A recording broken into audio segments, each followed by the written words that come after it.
Let me tell you a story, Clive. All right. Them rumours wet legs were spreading. Might be they weren't just tales plucked out of thin air. You see, there were a time when I weren't too particular about who I sold steel to, so long as they paid me the right price. Some women lust after blood, others after flesh, but me, I were always one for gold. And to satisfy that lust, I sold to opposing armies, stabbed my every client in the back, made myself the most hated woman in the twins. But then one day I met a man who made me a different kind of offer. Said he'd give me access to a realm-wide community of like-minded individuals in constant need of steel and sundries. On the condition I sold to him and his alone. Was that the first time you met Sid? Aye. And I fell right into his damn trap. He was true to his word, so I ended up being true to mine. And I soon started making the best profits I've seen since taking up the trade. And all without aiding or abetting any outlaws. Except Sid himself, that is. Told me about his plan to topple the mother crystals, you know. Said that with them gone, the realm would want for all manner of things. An opportunity for the likes of me to mint gil. Why, I reckon an enterprising individual could find herself the richest dam in the twins. And that's when he had me. I emptied my stores that day and moved into the hideaway proper. And the rest, as they say, is ancient bloody history. A dozen years on, and I'm still not the richest dam. Not for lack of trying, mind. But I can say that I have never been happier. You've all shown me there are some things more precious than gil. That there are. So don't you go messing it all up, or you'll have me to answer to.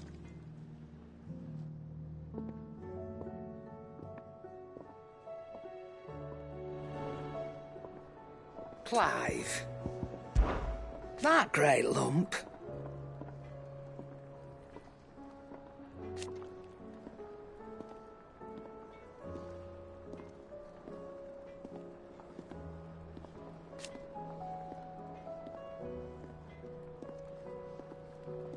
No.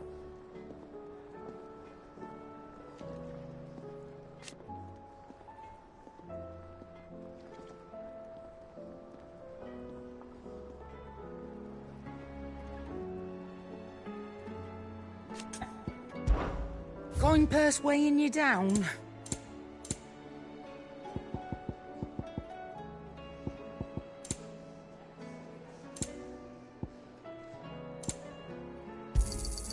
You'll not find a better price than that.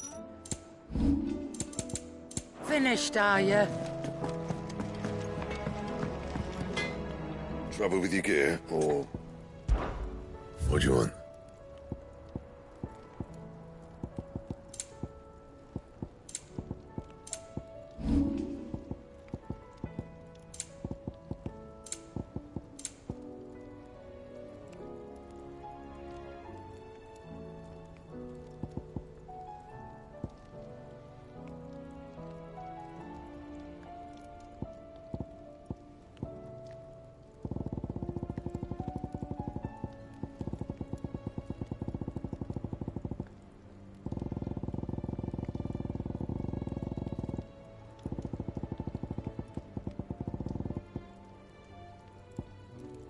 Anything else? Still alive, are you?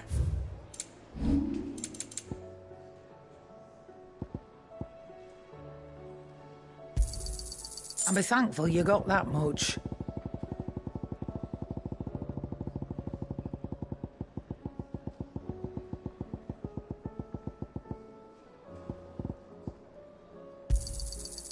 I reckon I can find a buyer. You got out else? I reckon I can find a buyer. Is that all?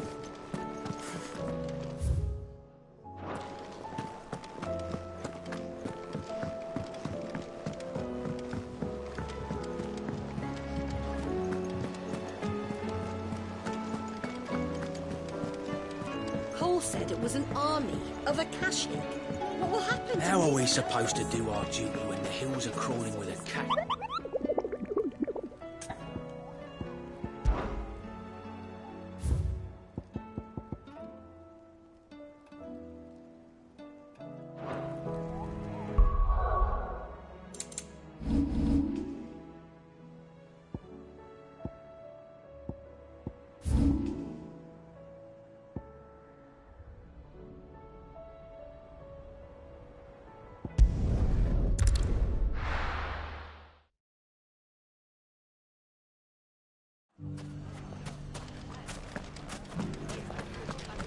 The bandits may be no more, but look what they've left us with. We have a hard time. Mummy, are the bad men going to come back? The gentlemen of the town guard are a strapping bunch. Perhaps. Good day, my lord.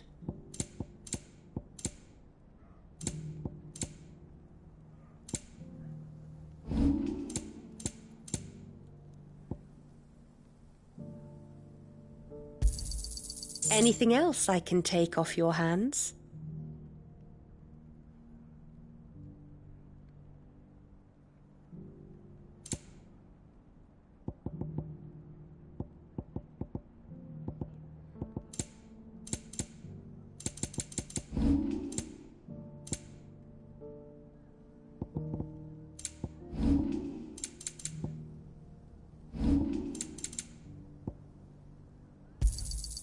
An excellent choice.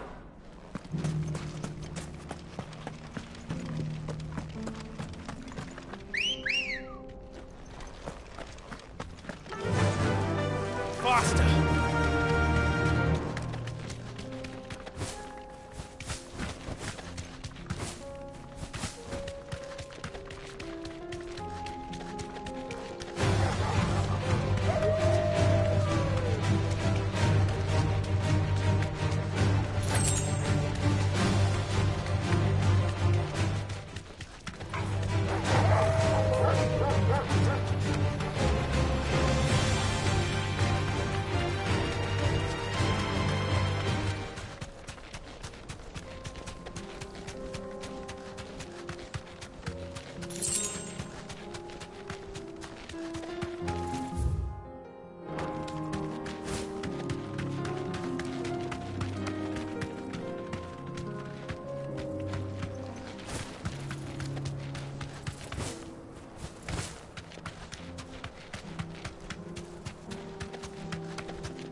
Thanks, Gal.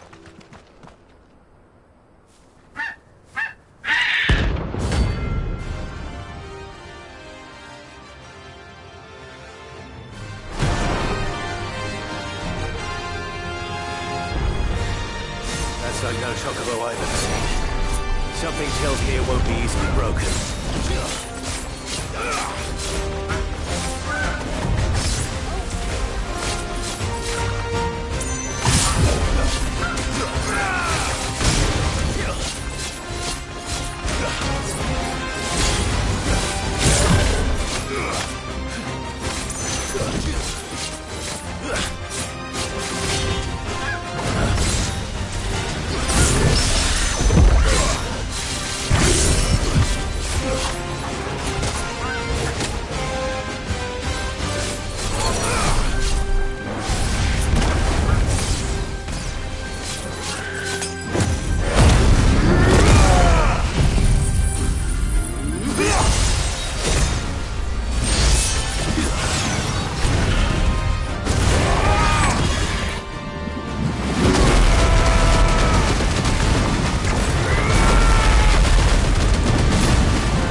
There's nothing I could do.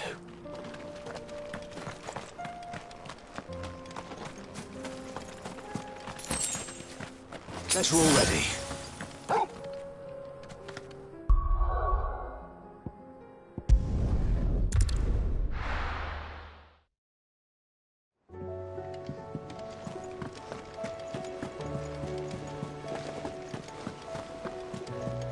Cole said it was an army of Akashic. What will happen to me? How are we supposed to do our duty when the hills are Clive? But if you're here, where the hell is everyone else? Don't tell me. They're all right. But it's a long story.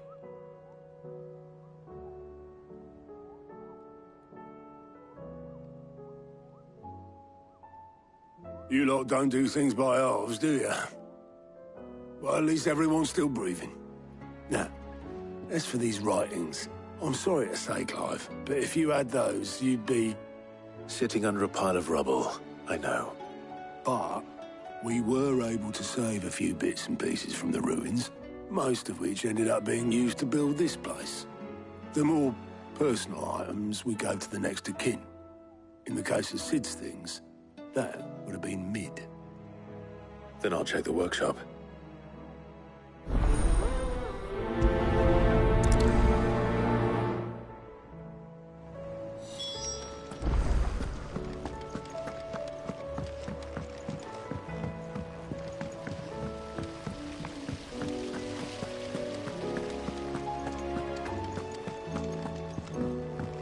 If Amber and the Lazarus are gone, then do you think Lid's ship will ever sail?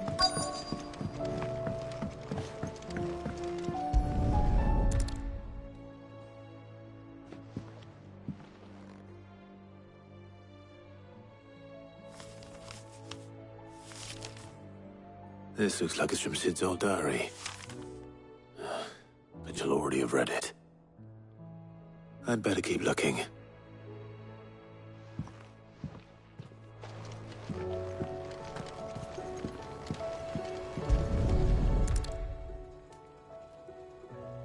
What do we have here? Oh. Sid's pipes. Something tells me Mid won't be needing these.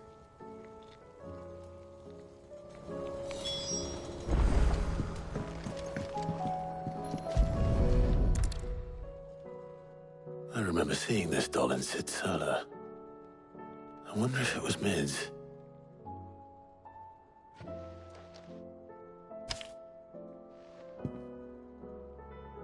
Huh. What's this tucked inside it?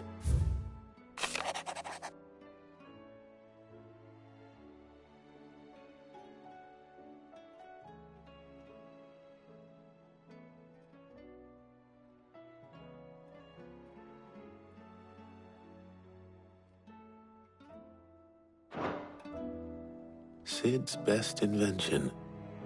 Huh. That sounds promising. So Sid hid something in Mid's first opus. But what would that be? Perhaps Otto might know.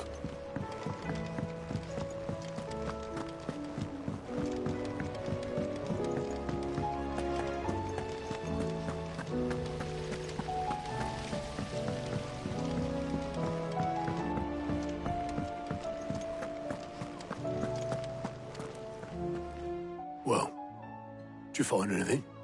Possibly. You wouldn't happen to know what Mid's first opus was? Opus? That girl's as tone deaf as a banshee. Unless you mean the orchestrion. She couldn't have been more than, what, 11, 12 when she cobbled that thing together? It surprised us all. Not least her dad. You should have seen how proud he was of the little scamp. What's that battered old box have to do with anything? I think Sid may have hidden something inside it. Wouldn't surprise me. Those two and their bloody treasure hunts. Half the things in the hideaway were hidden one time or another. How are we supposed to do our duty when the hills are crawling with Akashic and the valleys are full of ether?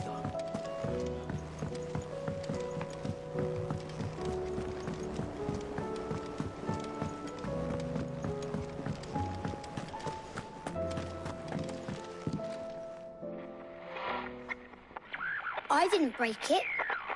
Well, I didn't break it. What didn't you break? Nothing. We didn't break nothing. We definitely didn't break the orchestrion. What's wrong with it? It's broken. Except when it isn't.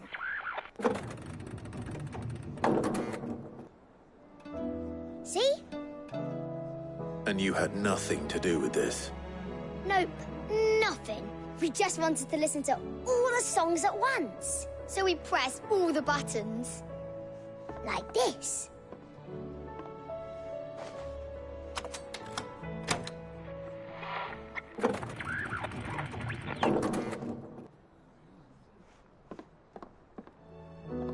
See?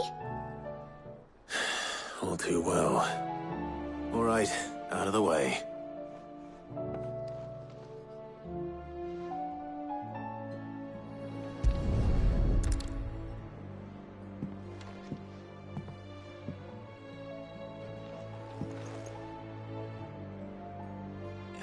There's something caught on one of the gears. Did you break it? Can you fix it? No, I mean, yeah, yes. There. How about now? You fixed it! Sid fixed it! He more than fixed it! Yeah, new music! Huh. Never heard this one before. They started playing when I removed this. Whatever it is.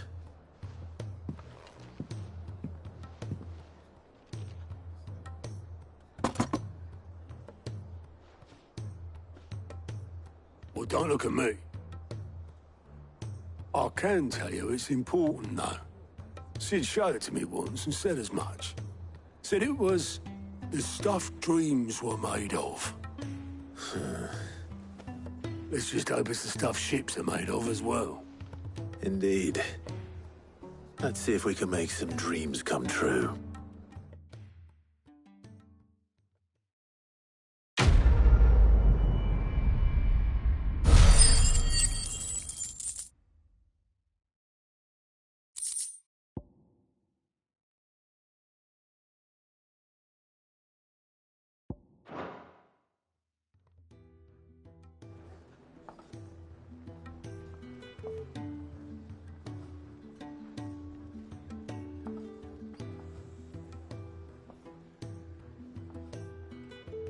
Just the two I was looking for.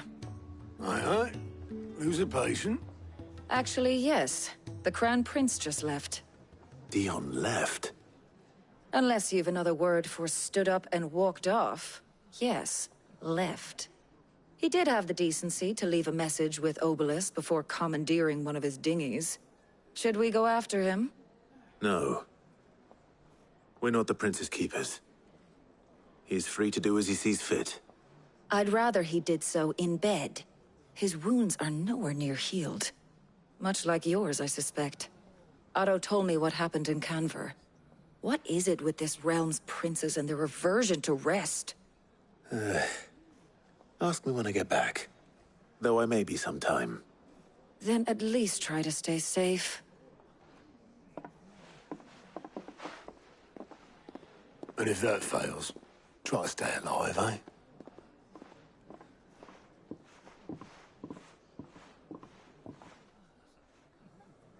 Every moment I waste here, the further the flagship sails. I have to get back.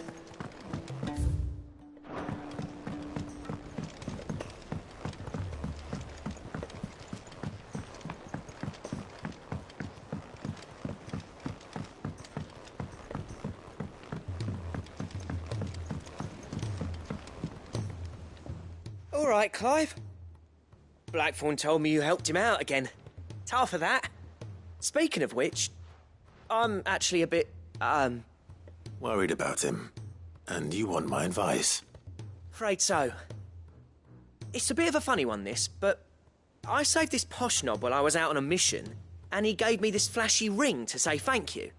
So, Obviously, I show it to Blackthorn thinking he'll be impressed, only for him to go white as a sheet and quiet as a curl instead. Try as I might, I can't for the life of me work out what could have got him upset like that. And seeing as how Blackthorn opens up when you're around, I thought maybe... I'd speak to him again. Well, I suppose there's no point leaving him to stew. Cheers, Clive. I'll be sure to pay him a visit as soon as I have a moment. All right, I'll meet you by the forge then. You come along when you're ready.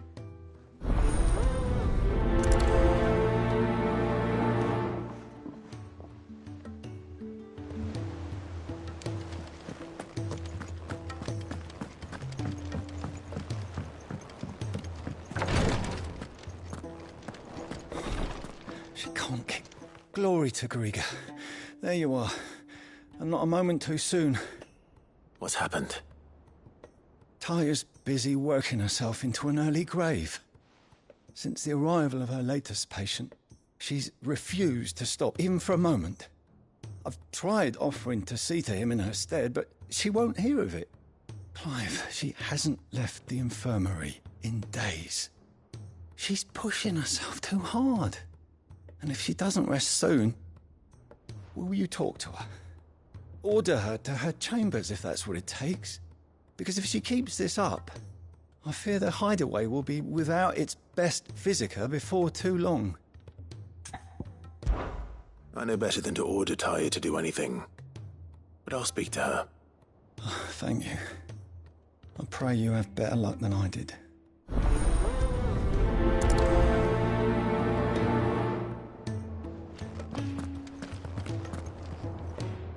Well, Taya, Rodriguez's worried about you. And if what he says is true, then so am I. We all admire your dedication, but you do need to rest. I will, when it's time. Until then, I'm staying put. We owe him that much. Who is he? Someone from my past. Someone who doesn't deserve to die alone. It won't be much longer. The crystal's curse has almost finished its work. If I had the tears, I could ease his passing. But without them, we've nothing that will touch the agony of those last few hours. How would tears help this man? Not my tears. Tears of mercy. Alicia. It's the only thing strong enough. You wouldn't, Taya. Surely. There must be something we can do for him. Sometimes an easy death is the greatest kindness we can offer. You do well to remember that, Rodrigue. I will.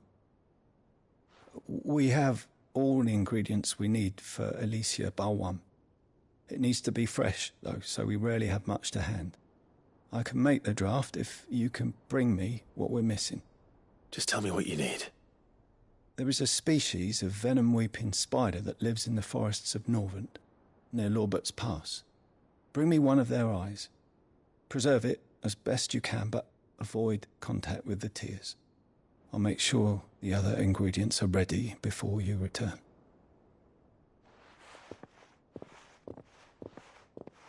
Thank you, Clive. I won't forget this.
Rodrigo could have mentioned his spiders would be the size of curls.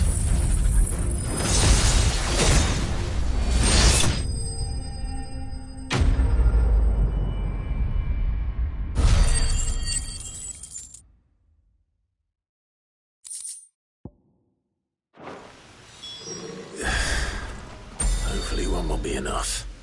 Rodrigo will have prepared the other ingredients by now.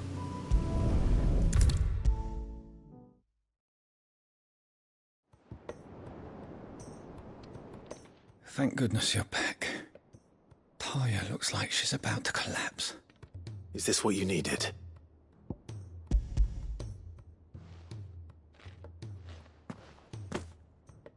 Yes, it is. Thank you, Clive. I'm loath to give a patient Alicia, but Taya's right. Sometimes it's all we can do.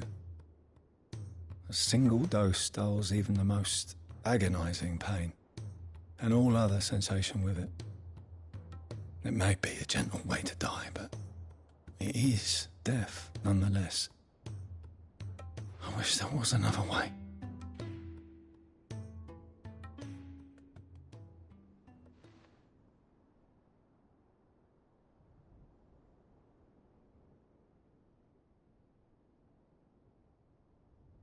How are you feeling? Light, mid-here. Drifting on waves. Good. Just relax. Let the waves carry you to a better place. Thank you, Taya. I'm so proud of you.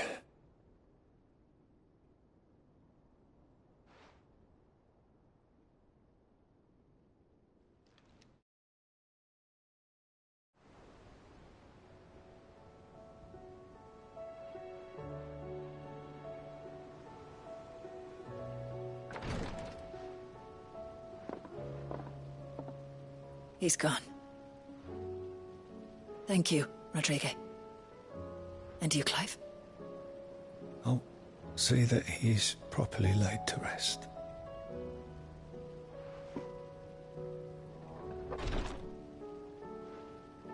The man you helped today was my mentor, back in the Southern Isles, on the front lines of some meaningless war. I was still a child when they shipped me to their triage tents, to treat the wounded with my gift. But in such blighted lands, I was next to useless. Until he taught me the true physicker's art, that is. An art we would be lost without.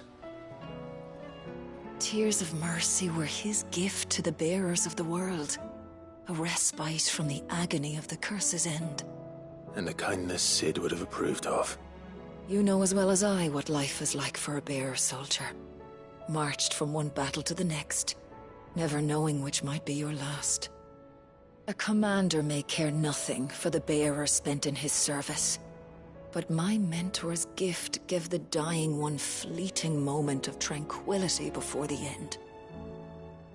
I've no tears left, Clive.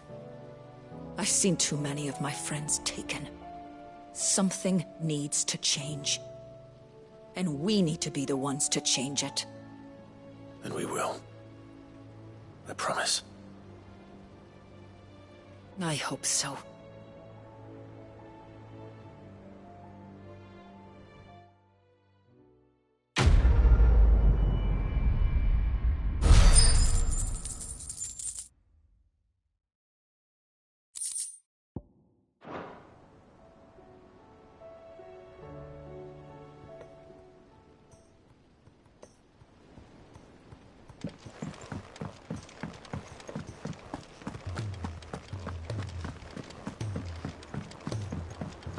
Cole said it was an army of Akashic.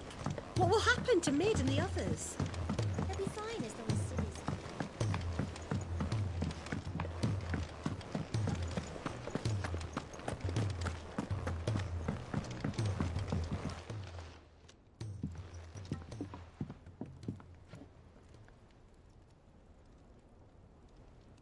Bloody hell, Clive. Not this again. Ain't you got better things to do with your time? That remains to be seen. August tells me he showed you a ring, and that the sight of it clearly upset you. Would you mind telling us why? Come on, mate. Bottling it up ain't gonna help no one. If it weren't the ring, and it was something I said, then I'm sorry. It was the ring, right? It brought back some unhappy memories, that's all. Memories better left forgotten. Memories of what? There are things we'd all rather leave behind, Blackthorn. But sometimes it helps to talk about them. And sometimes it doesn't. Is that so hard to understand? Don't be like that. Fine. If it'll get you off my back. That ring you flashed was the work of Zoltan. We apprenticed together, back in the day. You've never mentioned him before. Why would I? Ain't seen him in decades, and the last time I did, we almost came to blows. The ring brought it all back. I could tell it was one of his the moment I saw it. Bastard's improved, though. More than I thought possible. That thing's a work of art. So it was a nice ring. Worth a few gil, maybe. What's it matter to you? It matters because engraving metal's a nightmare, and I've got no bloody idea how he managed it. The fact is, I couldn't make anything even half that detailed. So what? You're an armorer, not a jeweler. I'm the Hideaway's master craftsman. I'm not stealing a living at some backwater village forge. My armor keeps you lot safe, and my swords keep you dangerous. As far as I'm concerned, every swing of my hammer's another blow struck in the name of our cause. So I put my heart and soul into my work. Because the curse breakers deserve better than second best. And I refuse to be shown up by the likes of Zoltan. Very well. Why don't we go and pay him a visit? Learn his secret. I doubt he'd be too happy to see me. Then just this once. Make peace with being second best. Swallow your pride, and focus all your energies on the task at hand. Keeping the curse breakers armed and armored. Provided you can do that, you'll hear no complaints from me. But if you can't, and it's going to distract you, we need to do something about it. What'd you say, Blackthorn? You know he's right. And it's not like you'll be going alone. All right. Magic. So, where do you reckon old what's-his-name is then? Zoltan, was it? In Dravozd, my old village. He won't have left. He's the chief. Dravozd, eh? That rings a bell. Not far from Tabor, right? Just north of the fields of Carava. Got that, Clive? Meet us at Dravozd as soon as you can, yeah? And I'll make sure Blackthorn don't get cold feet. Good luck with that. I'll see you there.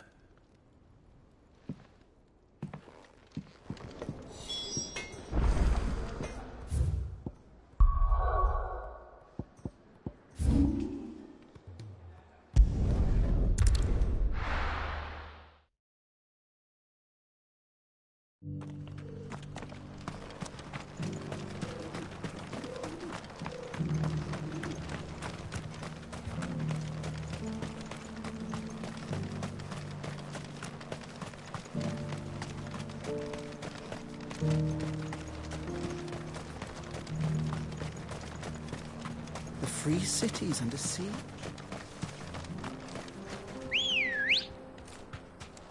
Let's go. Run like the wind.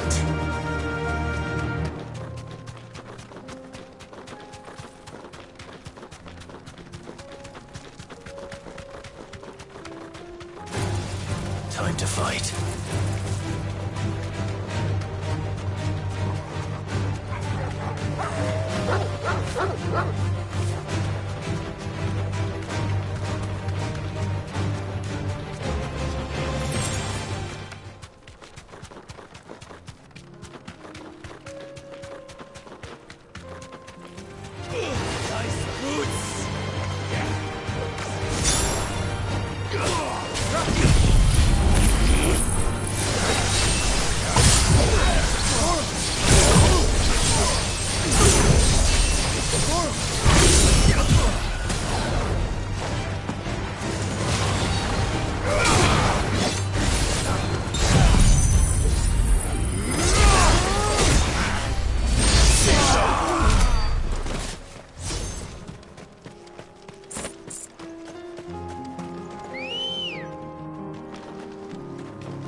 Kicked out already?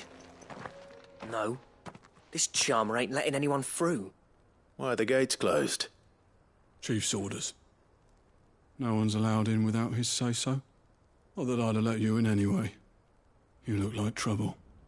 I suggest you go home. That's what I'm trying to do, you little prick. Ain't changed a bit, have you, Snotty? No. It isn't. Blackthorn. Long time no see, eh? What the hell are you doing here? Well, it was meant to be a surprise, but since you asked so nicely... I'm here to see Zoltan, you fucking numbskull. Now let us through. All right. Just... don't go starting anything with the chief. Yeah, I promise I won't throw the first punch. That good enough for you?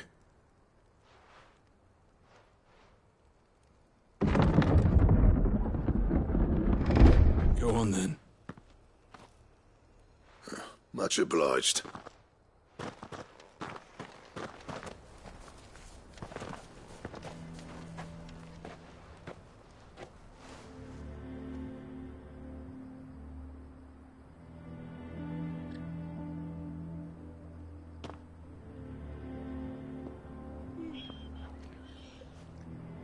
So this is Dravaged. Not much going on, is there? It's a smithing town. When I was a lad, you'd have to shout to be heard over the sound of hammer on anvil.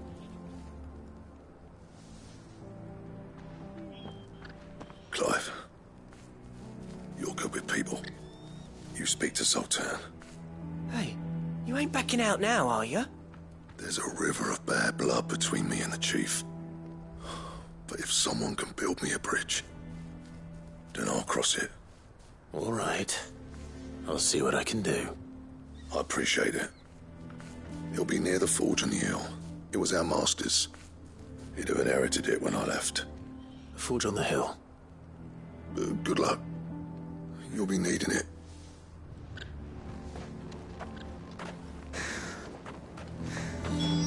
But if we can't fire the forges, how are we going to earn our keep? Shut your hole.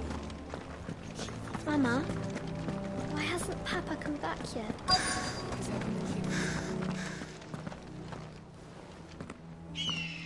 Hotter! Hotter, damn it! Those miserable flames wouldn't melt butter, let alone iron. Pardon the intrusion. I'm looking for the chief.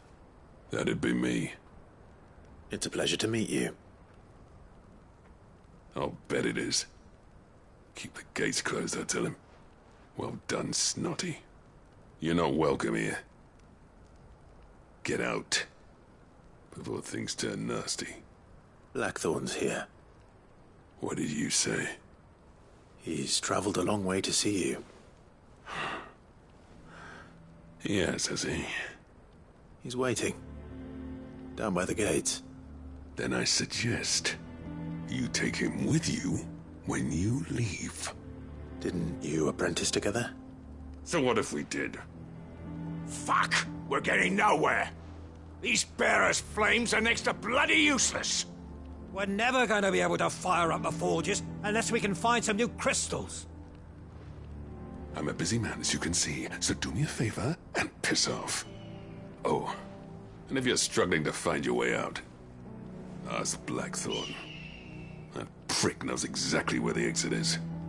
He's not wanted here. And neither are you. All right. I'm going.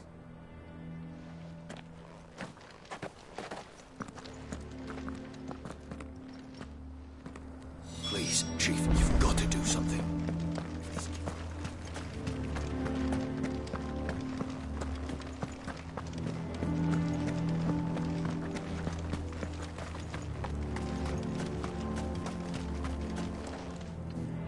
Let me guess.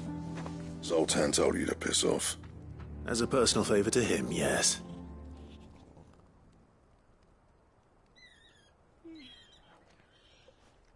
Well, at least he didn't beat about the bush. There'll be no talking him round. Not after what I did. Which is what exactly? If we're to help, we need to know. What turned the village against you? I left. Dravost. Zoltan. The burden of leadership our dying master dropped in our laps. All of it. There are two kinds of smiths in this world, you see. My kind, who are in it for the love of the craft, who labour on a single piece from dawn to dusk to get it just right. And the other kind, who are in it for different reasons. People like Zoltan, whose work is quick and cheap. The kind of smiths who shit out a few hundred blades, reap the profit, and divvy it out among themselves. There wasn't a single day we weren't at each other's throats. And bit by bit, people started taking sides. You would have torn Dravost in half had it gone on.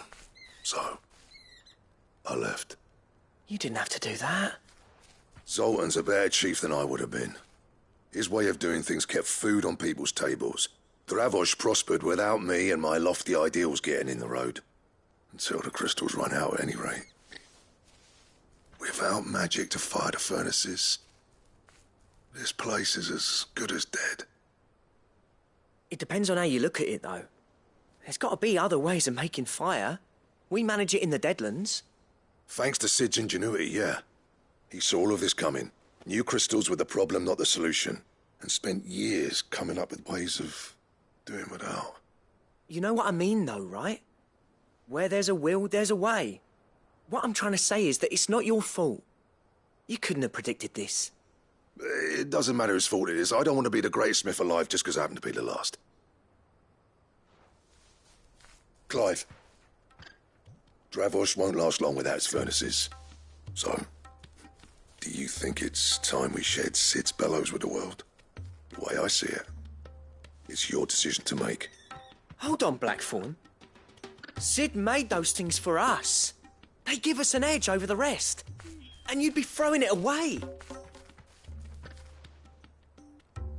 All right. Do it. This place was your home. I won't abandon it to its fate. Sid's creations were never meant to be hoarded. It was only ever a matter of time before we shared them. Let this be another step on the road to freeing Valisthea from the prison of the Crystal's blessing. Dravost will show the world that it's possible. Wouldn't you agree, August? When you put it that way, of course.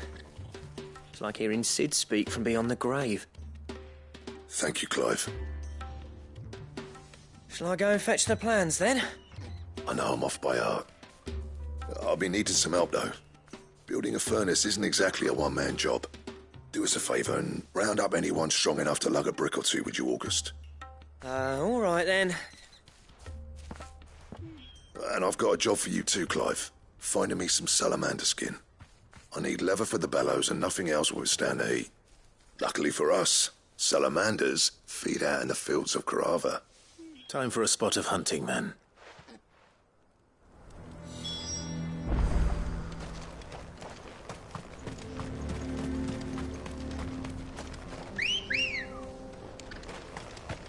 Let's go.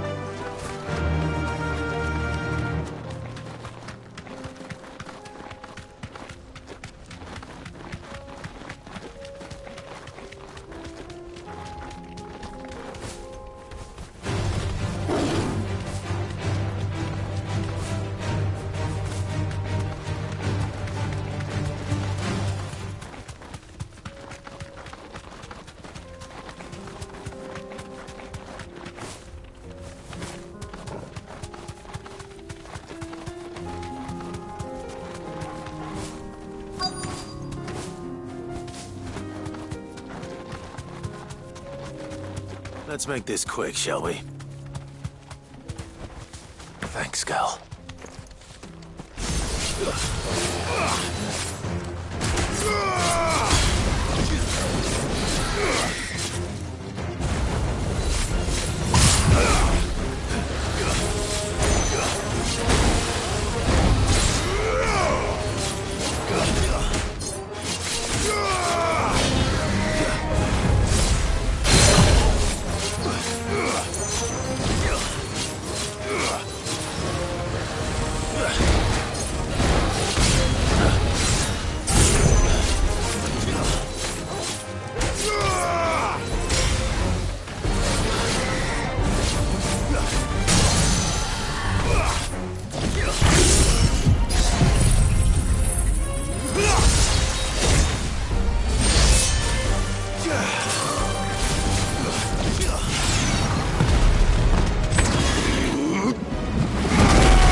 dare say that will be enough for a decent set of bellows.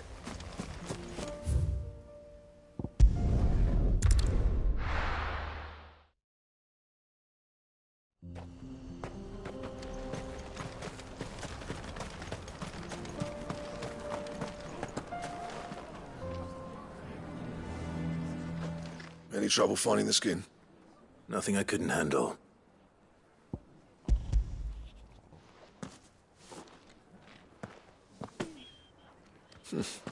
There should be plenty.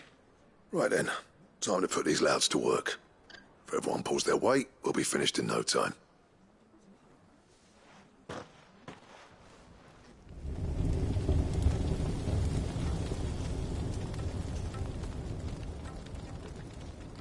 Well, I'll be damned. I honestly didn't think it'd work. But it's hot enough, all right. And without a single crystal in sight. You know what this means, don't you? I do, yeah. Dravost is saved.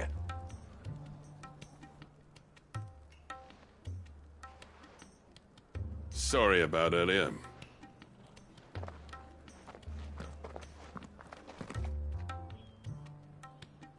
I take back everything I said.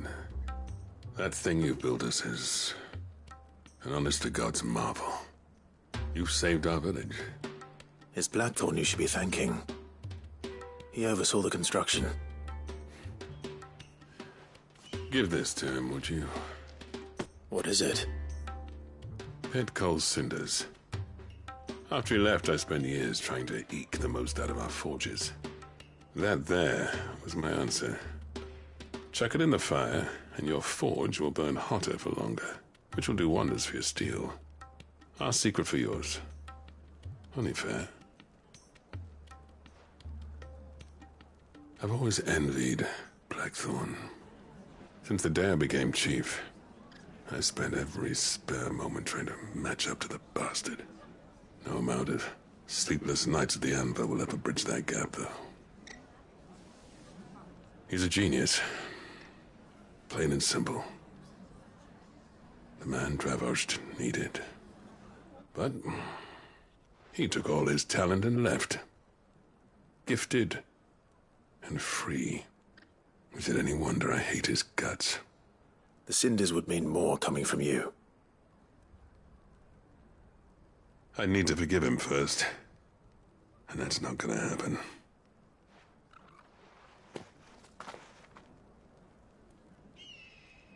Well, you know what they say. Oriflamme weren't built in a day and all that. These things take time. Especially when they involve two geezers who hold grudges tighter than their hammers. But what matters is, Blackthorn's got that twinkle back in his eye. And I'd call that a job well done. So would I. I reckon he's going to be at it a while yet, though, so why don't you head off with us? I'll see that the old git gets home safe and sound. See that you both do. I'll save the cinders till then. All right. It'll be a nice little surprise for him.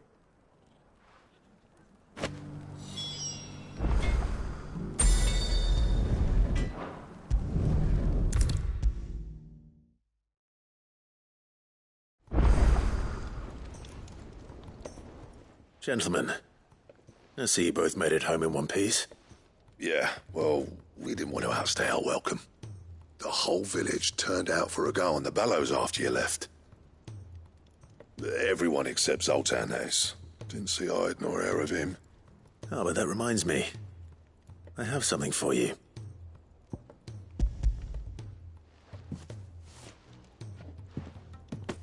Pick cinder. How'd you come by this?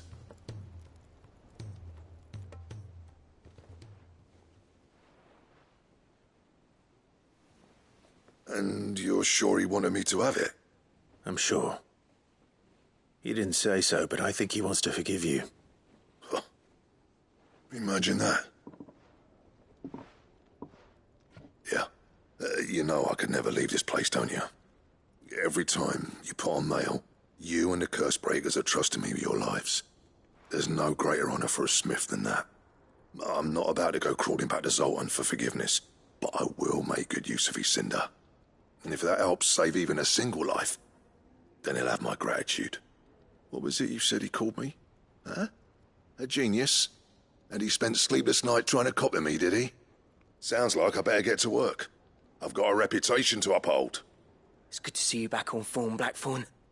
I don't know how you pair put up with me sometimes, but I'm grateful all the same. Now, where was I? Oh yeah, about to put Zoltan back in his place.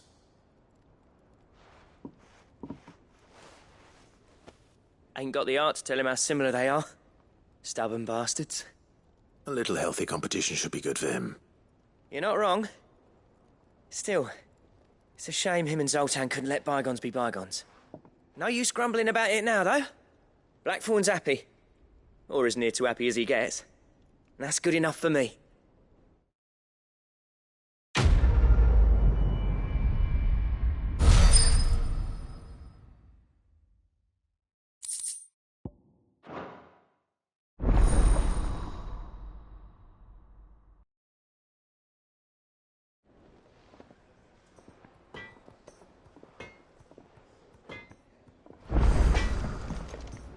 What do I owe the honour? Not saying for you, dear. You can thank me later. Anything else? He's a surly soaker. Who cares less?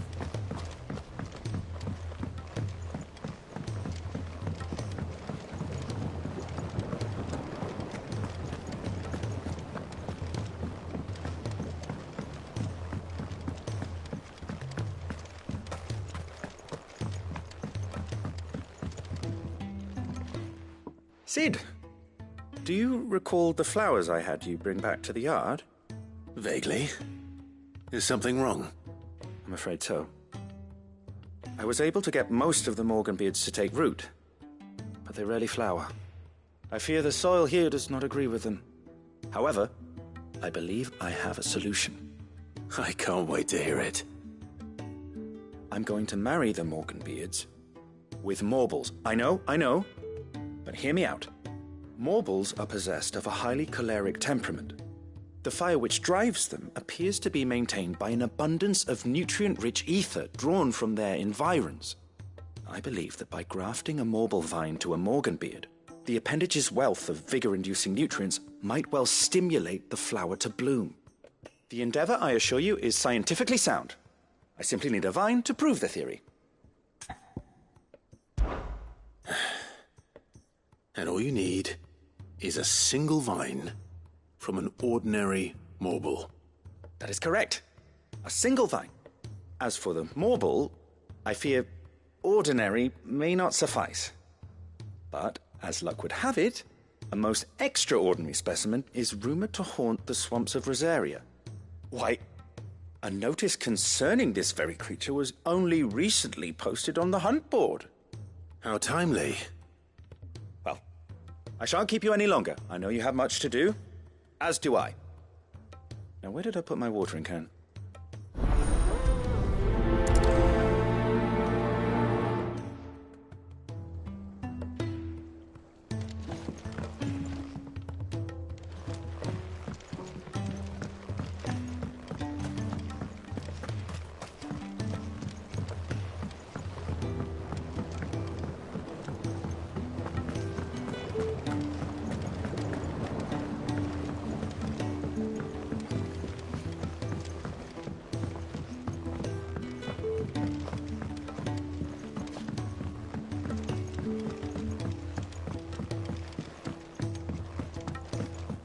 Sid!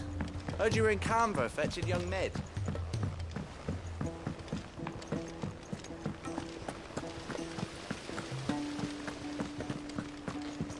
If Amber and the Lazarus are gone, then everyone in Port is already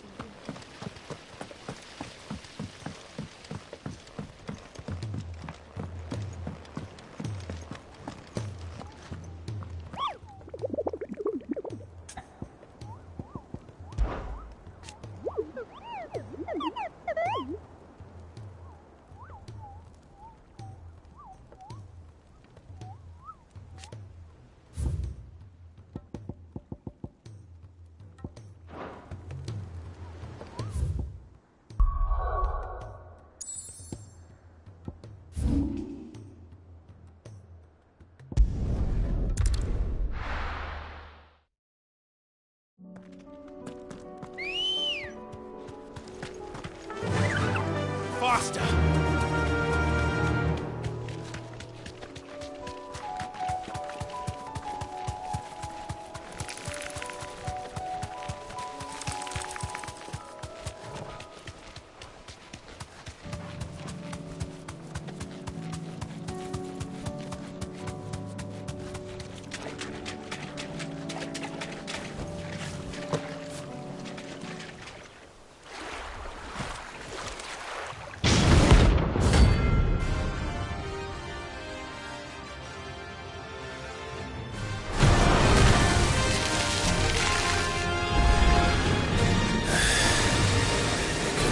Just any more bullets. All right then.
Definitely anything but ordinary. Now, let's get this vine back to the yard.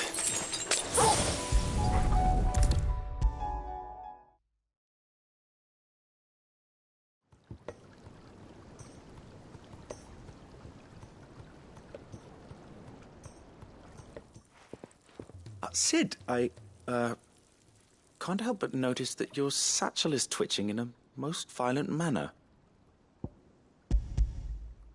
Here. It's your problem now. What an amazing specimen. The flesh positively throbs with vitality. If I can successfully graft this to the Morganbeards... When I successfully graft this to the Morganbeards, I suspect the results will be immediate. I shall begin at once.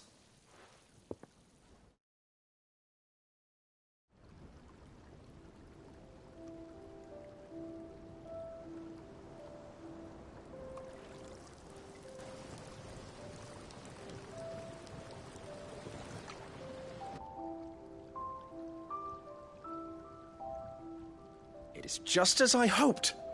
Witness how the Morganbeards have taken to the blighted soil. How they bloom with heretofore unseen vigor.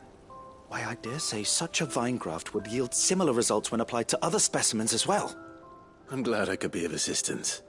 You've not only helped us, Sid, you've saved us. Do you recall the extract with which I provided you before?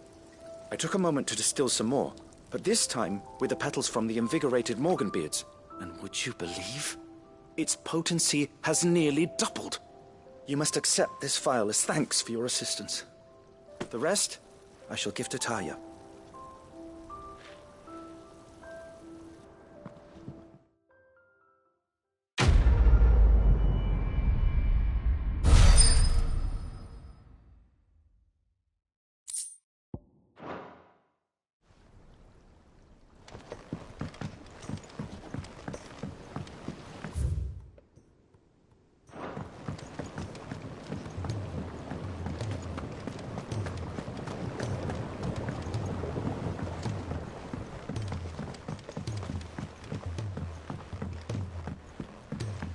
He's a surly soaker. Who cares?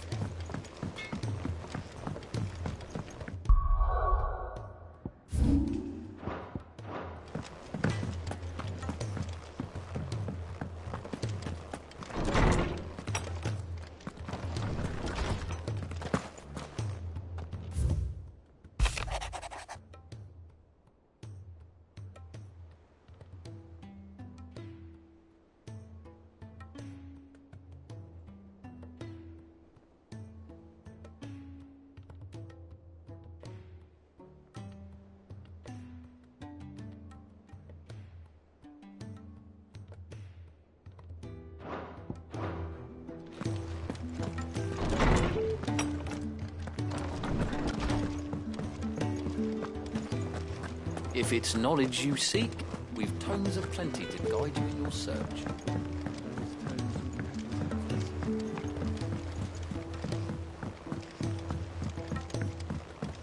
Cole said it was an army of Akashic. What will happen to Mid and the others? They'll be fine as long as... How may I help you today, Clive? Come to claim your just desserts? You earned this. All done?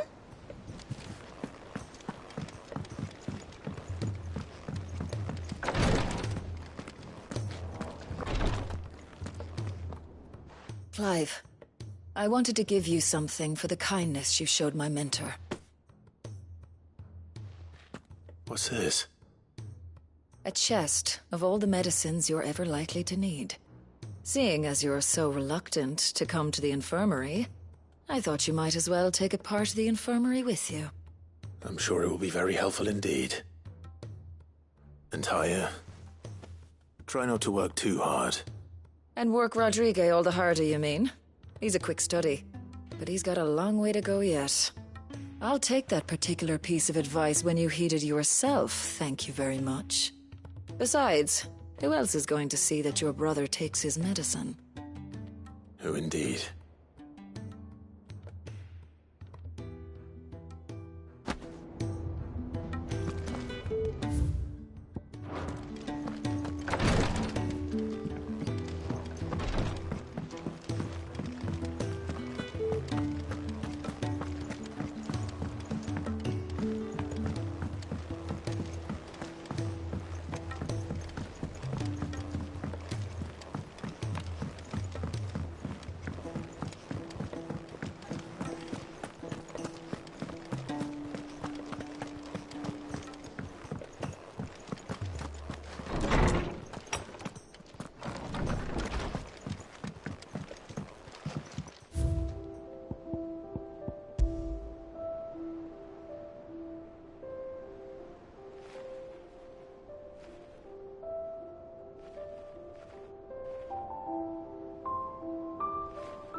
Aye, it's a dangerous world out there.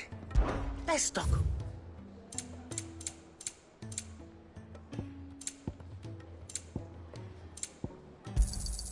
You'll not find a better price than that. You're rubbing me blind, you know.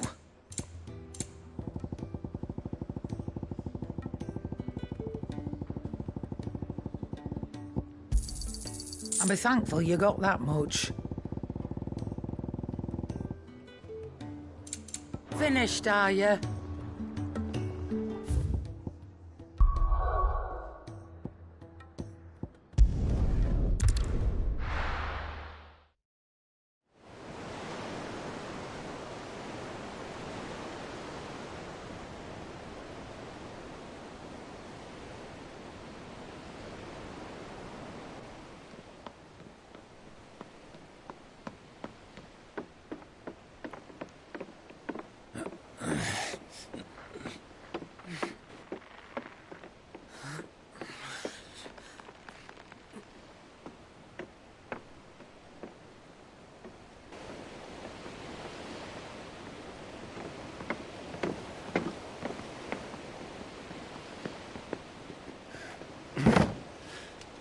I were right, Clive.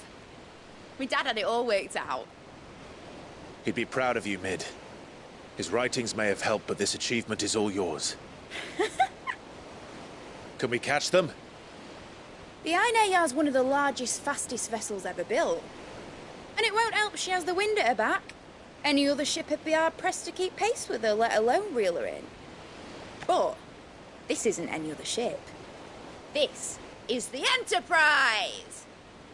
And the world's never seen anything like my dad's engine.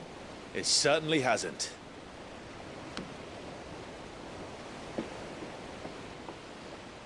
Clive, what do you know of Barnabas Tharm? Only what the bards sing. That he sailed to Ash from southern lands. That it was his mastery of the blade which won him the throne. And that his sword, Odin's sword, can sever the very threads of creation. But don't lose any sleep over a last tilt. We'll do what we must to survive. What we must? The light! I thought this cove was meant to be hidden.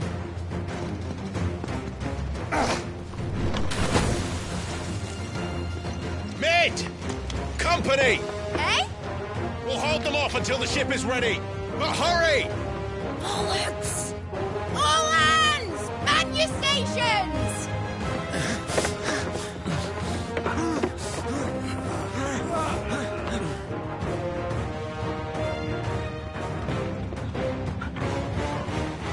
Everyone with me?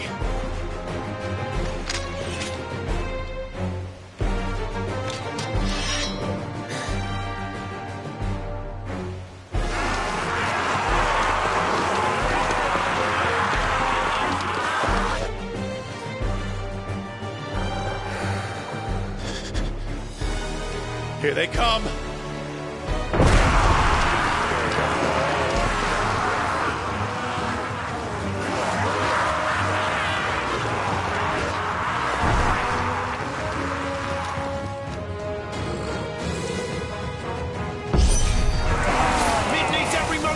Give her.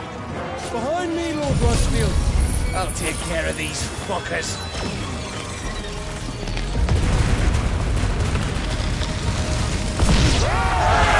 About that offer, Gav? How are we doing, Mid? I thought you said that ship was fast! Once you get going, well, that takes time. So if you fancy giving us a push, you lay in the old sack of cash.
That was easy enough.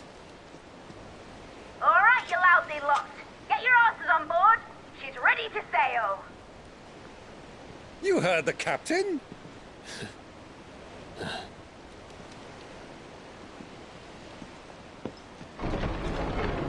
Clive?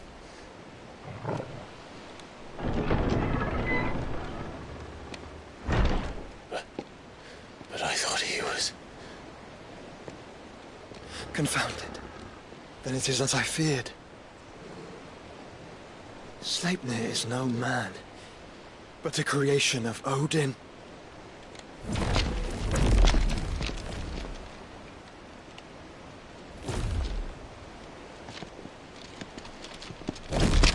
Phoenix's fiery fundament. Have you no normal enemies?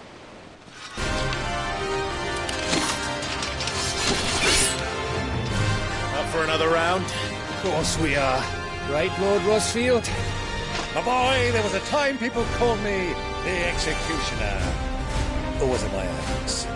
No matter, heads will roll all the same. Mate! New plan! You leave! We follow! Follow? Swimming, are you? Oh, bugger me! Weigh anchor! Engine's dead slow ahead!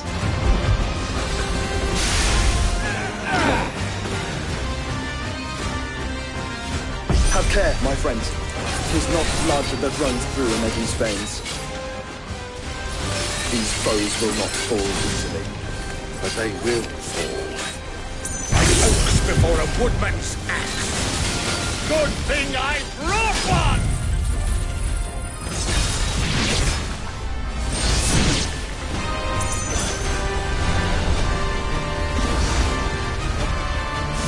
How long are we meant to keep this up?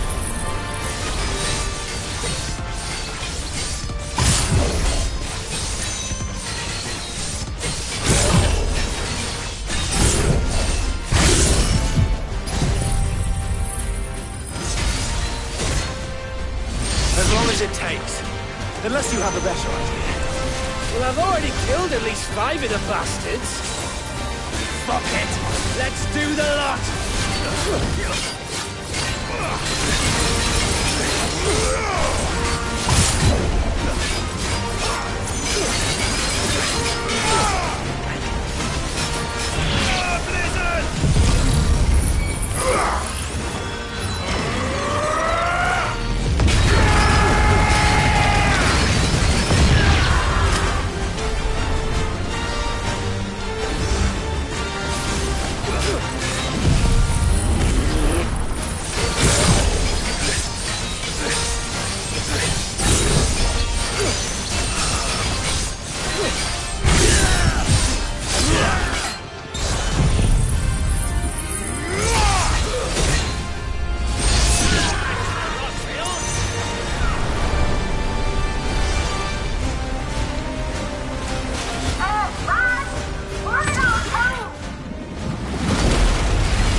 go, mate! All right, engine full ahead!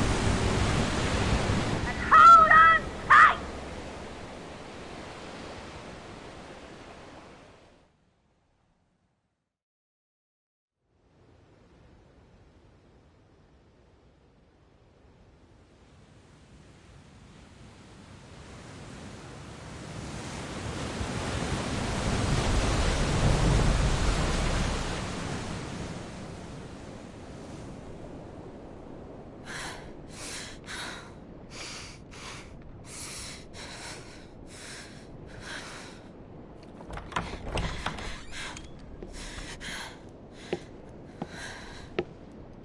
What do you want?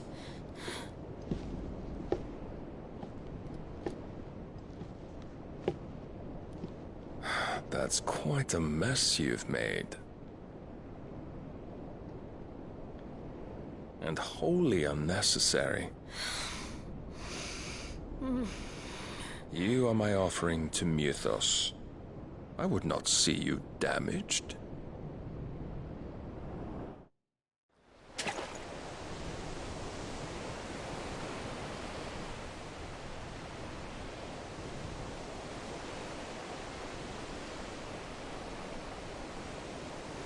Now back to your stations! Every bell spent treading water puts another league between us and the galleon.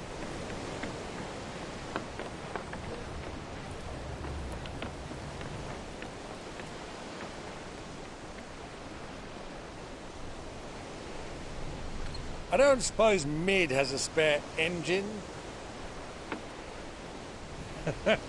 Since you rose from the grave, my fortunes have plummeted. Are you absolutely certain of this quest of yours, Clive? The foes you face are as terrible as they are numerous. Aye, and they'd have us live and die on their terms, which should answer your question. Ha! You have that same stubborn look as your father did when he set his mind to something. On the battlefield, I am but a single axe. A deadly one, mind, but a single one nonetheless. Yet what you require is 1,000, and I believe my old friend in Brandalar can provide them. Take care, Clive. I have many more tales of your father's exploits to share. And I cannot very well do that if you're dead. Again. Good luck, Uncle. And may fair winds attend you. As for you, Joshua, take care. I shall do my best, Uncle. Farewell, my nephews. When next you see me, it shall be with an army at my back.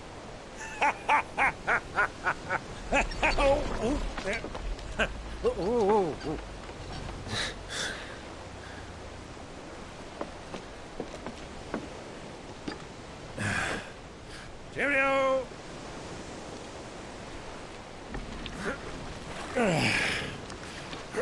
Oh, yeah.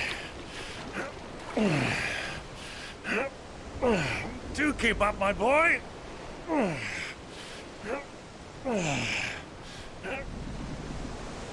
Well, we can't have him showing us up now, can we? We would never hear the end of it.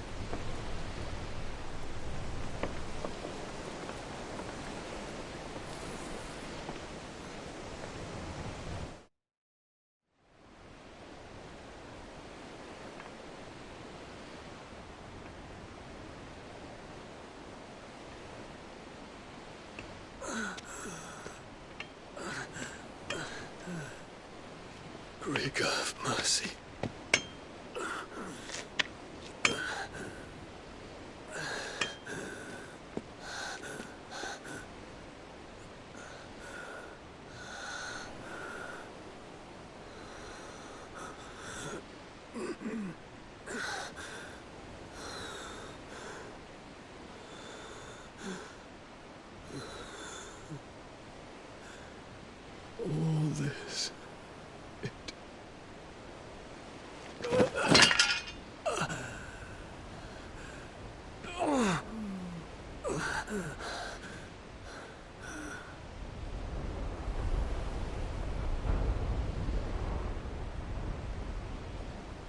have I done?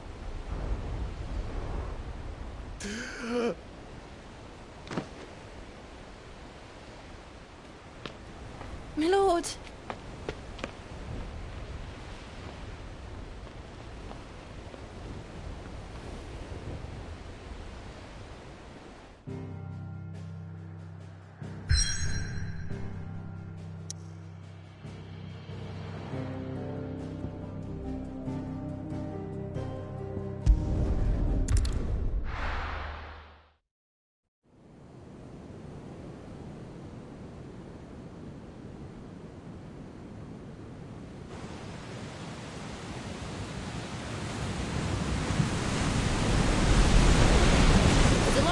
Between here and Waloed, but any ship heading north has to round Zemeckis and put through the Narrow. Maintain our current bearing north-northeast, and we'll catch the Black Galleon before she vanishes again. What's to prevent her from circling around Ash from the south? With these winds in those waters, it'd taken forever and a fortnight to reach Stonehere. Mid knows what she's talking about, Clive. Better than any of us lot, anyway. I say we do as she tells... Sails on the horizon. She's ours.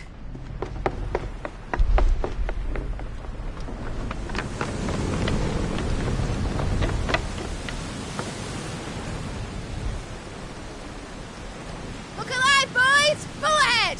And keep those furnaces fed! Aye, aye! Do you feel that, Jill?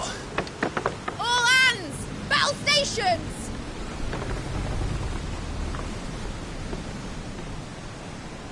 Let's see what this girl can do.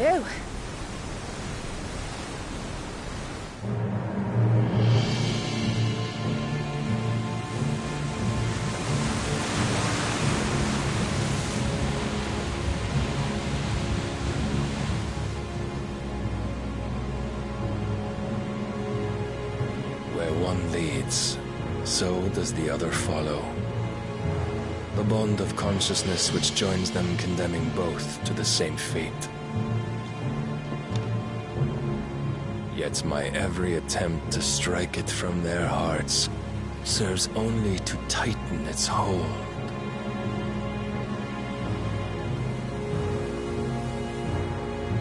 Fascinating.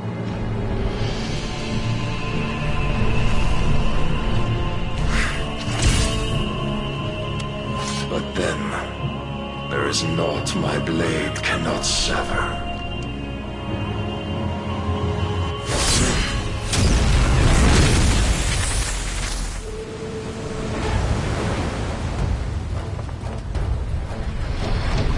Great Grigor's gas!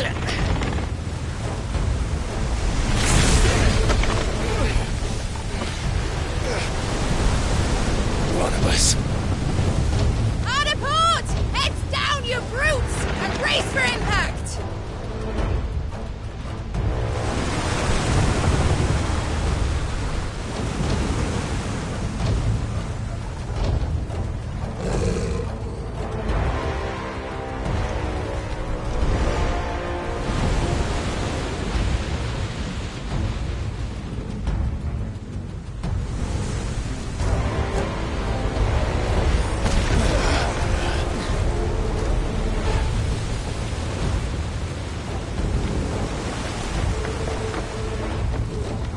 Now or never. I'll find her.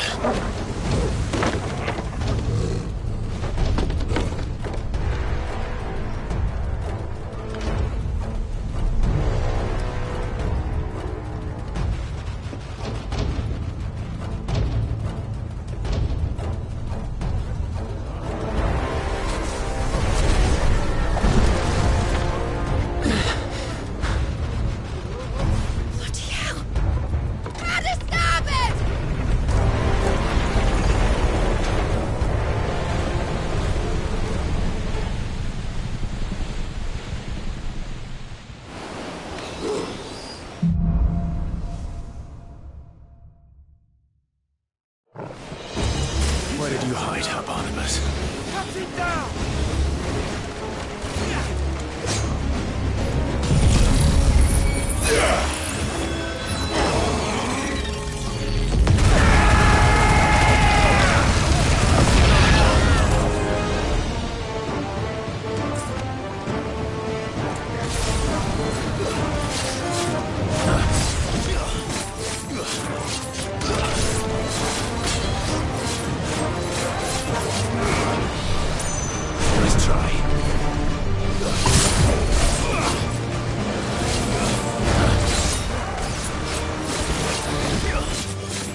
of us are going to die. First on the butcher's bill.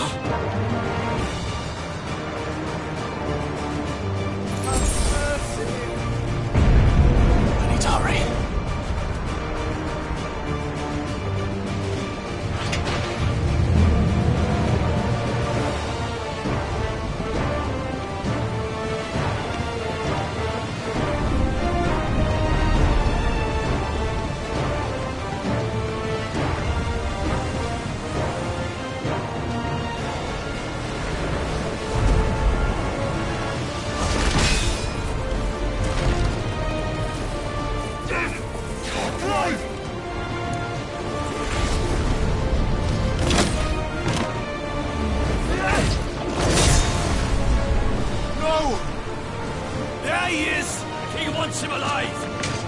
Hold on. I'm coming. For both of you. That's the shepherd!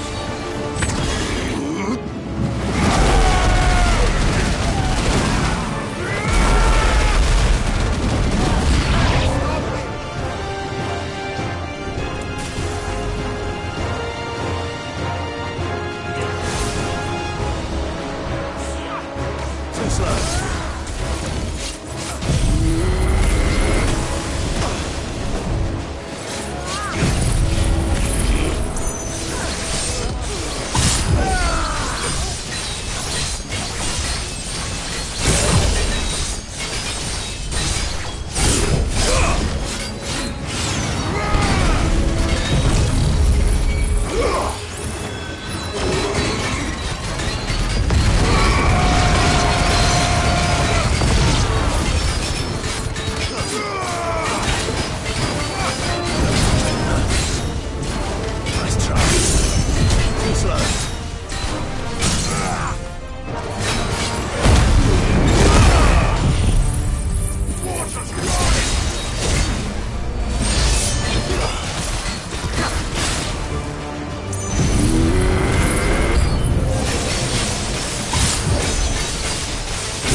Jill!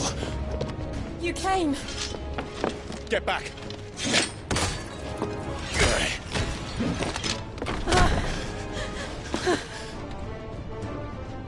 Clive, how did you... I'll explain later. Hands!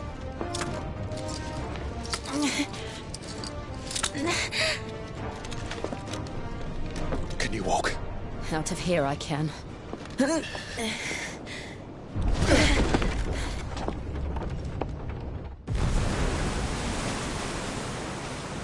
Stand still! Phoenix. Are you not the dominant of fire? I see naught before me but a guttering flame.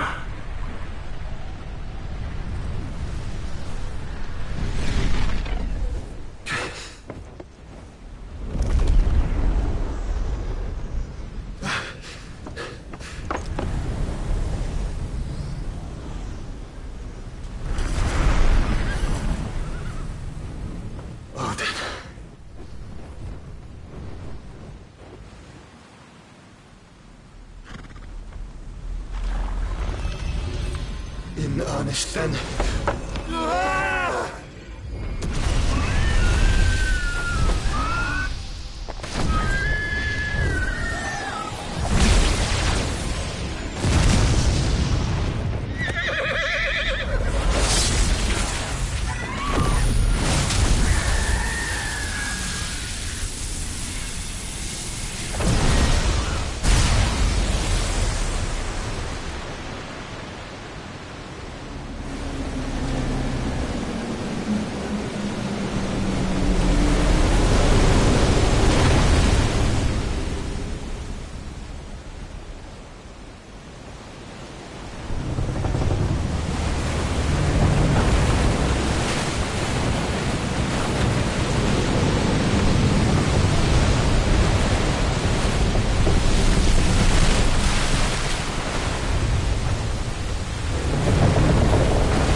Can you go on?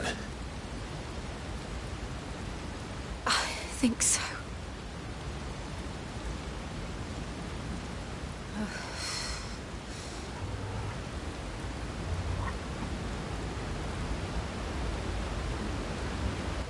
But to where?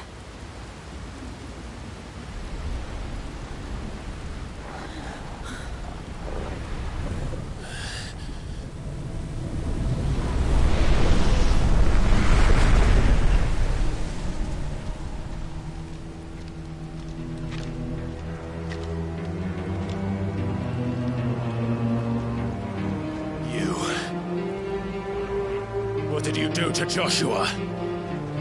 The Phoenix? Oh, I expect he will survive. This consciousness in which you coil your feeble souls is grown thick with desperation. And thus has my master turned to my blade.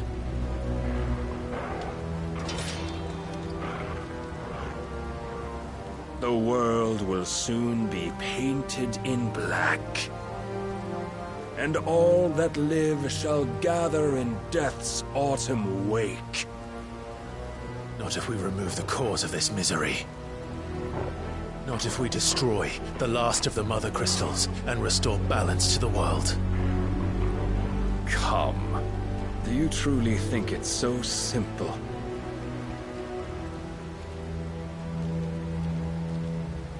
The Blight is inevitable. Not even the Almighty might stop its endless march. Your efforts will avail us naught. Naught, that is, but suffering. You must embrace the truth, Mythos. Accept your place with the Lord. Keep it. As long as there's a chance, there's a choice. Ever led astray by your blind resolve.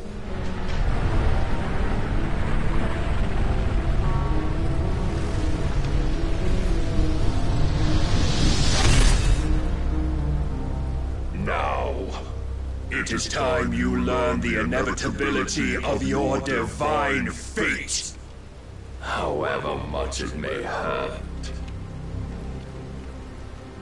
Get as far away as you can. Clive, no. Trust me, Jill.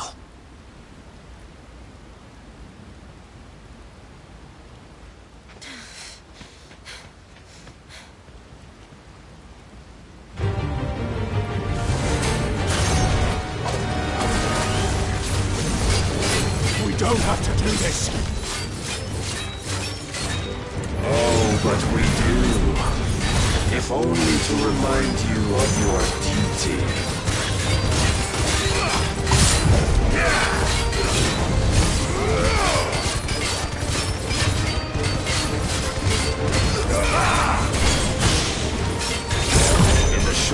time since our last meeting, you have grown much. Yet as a vessel, I fear my lord will still find you lacking.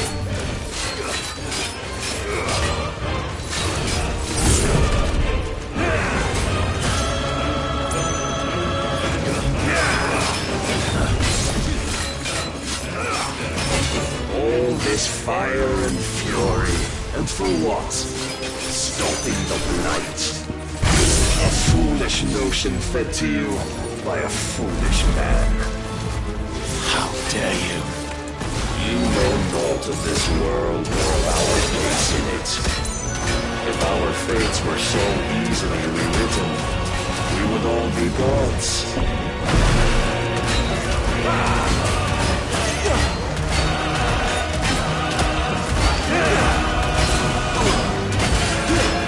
I have seen enough.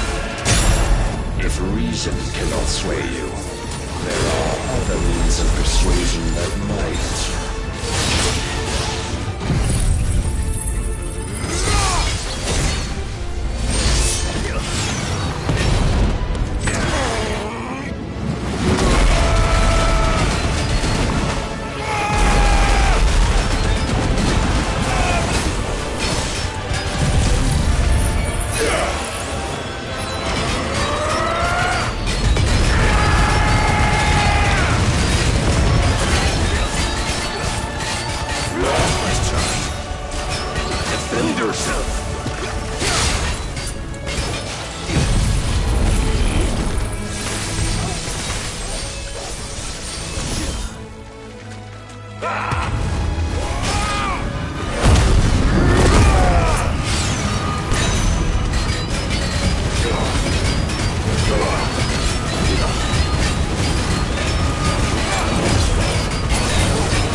You would yield so soon. Never. Clive!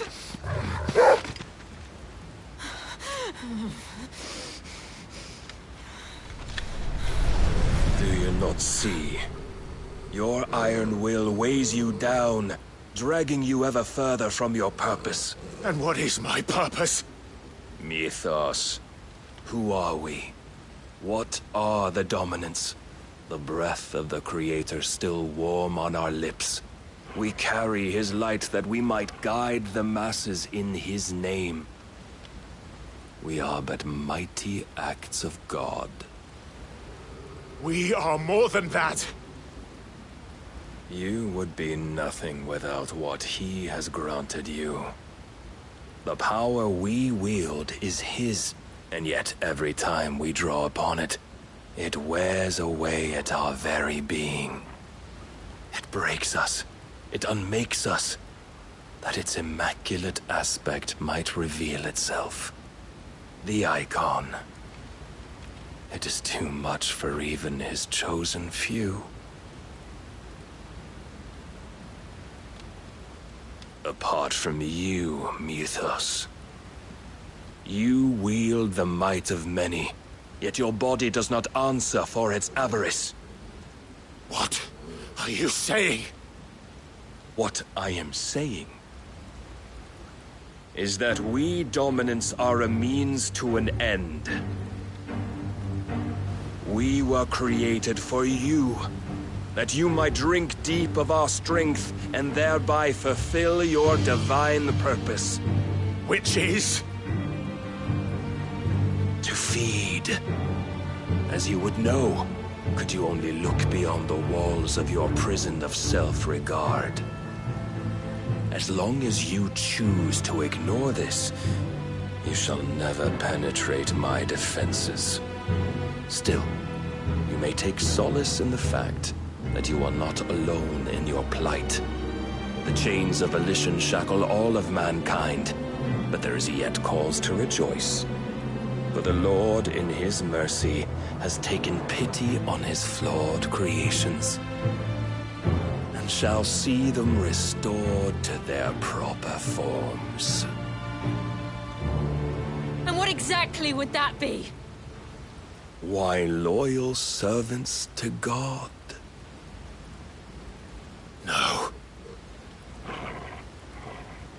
Manners, Lord Rossfield? They are men, like you and me.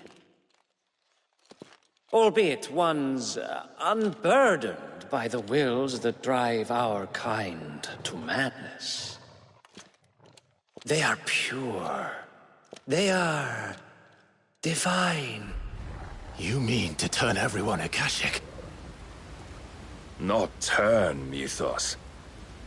Turn back. For too long has mankind been led astray by their clamorous wills. It is time they return to a world of quiet equality, where they might once more know salvation. Salvation? And abandon everything we hold dear? We don't need your salvation. We'll save ourselves, and we'll do it on our own terms. Not yours, and not your gods. With every defiant expression of your will, the tighter the chains of consciousness become. But perhaps that fact may be put to use.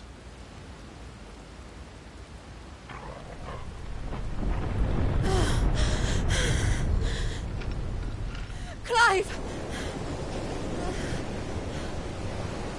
The faster it binds you to the remaining dominance, the stronger your hunger will become. Until it leads you back to the only answer there ever was. Mayhap not by the path my master intended, but back all the same.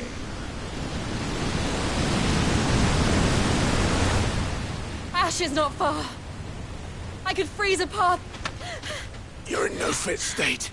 Probably not, but I can try.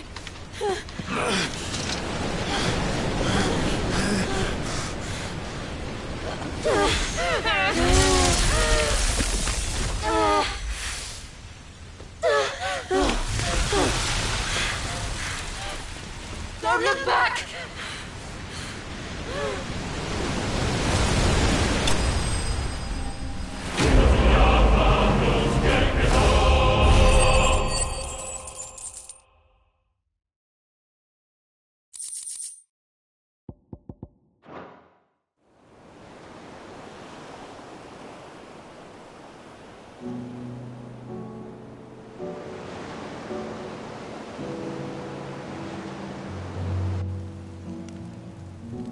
I hope the others are safe. The Enterprise was clear of the gap when we fell. They made it, Jill. And they will have seen the ice where it led. We need only wait till dawn.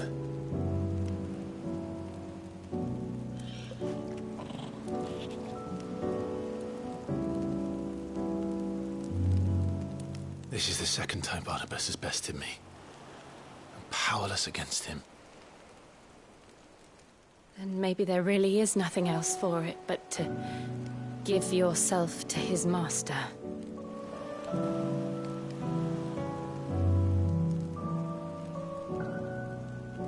Only you won't do that. The Clive I know would never do that. So you believe? But do you really know me? If what Barnabas said was true, then I'm more monster than man. And each time I summon the flames from within, I burn away the things that make me who I am. Do you, though? Think of what you've used that power for. Of all the people you've saved. It doesn't matter how or by whom it was granted, only how you choose to use it. And you've chosen to use it for good, haven't you? I've also used it to kill. What if that's my purpose? What if it's all I'm good for?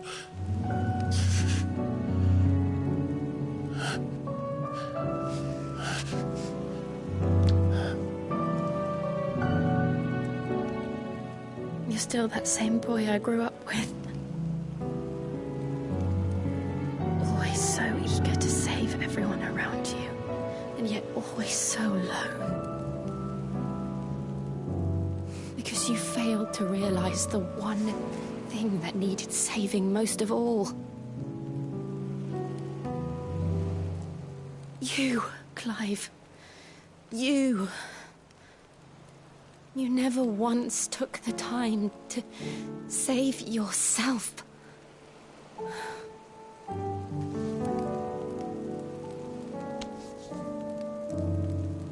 Myself.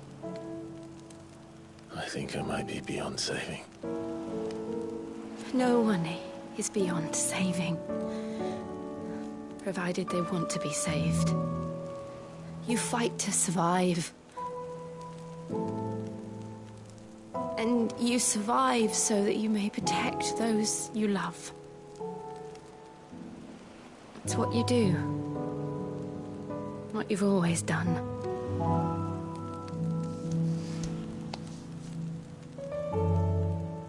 And I know you're not about to change.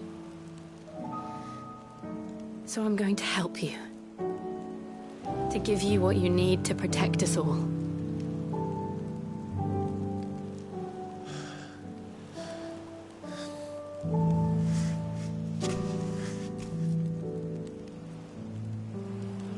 Jill. Are you sure?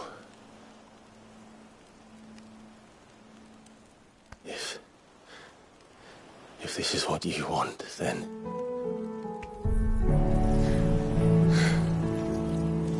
Don't worry, Clive. It is.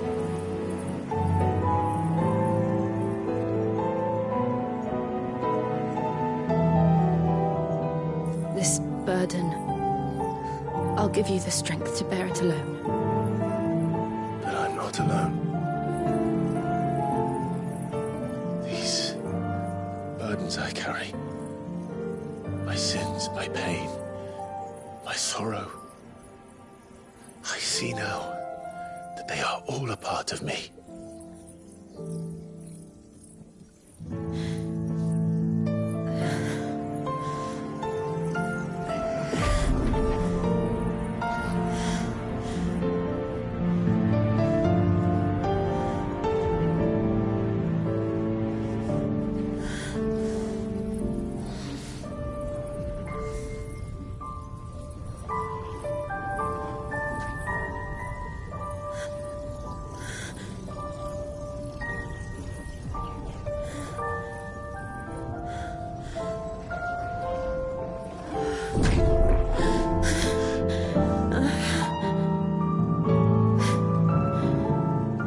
If I'm to continue on, having pledged my life to those I love,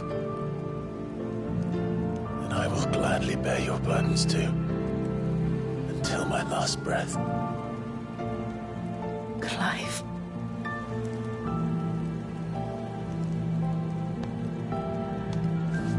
I promise you, Jill, we will find a way to escape this fate. Find a way to save each other.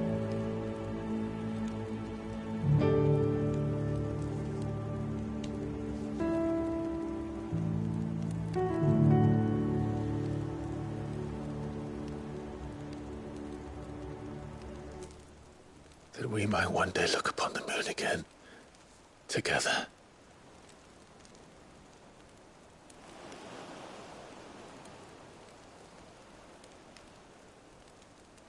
And I promise you, Clive, that I will be there, no matter what you must become. I know.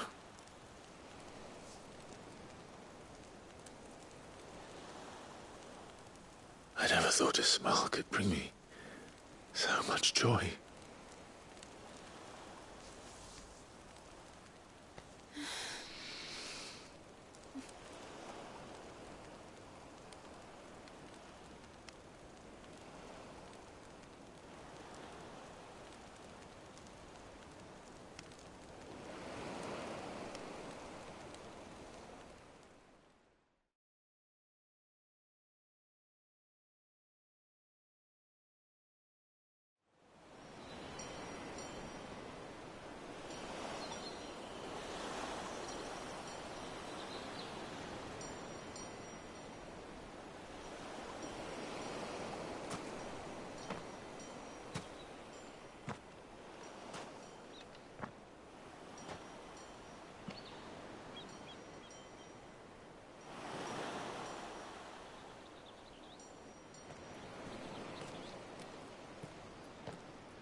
What of Barnabas?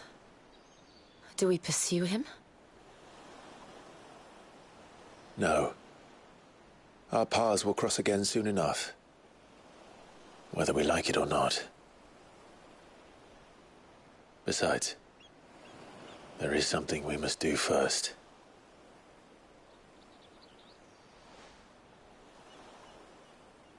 Of course. Drake's spine. The last Mother Crystal. The Einherjar is at the bottom of the sea. Waloed won't dare move on Storm without her. But they know we're coming now. We'll need a plan. And a damn good one at that. Then let's go home and find one. Ash will have to wait.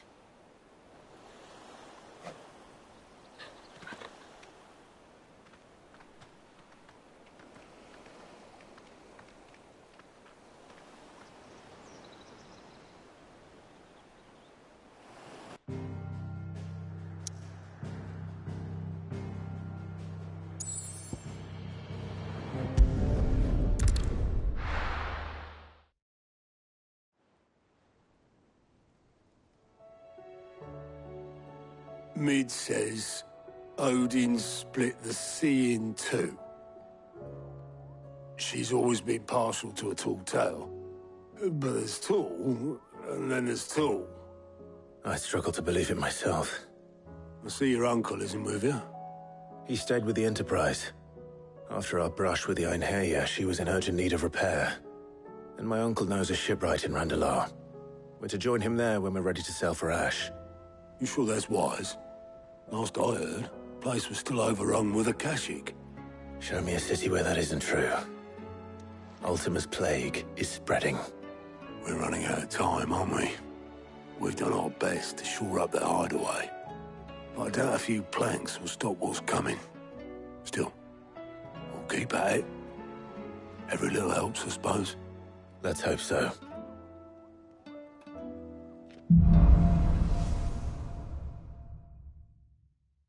I should visit Joshua. Assuming Talia will allow it.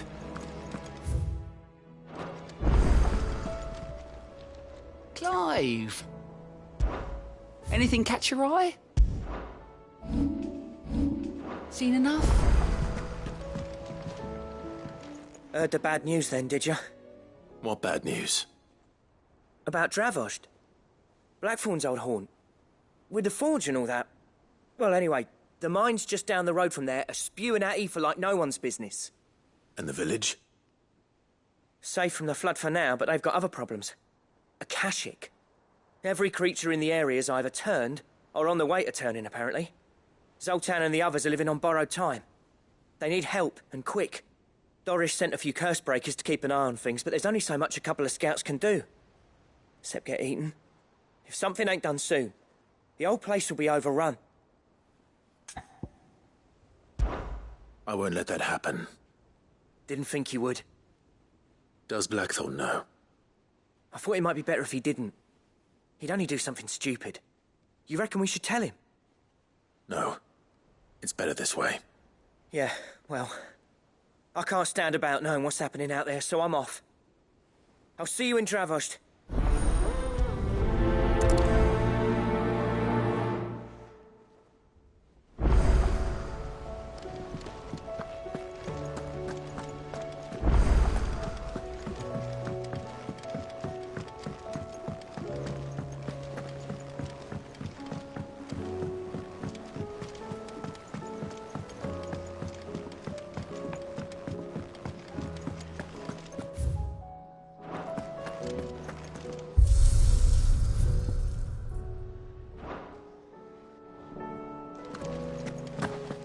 The stew's awfully thin these days.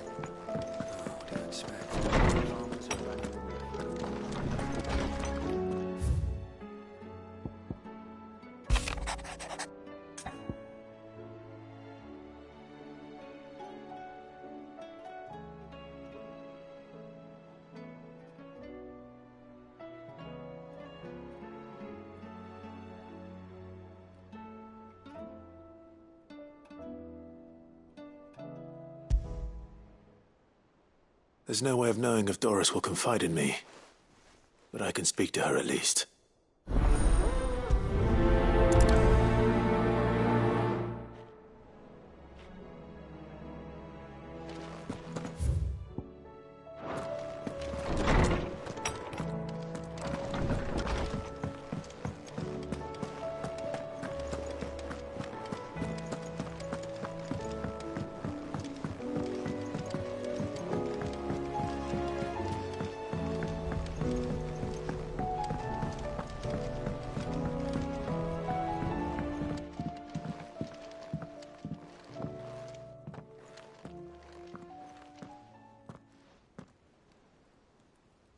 Where are you? Can I help you, Sid? I'm looking for Doris. Is she here? I'm afraid not. She's at Martha's Rest on a job. My job, actually. When she heard what the mission was, she insisted on going herself. Alone. Did she? What was the mission? Following up on some new information. Once they'd settled in, the bearers you helped liberate in the Dragon's Eyrie were keen to talk about their imprisonment. And about their captor.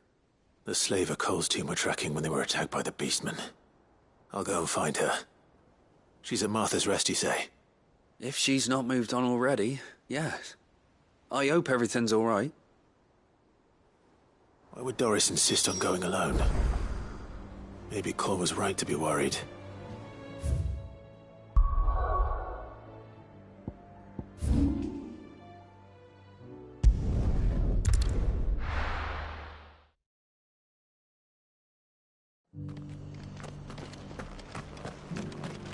Doris should be somewhere nearby. Assuming she's still here.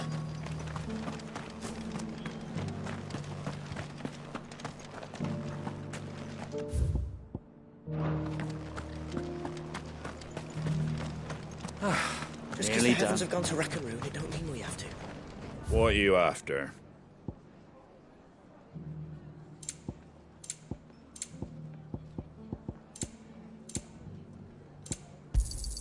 There you go. Thanks very much.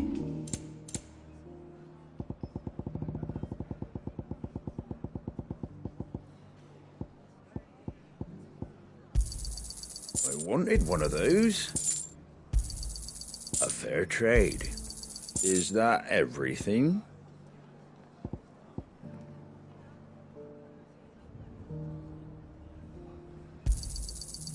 wanted one of those. Take care out there, eh?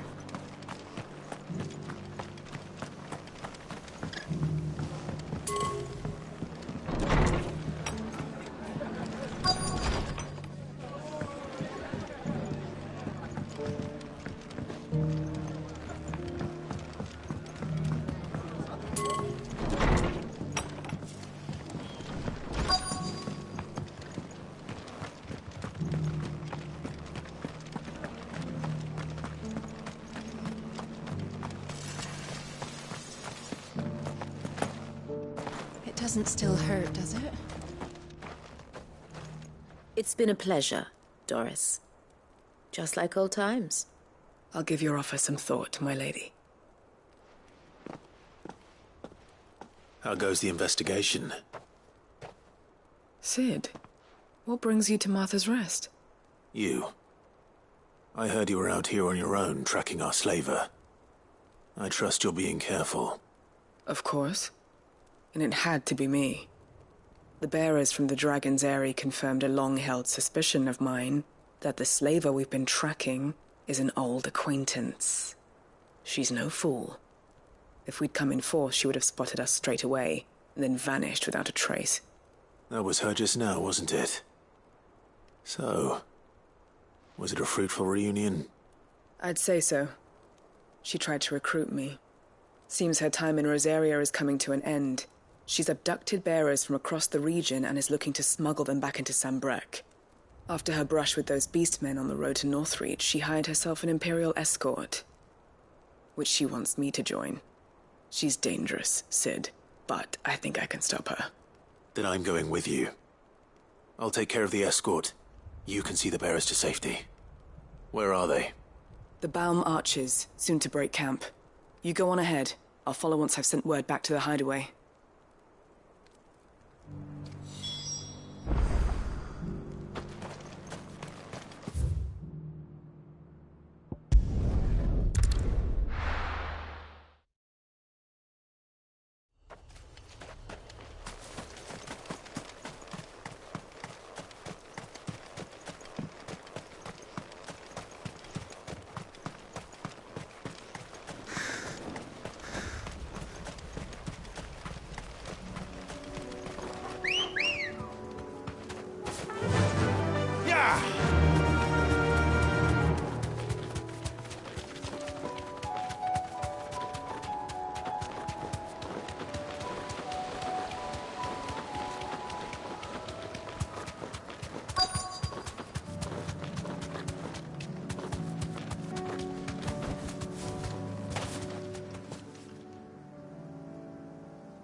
Good. They haven't broken camp yet. How did Doris come to know a slaver, I wonder?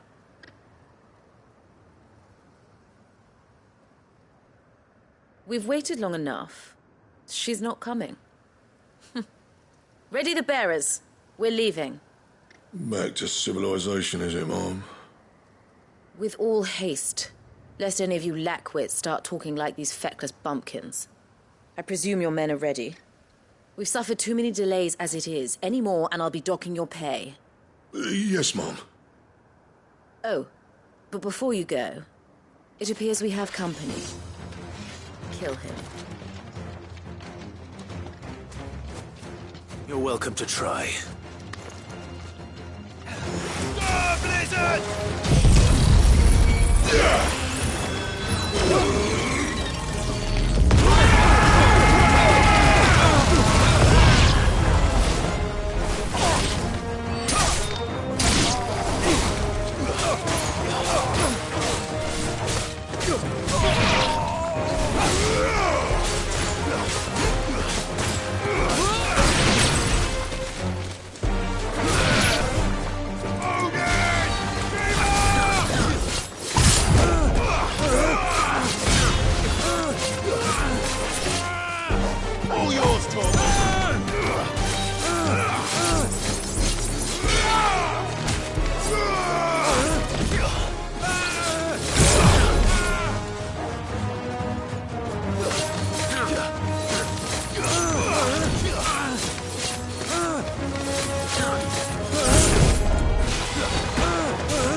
So much for your escort. You'll forgive me for not avenging my men. I'm not the swordswoman I used to be. I surrender. Do with me as you wish, Sid the Outlaw. Sid! Ah, Doris. I take it you're not here to rescue me from our brooding renegade? You know, I always wondered where you'd vanished to. But casting your lot with this criminal of all people... Better fighting for a cause than killing for coin. I'm sorry, Sid. I should have told you sooner. This woman, my former master, once trained bearer children to be weapons in service of the highest bidder. She raised me like a daughter, and I did terrible things to earn her favor. It wasn't all terrible, surely. We had our fun, too.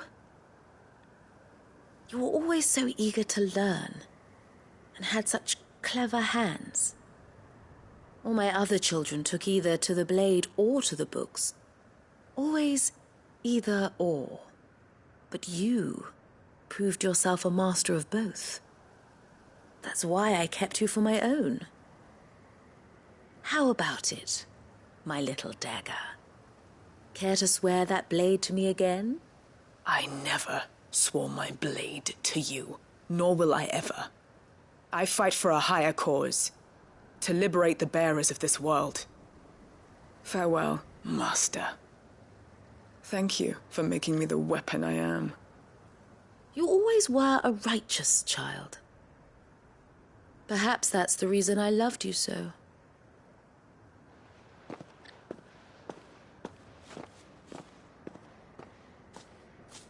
What do you want to do with her? I am not the killer she wanted me to be. Not anymore. And she no longer has friends in high places. The Dame does, though. Her connections at the Imperial Court will see that justice is done. All right. If you're certain. I am. And thank you for everything. Now, I better let these bearers know that they're safe.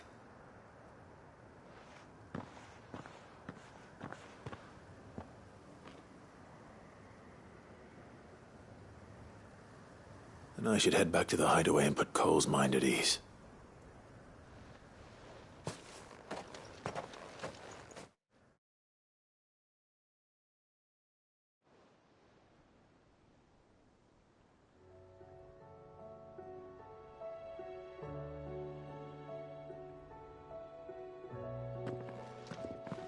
Welcome back, Sid. Doris's message just arrived. I hear you saved more bearers from being smuggled across the border.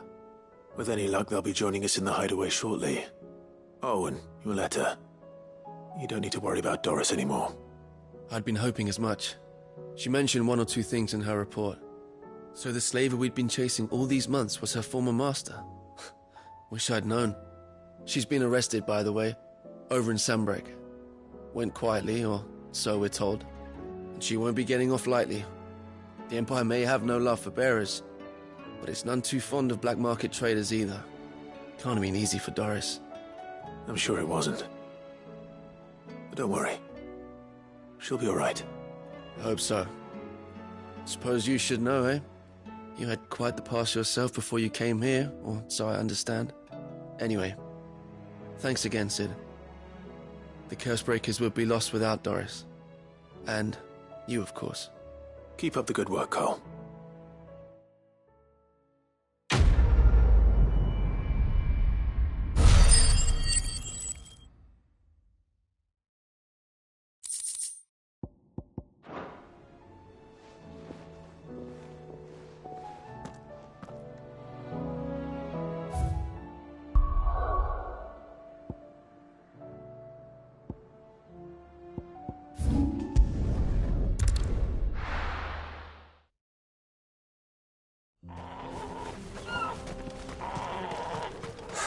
So Dravost is still standing.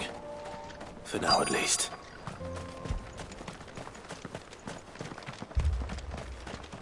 Good day. May we meet again. Clive! You're here! And the Akashic? Mostly off to the north still. But I spoke to Doris's scouts and it turns out things are worse than I thought. There's swarms of them out there. Told old Snotty to be ready to seal the north gate. That should buy us some time if we need it. Enough for the villagers to barricade themselves inside their homes at least. Well done. Welcome back, Sid. I'd never have guessed, you know. Not if August hadn't let slip. Who'd have thought that the savior of Dravost would turn out to be the realm's most infamous outlaw? Keen to help us out again? I am. Thought you could sneak off without me, did you? Blackthorn. Oh, what are you doing here? One of the scouts couldn't keep his voice down. Unlike my best mate who didn't think I deserved to know. Zoldan, how long's it been? Long enough for us two to turn into a pair of old codgers, I see. That your idea of an apology? Prick. Don't listen to him. You only did what you thought was best. For the village and that. I did, yeah. But that ain't the whole of it. Vulcan, our master, didn't leave the chiefdom to the two of us. He left it to me. The best blacksmith in Dravost, barring himself, of course. Bloody stupid tradition, in my opinion. If someone's got talent, you should let them practice their craft, not ask them to settle petty feuds and barter for grain. Our master wasted half his life that way. I wasn't about to let that happen to me. So you wasted half of mine instead? You're what Dravost needed. Under me and my precious ideals, this place wouldn't have lasted a year. So I left to devote myself to the work and spare you lot the consequences. I may be a selfish prick, but I only did what I felt I had to. What you had to do was your duty! Even if it meant we all starved? Enough. This is no time for bickering. You can finish beating each other up once Dravost is safe. Fine. I've said my piece anyway. Yeah. So have I. Sorry, Clive. I shouldn't have stuck my nose in. We're short enough on time as it is. Still, give us a mo, would you? I need to get my head straight before any of them Akashic try to bite it off.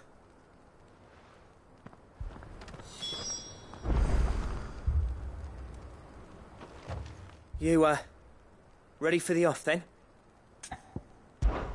We can't afford to waste any more time. Right you are. Might be worth having one last word with the scouts, though. Don't want any nasty surprises, do we?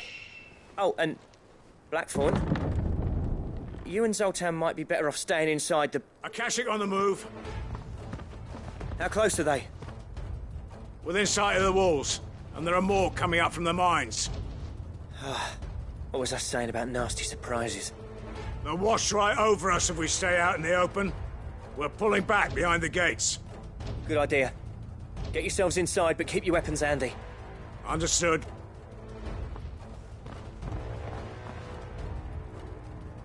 I'm prepared to fight if I have to. Well, let's hope you don't.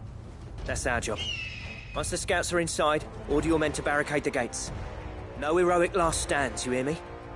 No fighting at all if you can help it. August's right. I've seen what Akashic beasts can do to armor. The people here are tough and willing, but they ain't equipped to face what's coming. I'm going out there. Start work on the gate as soon as I've left. I'll give you as much time as I can. And if they kill you? You evacuate. But it won't come to that. I promise. You'd better be right. Take good care of Dravost till I get back. Leave it to me. And give those things what for, yeah?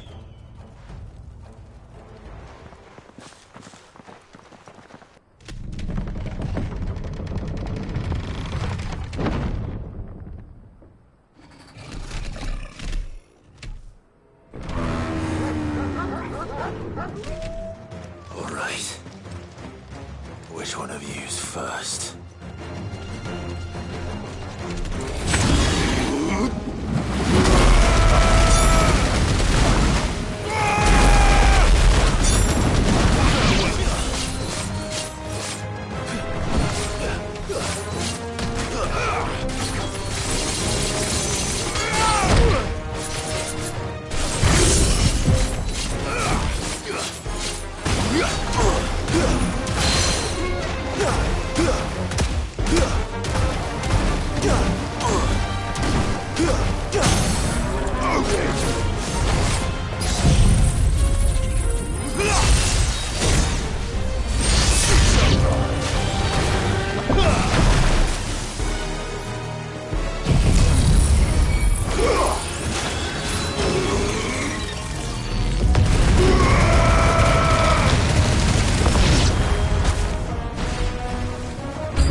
Is that it? Apparently not.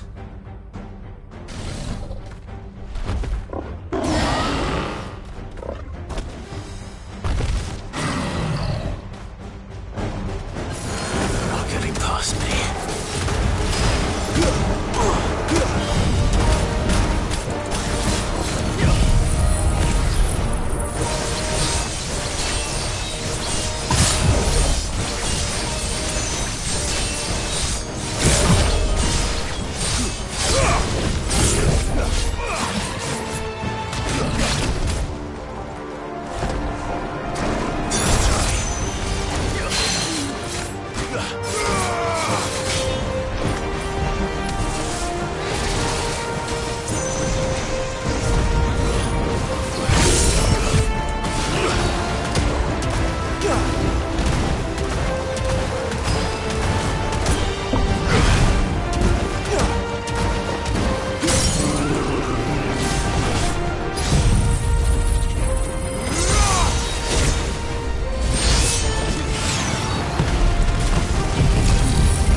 Now, the question is, did I miss any?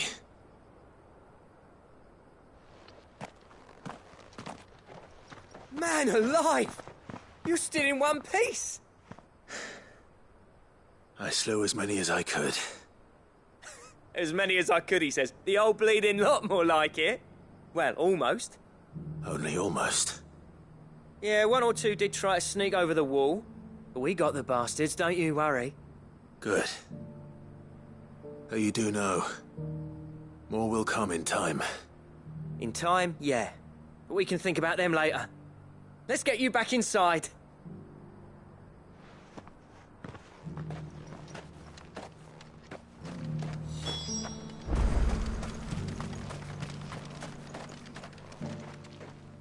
Sid!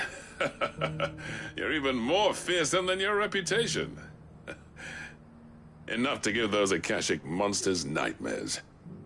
I almost felt sorry for the wretched things. But mostly, I felt grateful.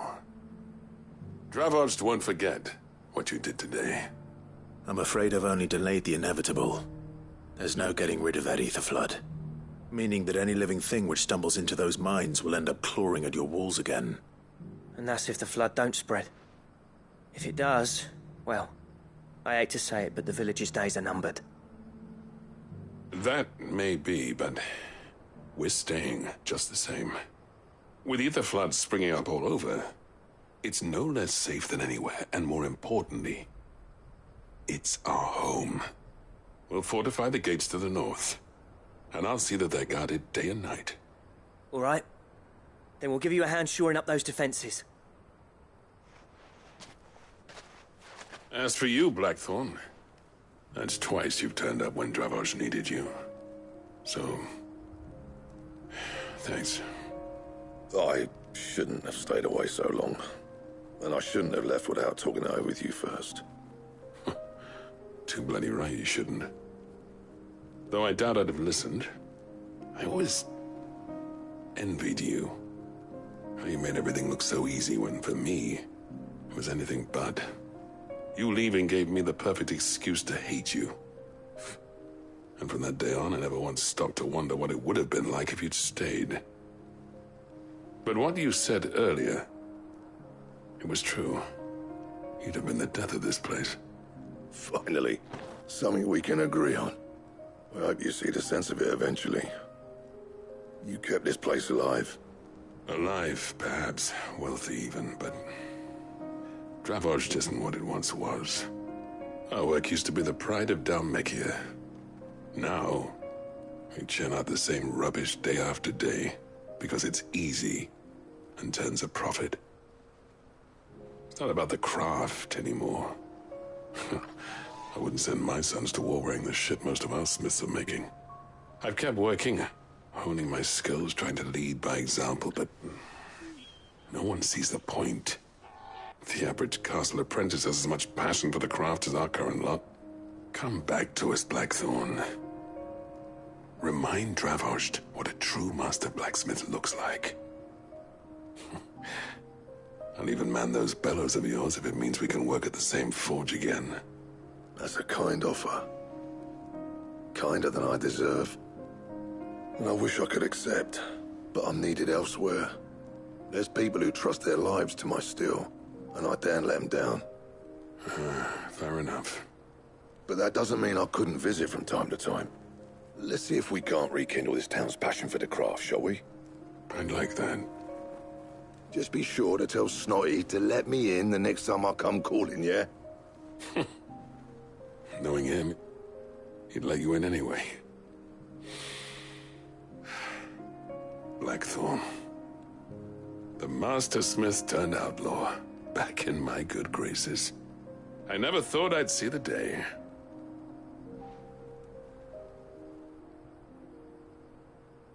I'd say that went pretty well, wouldn't you? Even better than I'd hoped. Sid, I've got something for you.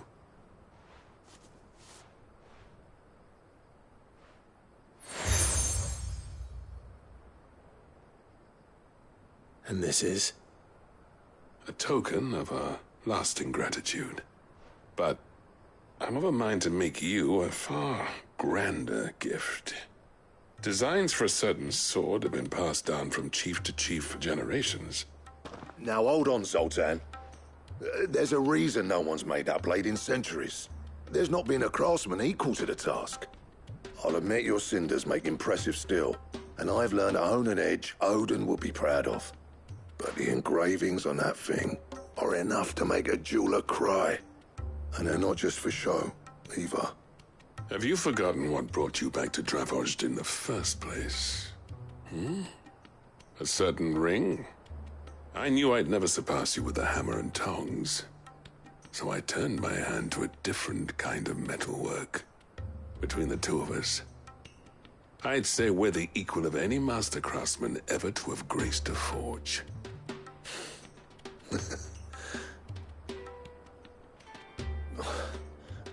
You know what?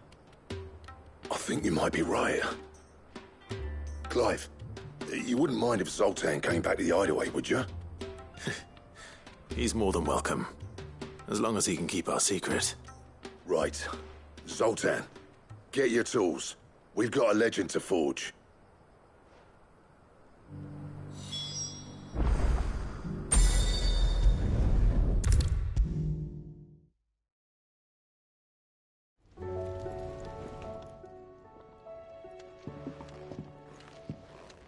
Ah, the man himself. We were just about to make a start on that sword I promised you. It's funny, but none of this would have been possible without your help. You remember Camille? We'll be using his leather work for the grip. The steel, meanwhile, will be tempered in a fire, burning the cinders you charmed out of old Zoltan here. And that whetstone from the Outer Isles? That'll be what gives the blade its edge. And the final flourish will be my talented colleagues' engraving. A team effort led by the greatest blacksmith alive. Now, save that talk till the thing's finished, yeah? Right. I'm ready if you are. To the bellows it is, then.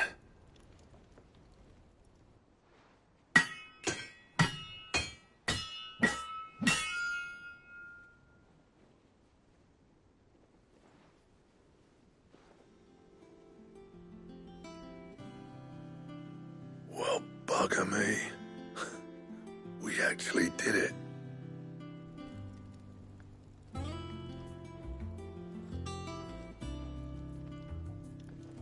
The sword to end all swords. Ragnarok. It's quite something. I trust you'll take good care of it. Thank you. Both of you. So, does this make you pair the greatest craftsman alive, then? This? Nah. This was just following the footsteps of the greats of old. It'll take more than that to earn us our place in history. But we're up for the challenge. Here. A list of materials. Zoltan and I got talking on the long road back from Dravost. We reckon with those items there, we could craft something even better than the Ragnarok. Something worthy of a legendary outlaw like yourself. That's a weapon I'd like to see. You leave this list with me. I was hoping you'd say that. One legend at a time, eh, lads? Before you start on the next, who fancies raising a cup to friendship reforged?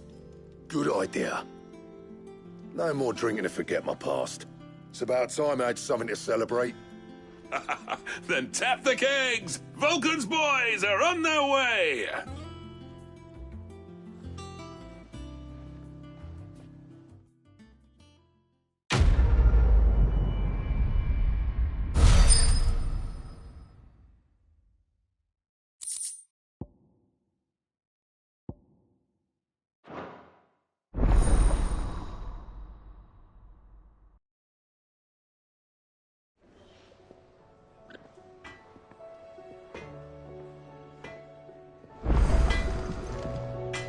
Trouble with your gear, or... I never thought me and Zoltan would ever speak again, let alone work together. And if it hadn't been for you, we wouldn't. You've been a good friend to me, Clive. The best. Yeah. The weight of all that shit.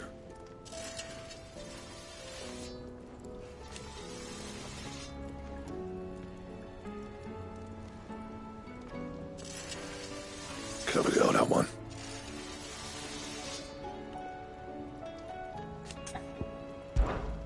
What do you want?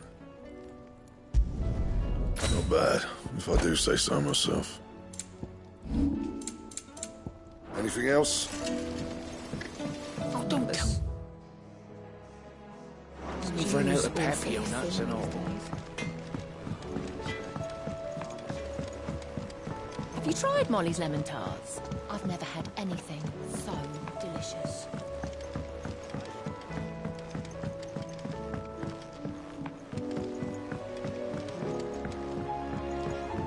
Canva lost. It can't be true. Miss, can we read Miss Editor's story for our lesson today? What a wonderful idea, Jocelyn. Let's do just that. How was she? The Enterprise, I mean. Ah, Sid. Just the man I was hoping to see. Did you have a mo? Don't tell me. You need more bomb ash. Oh no, we still got plenty of that left. I'm working on bringing another one of the Chief's designs to life. This time, it's a new smelter. It's got a reverberatory hood over the top for additional thermo amplification and a system of reciprocal recirculatory regenerators that let's just say it gets very blimmin' hot. A heck of a lot hotter than anything Blackthorn's got in his forge, that's for certain. Only mithril engines get hotter, and you can't chuck ore in one of them and get metal out the other end. Trouble is, we won't be able to make out of any old rubbish neither. We need the good stuff. And I hear you once helped Helena get her hands on exactly that.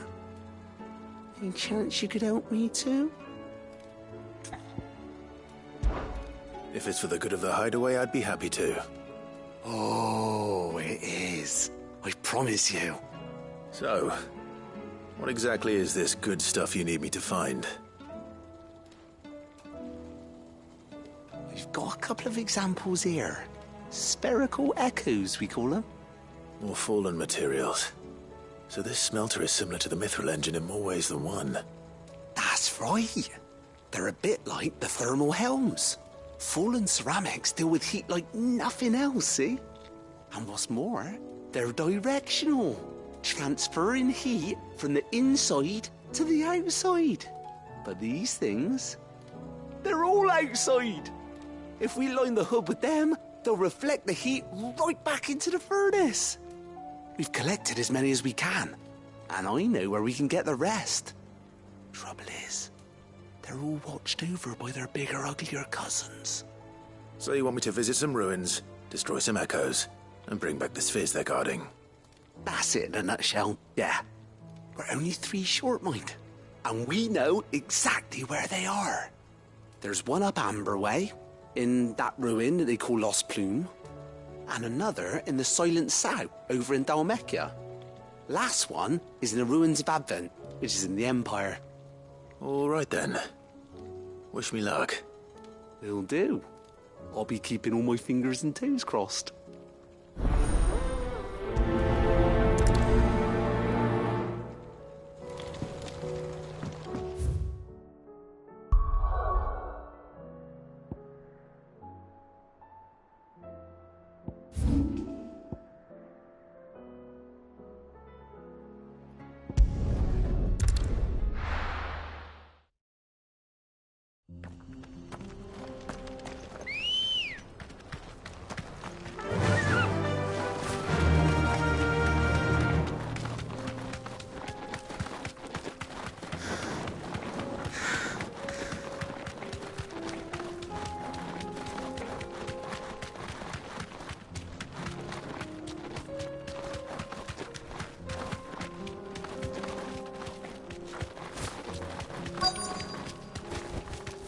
Thanks, girl.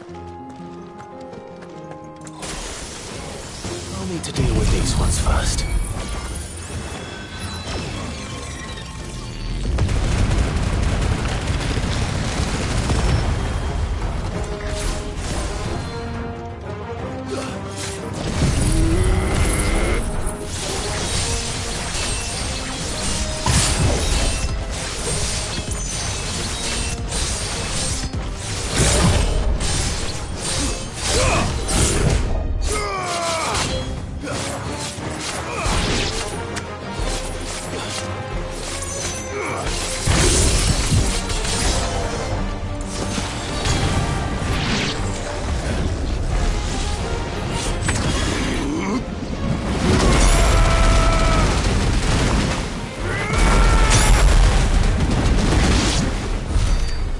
to find this spherical echo.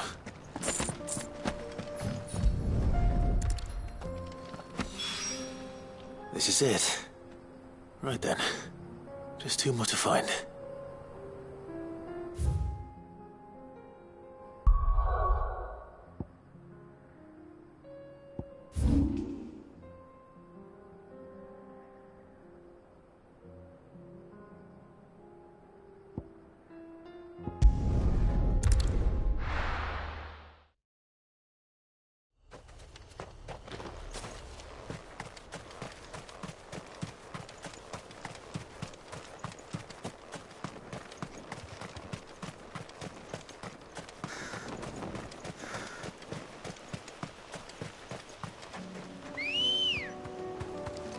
Come on. Faster!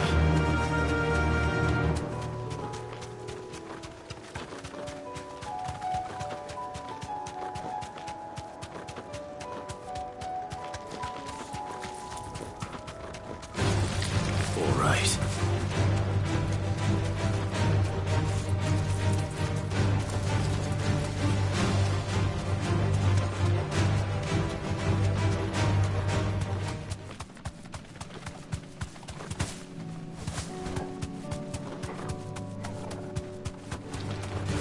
Mistakes.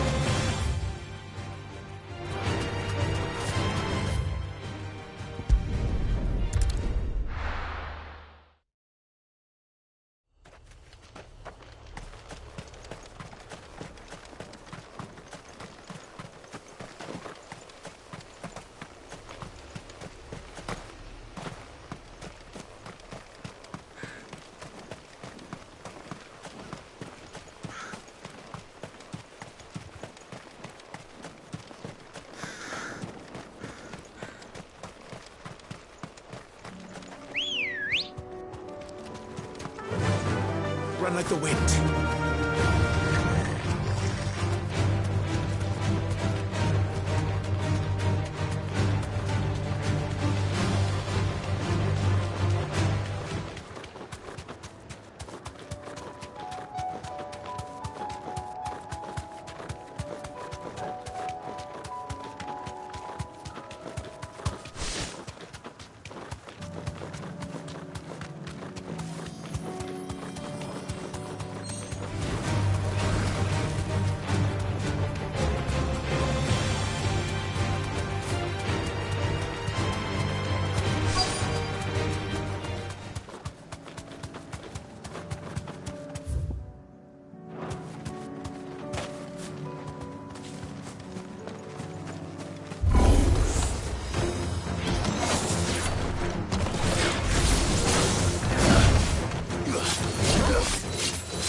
Two down, one to go.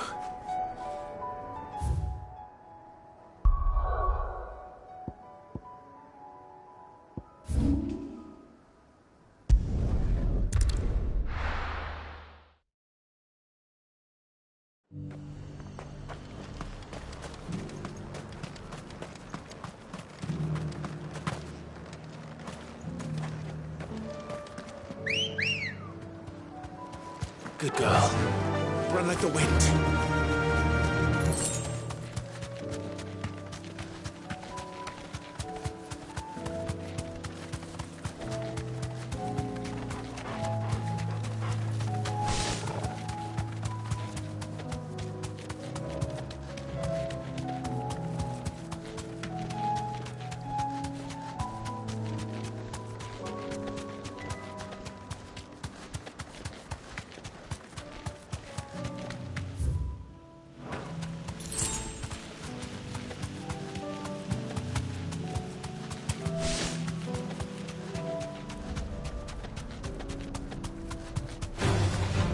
to fight.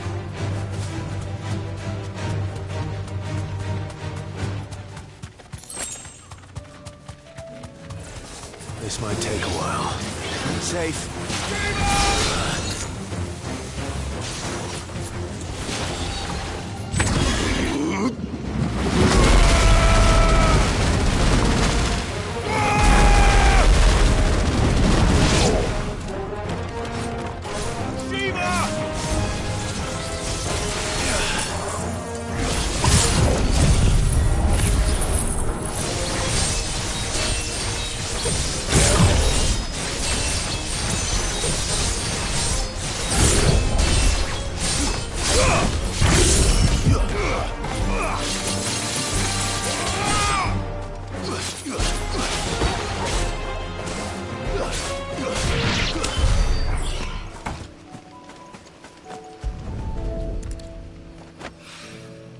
That's all of them. No one can uncross his toes now.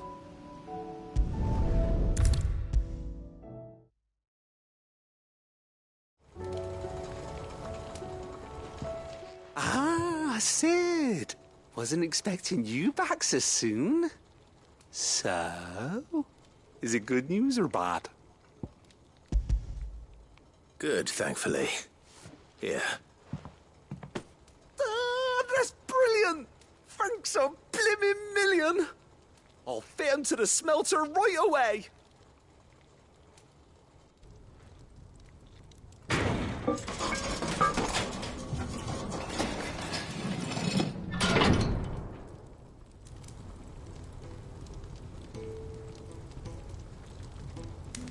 May I present to you the Telemon Furnace! Ain't bad, is she? She's a beauty. You saved my bacon again, Sid, and I ain't about to let your good deed go unrewarded. It's fine, really. My bag's flexible enough already. Oh, don't say that. I'm sure I can make a few improvements to it yet. You could just buy me a bigger... How about that clasp? Looks a bit stiff. Reckon you could loosen it up and make some more room? And I reckon I know how. With a new alloy we've been working on. The Telemon Furnace was just what we needed to perfect it. It's a metal, see? So it's lovely and strong, but it's also, well, stretchy, if you can believe it. Stretchy metal. Well, if you insist. That is the spirit. You'll love it, I promise.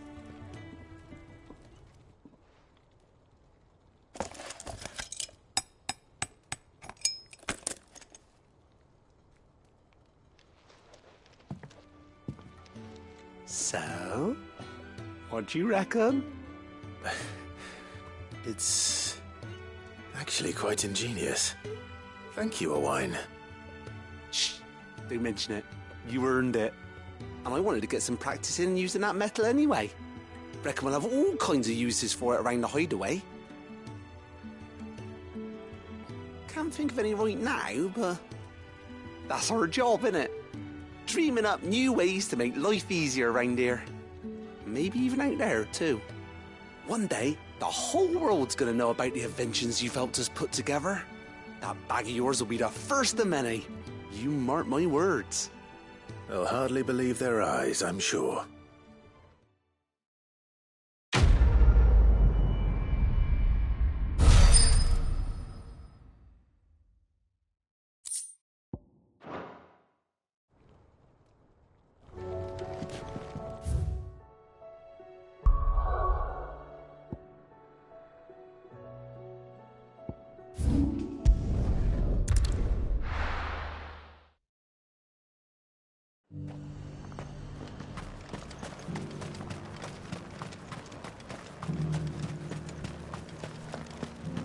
There were ghosts at the gates not days ago.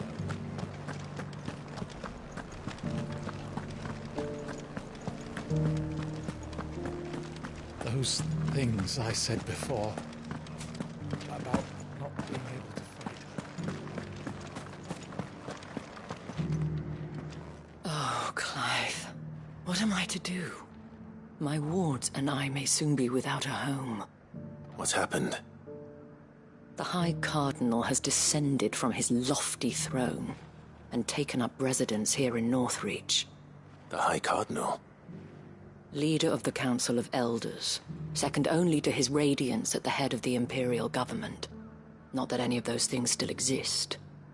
Now he goes by his noble title, the Duke of Oriflamme.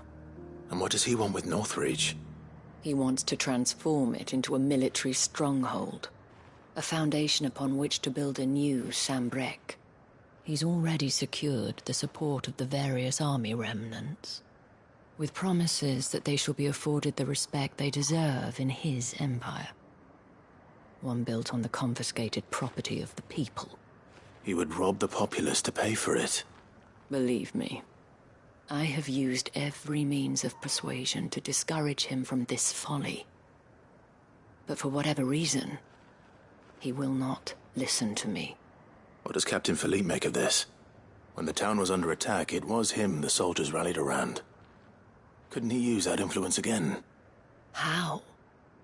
By speaking out against one of the most powerful men in Sambrec. A man whose stated aim is to revive the empire Philippe's comrades swore to serve, and to improve the soldiers' lot within it.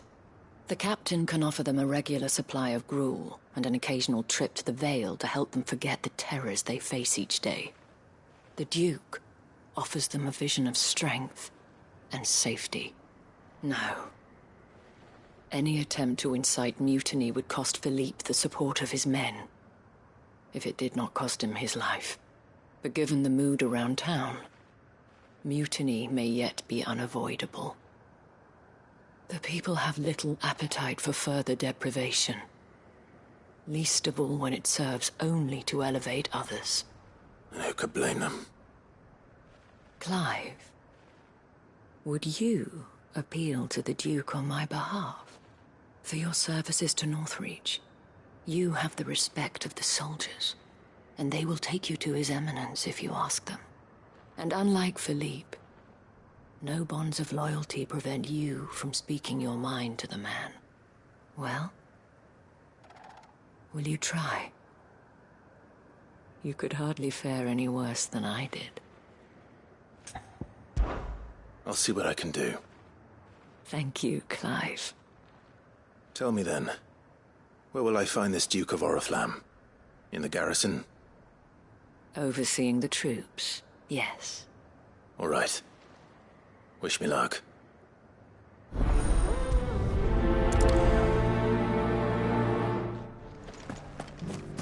I may have met this Duke before, at the Remembrance Ceremony. Let's hope I didn't make a strong impression.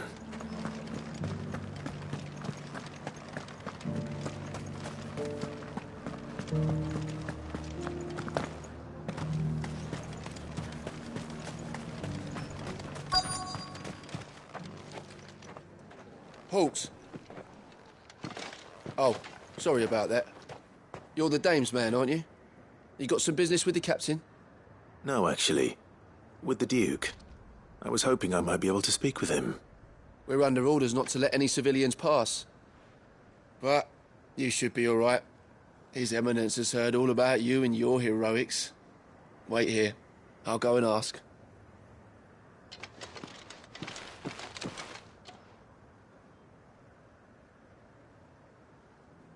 So, you are the sellsword who lent his aid to the garrison.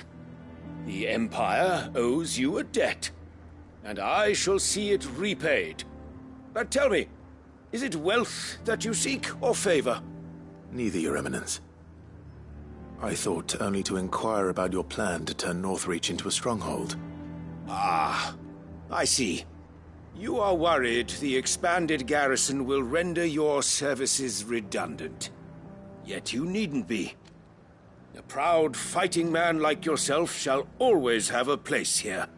Pride of place, in fact. For too long has the contribution of the noble soldier been under-reckoned. But no more. For it is they who shall see the Holy Empire rebuilt, beginning right here in Northreach. Why here, Your Eminence? The town has been fortunate enough to escape largely unscathed from the recent troubles. Her defenses are sound, and her garrison well prepared.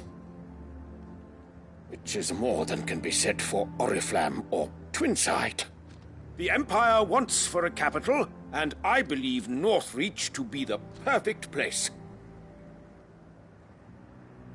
With Caer Norvent as her citadel.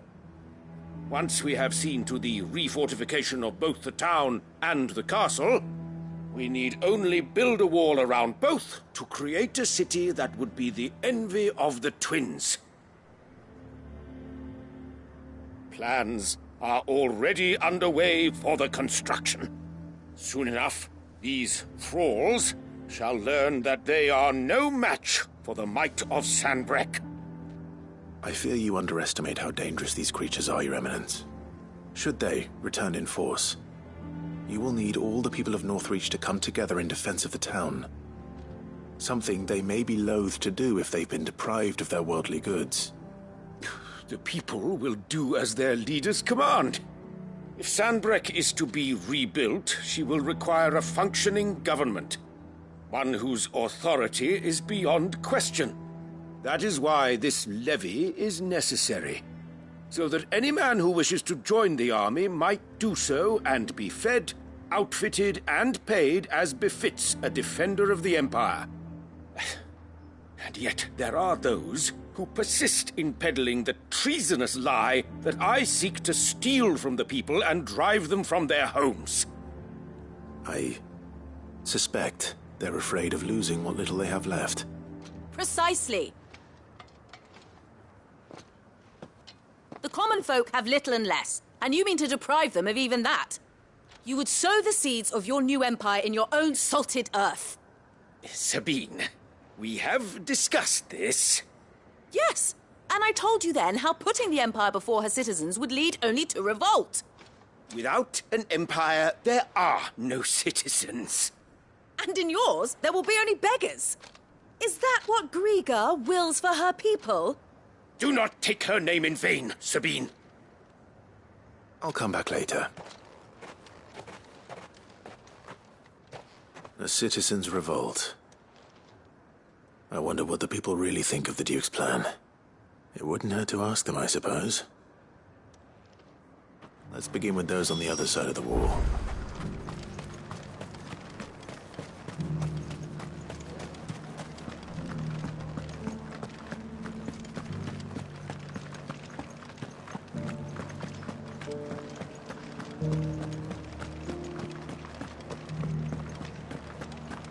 There were ghosts at the gates not days ago.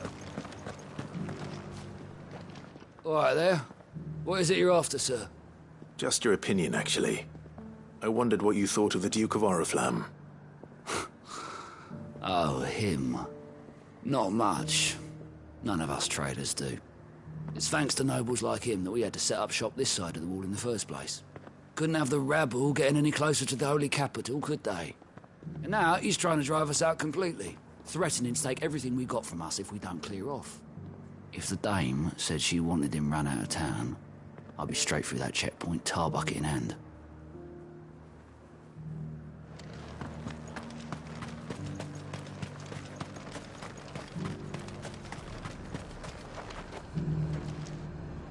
I've been hearing a lot of talk about a certain Duke.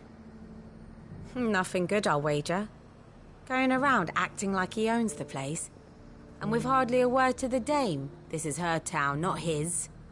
I take it you'd rather she was in charge. As far as I'm concerned, she still is.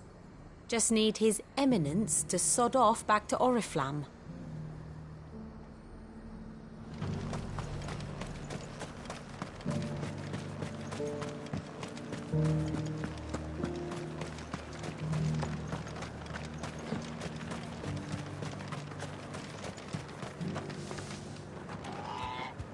A question, if you don't mind.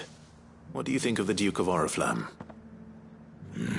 Don't get me started. You build a life for yourself somewhere, earning for some noble to turn up and tell you you've got to hand it all over to him. If he thinks his name and his chains give him the right to empty our purses, he's in for a rude awakening. We'll do whatever it takes to keep what's ours. Whatever it takes. Well, the people seem united enough. What about the soldiers? I heard the dame got an eye concert with the meadows.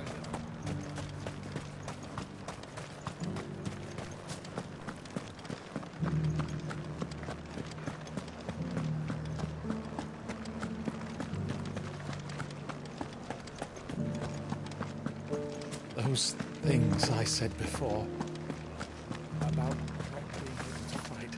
Excuse me, do you have a moment? I wondered if you'd mind sharing your thoughts on the Duke of Oriflamme. Well, he's made a lot of enemies coming in the way he did. But I mean, look around us. You can see the state the realm's in. The traders might not like having the screws put on them, but if they volunteered a few more of their hard-earned gil before things got bad, maybe they wouldn't have to. I think the Duke's got a point when he says rebuilding the Empire's the best way of making sure we're all protected. And if that means people who don't know one end of a sword from another have to make way for those who do, well, that's just how it goes.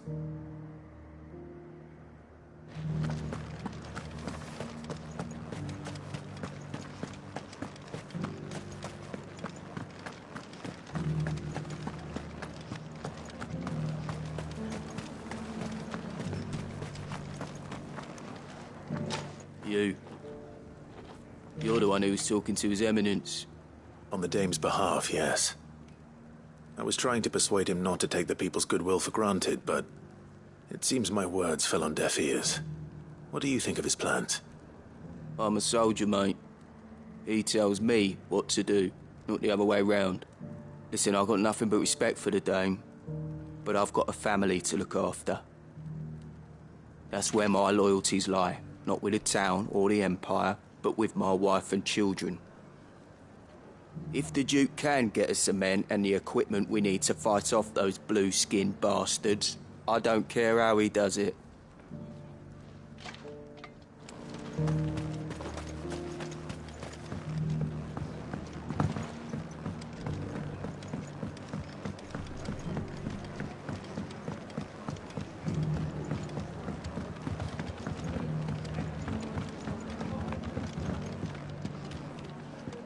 I hear the Duke of Oriflamme plans to turn this town into some sort of fortress.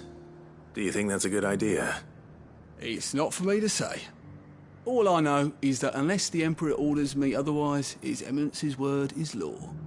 Look, no one likes all these taxes and tariffs, but empires don't come for free. Once Sanbreque is back on her feet, we'll all reap the benefits. Let's see what Philippe makes of all this. Sabine, you are embarrassing me.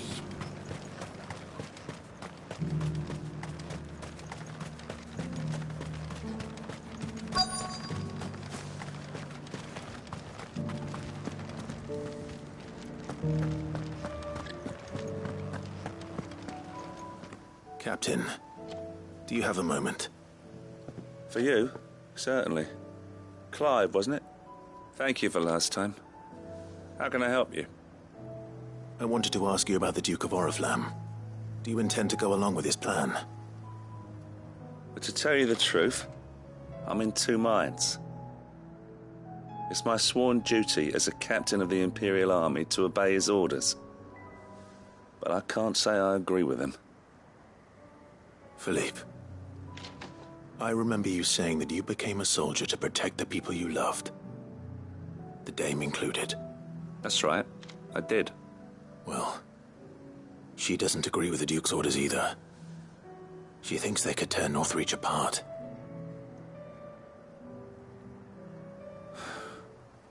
And she's probably right. Thank you, Clive. I know what I need to do now. Protecting the people I love is what matters.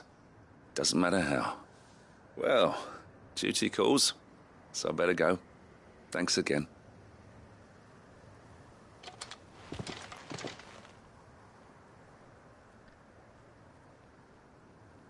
It seems Philippe wants to do the right thing at least.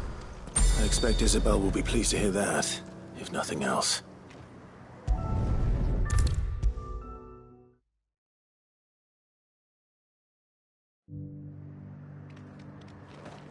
Ah, Clive. How did you fare? Were you able to speak with the Duke? I was, but...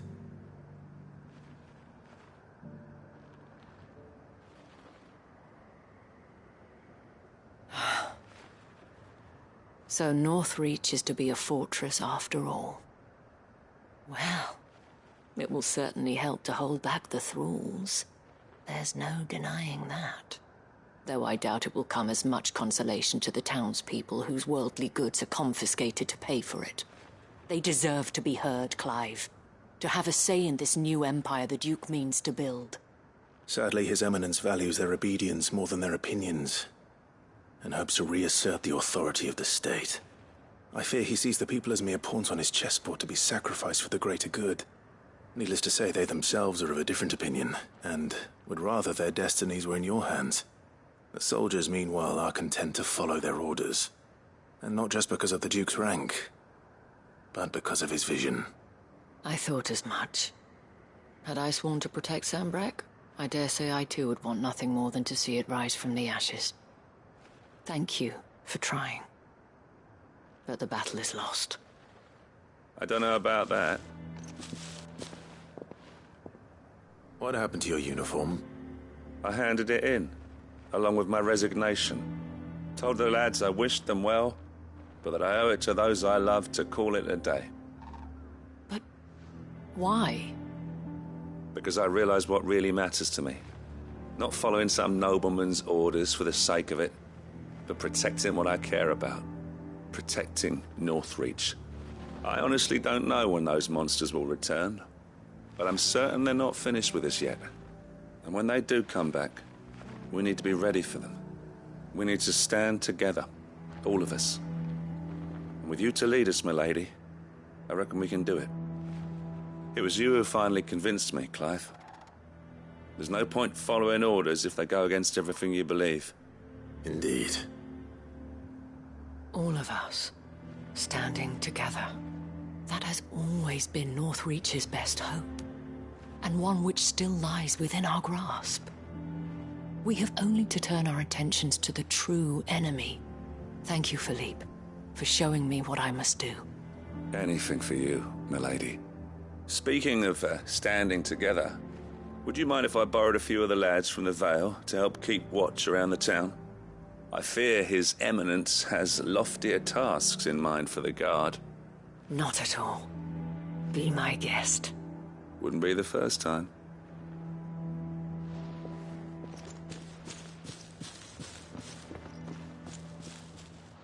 There may be hope for Northreach yet.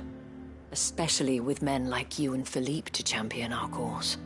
I, for my part, shall continue to work upon the Duke, in the stubborn belief that I might still tempt him into joining hands. But I suspect I shall have to call upon your aid again. Until then, Clive. Until then.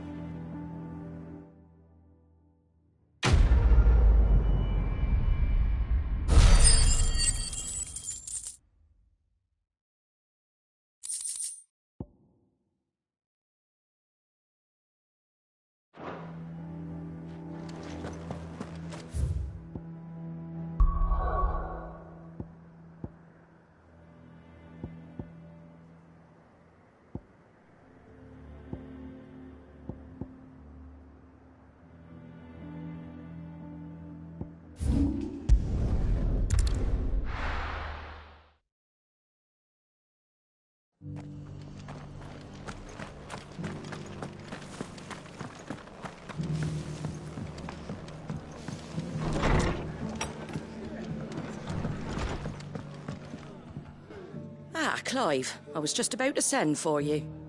I'd like you to take something to Sir Wade up in Eastpool. Seeds for planting. Thought it was about time they started growing their own food. I'll keep providing them with whatever they need in the meantime, of course. But if Eastpool's going to survive, it's got to be able to fend for itself. As of those poor bearers. They've lived their whole lives in servitude, but now they're their own masters. Small wonder they ain't got the foggiest how to provide for themselves. So it's up to us to teach them. And if you're wondering why you, well, The wagoneers taking supplies up that way have been coming back with more and more reports of Akashic around the village of late. Sir Wade's putting a brave face on it, but I think even he's starting to worry. And if he's likely to share those concerns with anyone, it's you. All right. Thanks. Wouldn't ask if I didn't have to. There. That should be enough to keep him in Gazal Greens for a few years at least. Gazal Greens? Not the most mouth-watering crop, I'll admit. But they're hardy, they grow fast, and they fill a hole. Better that than something that'll wither away at first frost. And chocobos love 'em too, which is no small thing. When I say all of us need to pull together to get Eastpool back on its feet, I mean all of us. They ain't exactly succulent, but cook 'em right and they're just about bearable. I'll take your word for it. Anyway, Sir Wade'll know what to do with them. And if he don't, well, I'll go up there and show him myself. I'm sure you will.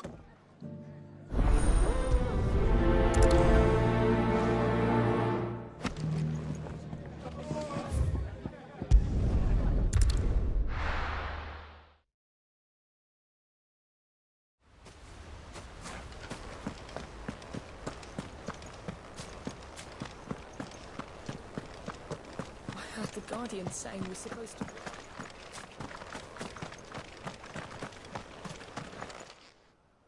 Ah, Lord Rossfield. What brings you to Eastpool? A delivery from Martha.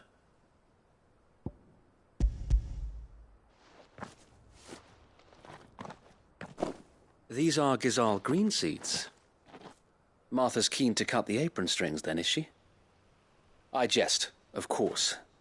You see, I had thought we might be able to revive the old wheat fields, but they'd long since gone to seed, only without the seeds.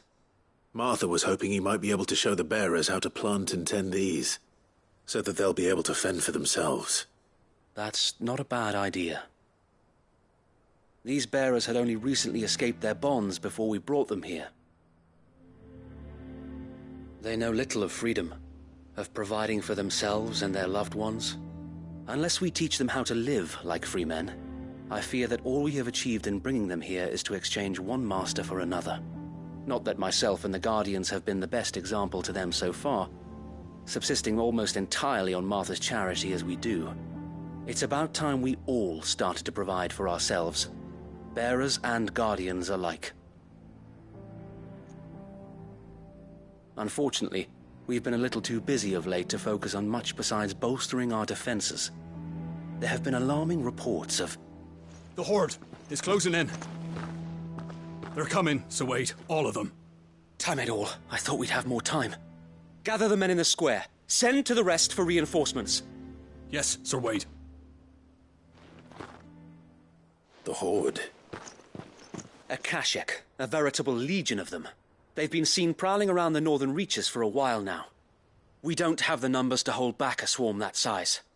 I had hoped to build a perimeter wall so that myself and the Guardians might be able to defend the village, but... Now you're out of time. Precisely. If reinforcements from the rest arrive before they do, we may just scrape through, but I fear that's rather an enormous if. What if you could call on reinforcements from Eastpool? You mean the bearers?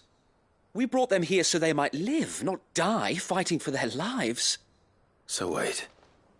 You said you lack men to defend the village. Are the bearers not men?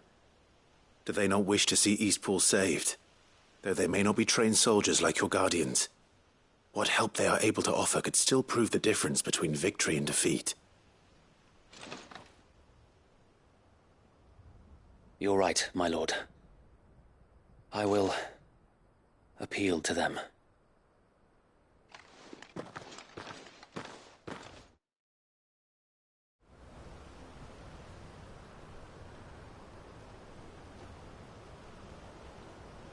My friends, I humbly beg your aid. We Guardians are few and our enemies many. But I swear we can defeat them with you at our side.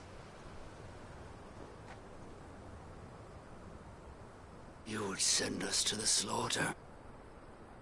To serve as bait for those fiends so that you and your men might be spared. And to think we trusted you. Say what you will. A home is not worth dying for. But it is worth fighting for. Sir Wade fights to give you lot a chance. Just like I do. Just like Sid does. We all wanted to give you a home where you could be free. And you got one, didn't you? This place, Eastpool. This is your village. Your home. And if you don't fight to protect what's yours, you'll lose it. You know I'm right. This world wants to take everything from you. Everything. Your homes, your freedom, your very lives. So then, are you going to stand by and let that happen to you? Are you going to accept fate like good little Bran did and die, having never stood up for yourselves?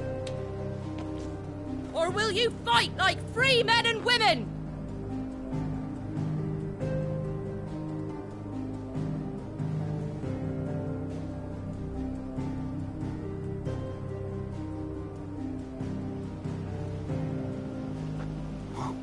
What are you doing? All right. Give me a sword. I never dreamt I'd have a home of my own. And now that I have, I don't want to lose it. I will protect what's mine, or die trying. We all will. Free men and women, fighting together.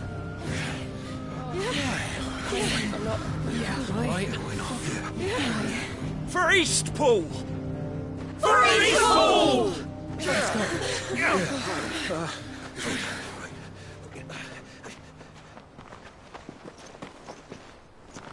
Thank you, Martha. Don't mention it. Just promise me one thing. That you'll show them how freeborn fight. Gladly.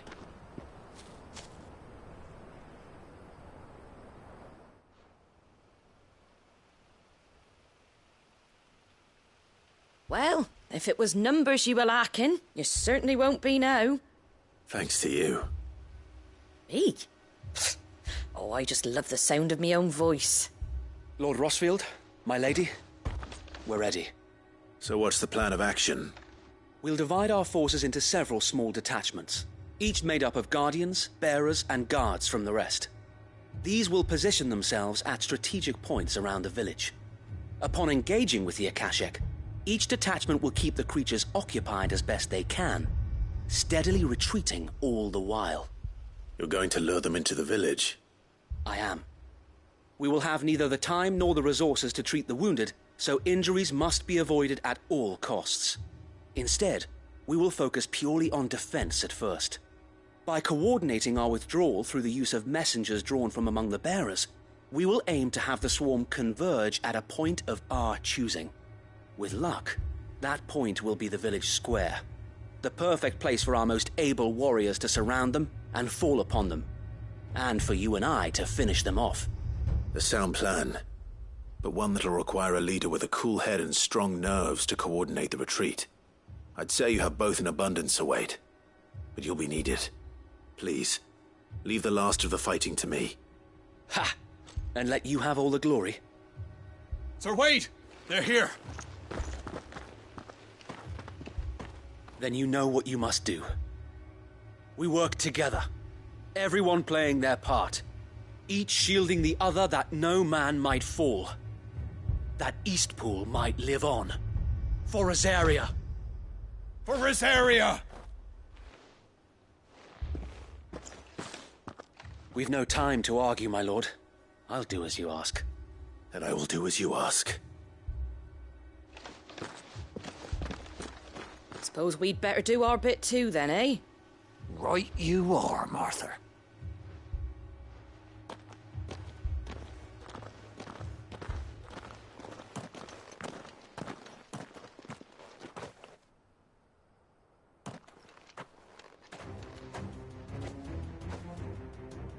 The calm before the storm.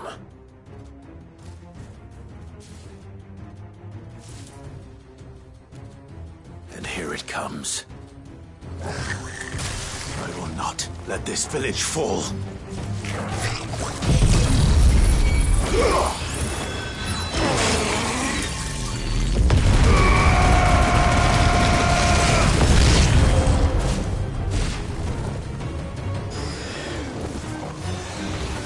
Waters rise!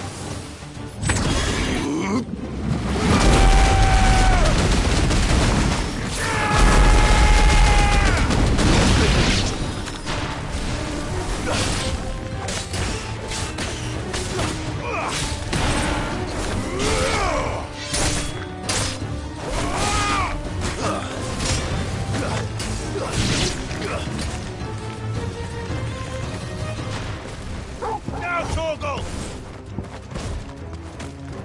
Attack!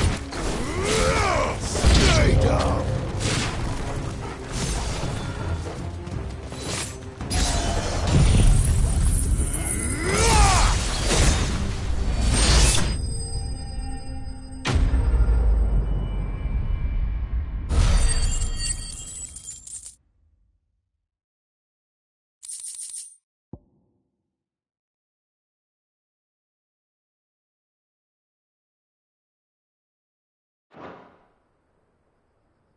Looks like that's the last of them. Lord Rossfield! Change of plan! What is it? Owl from the rest. An Akashic Curl's been sighted on Rhiannon's ride and is headed in their direction. Well, the better half of her guard is here. So wait, how many Akashic remain in East Pool? Hard to say. My men are still facing some resistance, but I think the worst is behind us. I could order a detachment or two to fall back and... No. Let them finish the job. You stay here too, Sir Wade. Your men need you. I'll go after the Curl. Join me only when East Pool is won. If you're sure, my lord. May the Founder protect you.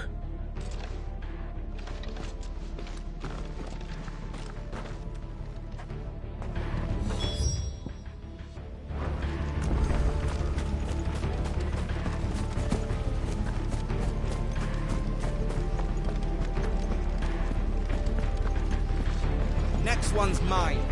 I might not.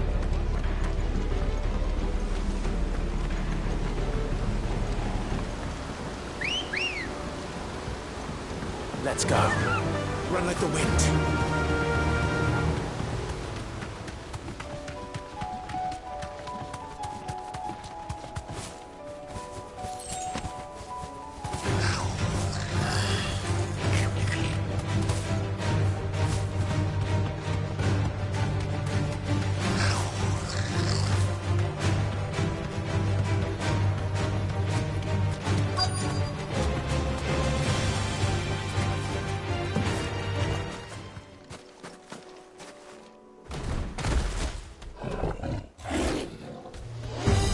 There it is. With me, Torgal.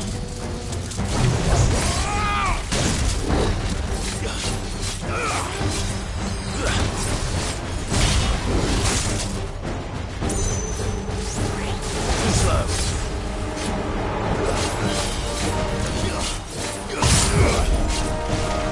Nice try.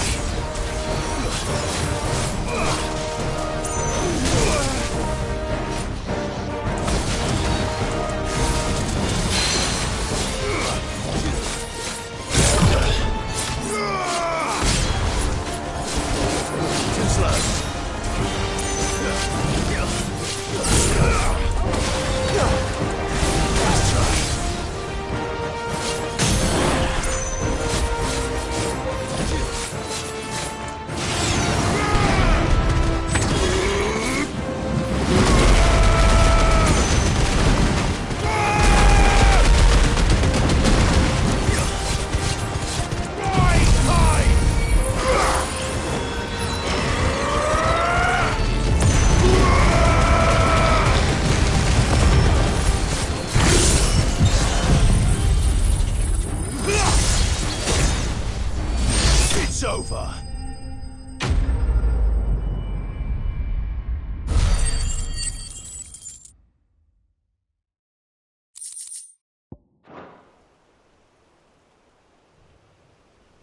Right.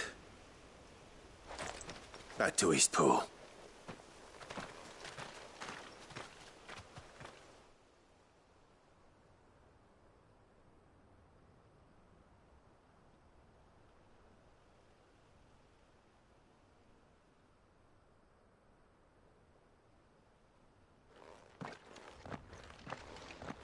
Lord Rossfield, the Curl, is it? It's dead. Thank the Founder for that. And for you, my lord. We were able to eradicate the rest of the Horde. I have guardians posted around the village to keep watch for further attacks, but all seems quiet for now. I hesitate to say it, but I think it might be over. I think it might.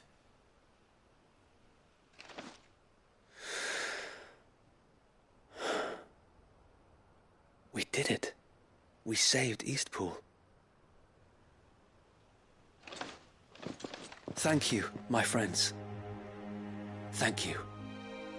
No, Sir Wade. It's us who should be thanking you. You brought us together. Showed us what it means to fight for what you hold dear. We never had nothing to call our own before. We didn't know what it meant to protect it, but now we do. We really do. Forgive us, Sir Wade. You and your people saved us, and still we doubted you. But there's no doubt in my mind anymore. We're free men now, so we have to start acting like it. We have to fight to protect what's ours, to protect Eastpool. And we shall. We all shall. Together. This is our home. And if anyone or anything tries to take it away, they'll have us to answer to. Come on then. Let's get to work. This village isn't going to rebuild itself.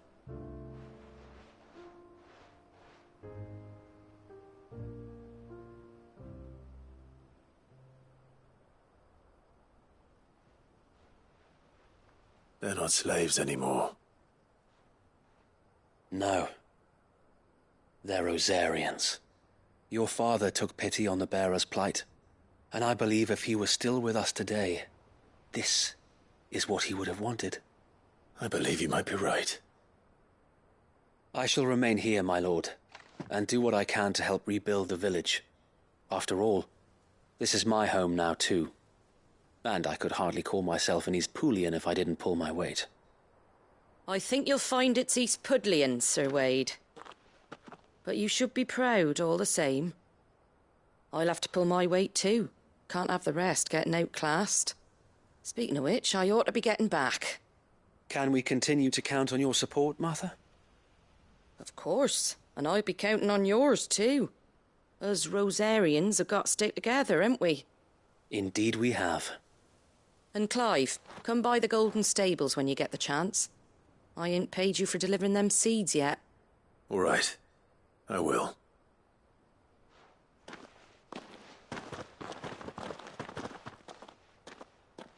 Lord Rossfield, do you remember our very first mission together? Clearing the goblins from the Stillwind marshes? How could I forget?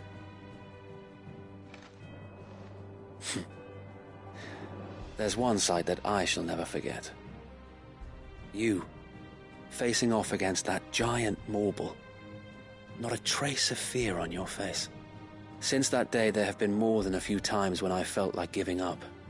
When the odds seemed so stacked in the enemy's favor, I thought I may as well just lay down my sword and surrender. But every time I would think back to the look in your eyes that day and remember what it means to be a shield. Know that whatever trials Eastpool may face, I shall never lose courage. Thanks to you. So Wade, you have always been a true shield. I know that Eastpool, and indeed all of Rosaria, will be safe in your hands. Thank you, my lord. I know the rest of the world will be safe in yours. I'll do my best.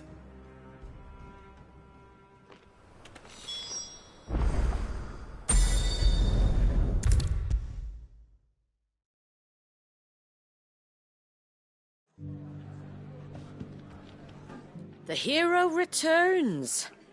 It's lucky you came by when you did, eh? Not only did my seeds get delivered, but you went and saved Eastpool and all. I just did what I could. And it's only right that you get rewarded for it. Take it before I change my mind. Thank you, Martha. So, Eastpool's finally back on its feet again. And a home to free bearers. Who'd have thought we'd see the day, eh? Well, it was your idea. I know that, but I never stopped to think what it would mean. Bearers in charge of themselves, thinking for themselves, working for themselves. Like your hideaway, but not even hidden away. Though I suppose the rest ain't much different nowadays. You know, bearers living free like that reminds me of when I first met Sid. Loath as I am to recall that particular day. I take it you didn't always see eye to eye. What happened? Well, if you really want to know, I started doing what I do long before I met Sid. In fact, that's how I met him. Or at least how he came to meet me. He showed up at the stables one day, asking questions about who'd been buying up bearers. Founder knows what he thought I was doing with them. Running a hunt, poking around in their innards. Something awful, anyway. Me, I thought he was a new constable. Thought the game was up. But somehow we both managed to work out what each other was about. And before I knew it, the cheeky arse was rattling on at me about how I was doing it all wrong. After all my hard work. Told me I was giving them relief, but not freedom. That my bearers were still dying as slaves. Got right under my skin, it did. Told him if he didn't like it, he could bugger off and report me to the garrison. And do you know what he did? He smiled. And then he laughed. And then I did the same. We made a pact that day. That whenever one of us was in need, the other would always be there for him. And you were? Well, we both wanted the same thing. To make life better for bearers. Just like your dad. Do you know I was born right around the time Elwyn became Archduke? Growing up, I saw how he tried to change things. He certainly didn't lack for ambition, that one. Indeed. But the loftier one's ambitions, the harder they are to achieve. Which is why those of us who follow in their footsteps need to finish what people like Sid and my father started. Suppose you're right, aye. And if we don't manage it, there's always them who come after us. Good thing we've got a few half-decent sorts waiting in the wings, eh? It's almost enough to give you a little bit of hope. Just a little. Anyway, enough nattering. Better get back to work. Let's see about making everyone some dinner, shall we? The least the folks who saved Eastpool deserve is a hot meal. And you and me ain't gonna save the world on an empty stomach neither. That sounds like a wonderful idea.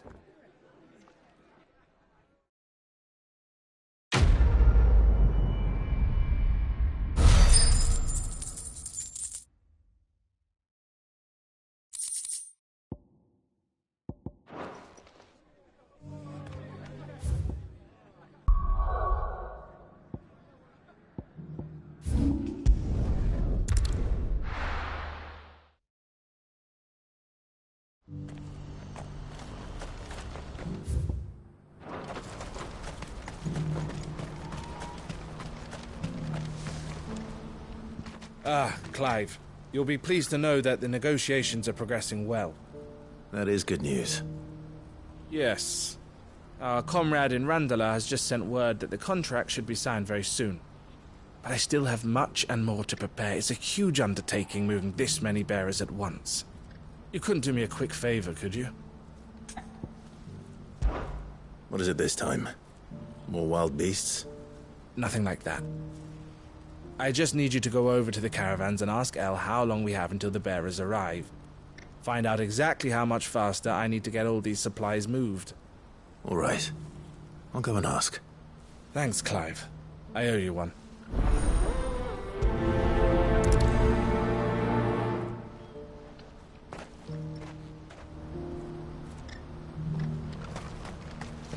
What's happened?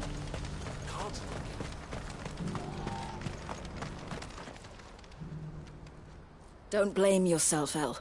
This is their fault, not yours. I know, but... No buts about it, all right?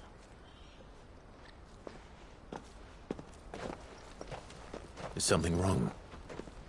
Vonnie came to give me a message from our intermediary.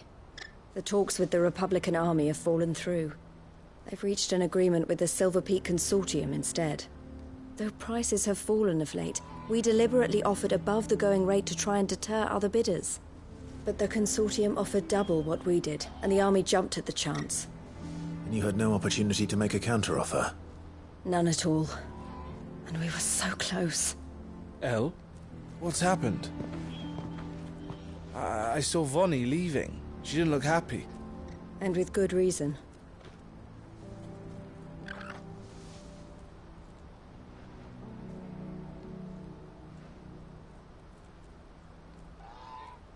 But I thought we were the only ones the Fist were speaking to about the bearers. How did the Consortium even find out about this? It's not so surprising. They have ears all over the Republic. This isn't over. The Consortium will have to sell these bearers eventually, and at the price they paid, buyers will be few and far between. I'm going to Randalar myself. Alone? You sure that's wise? Are you offering to be my bodyguard? How kind. Meet me at the checkpoint near the capital gates. I'll send an owl ahead and request a meeting. You go to Cashlock, Theo, and get everything ready. We've waited far too long as it is. Even if I fail to free these bearers, there will be others. Someone needs to prepare the place and keep any prowling beasts at bay. Oh, and that's me, is it? Well, it looks like I'm following orders till she gets back from meeting the Silver Peak Consortium, who've been doing their best to undermine our scheme. She'll never join them after this, surely. No, she said it herself. She still has plans for Cashlock, even if this one falls through. She means to stay with us, then. I can't say I'm not happy to hear it, but... is this what she really wants? You have to trust her. You're right. It's what she wants now. And if Elle's off fighting for the cause, I should do my part too. So I bid you farewell and safe travels, my friend. I'll gather my men and leave for Cashlock. We'll make sure the place is well stocked and defended. You go to Randalar and see if you can stop my sister biting the Consortium's heads off. If she won't consider her prospects, someone has to. I'll do my best.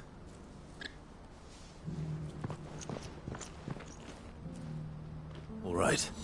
To Randalar, then. And better not keep Eloise waiting.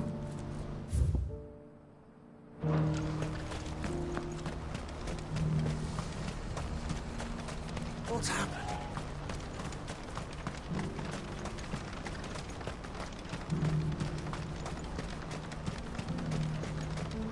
What I wouldn't give for a hot meal. Looks like this is the end of the road for us. When are they gonna let us through?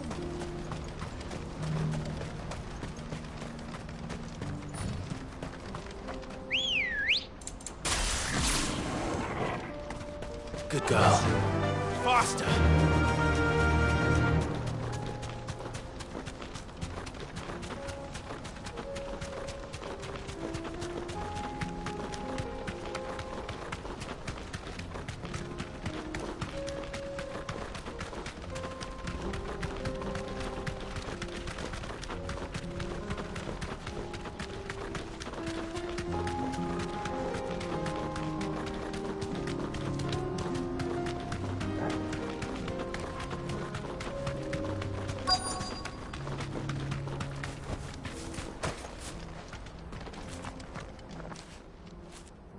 I hope I didn't keep you waiting.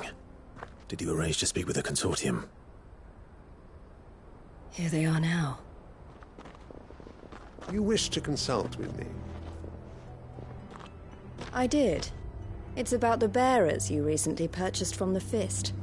We had all but finished making arrangements to buy them ourselves, and then you stepped into the fray. You misunderstand. The Consortium had an interest in purchasing them from the very first. It was only our regard for you that kept us from bidding. But your hesitancy in accepting our offer to you suggested that the regard was not mutual, and so we resumed our business. I did not hesitate. I am simply not inclined to make such decisions without first giving them due consideration. But what is done is done. Come then. How much do you want for them? Alas, you are too late yet again. We rarely take on such unconventional merchandise without a purchaser in mind. The bearers belong to him now. Who is your buyer? A trader from across the water. A most demanding fellow, if it's any consolation. He insisted the bearers be fed, dressed, even given their own bunks for the voyage over. That's what you get when you deal with continental types. I wouldn't know. Oh yes, the culture on the continent is quite different to ours. They pay good money for bearers not fit for the knacker's yard, and treat them like kings. But as long as they pay... That does sound unusual. No matter then. If they've already left our shores, there's little that can be done. Allow me to withdraw my interest. And with it, my interest in joining your organization. My associates will be sorry to hear that.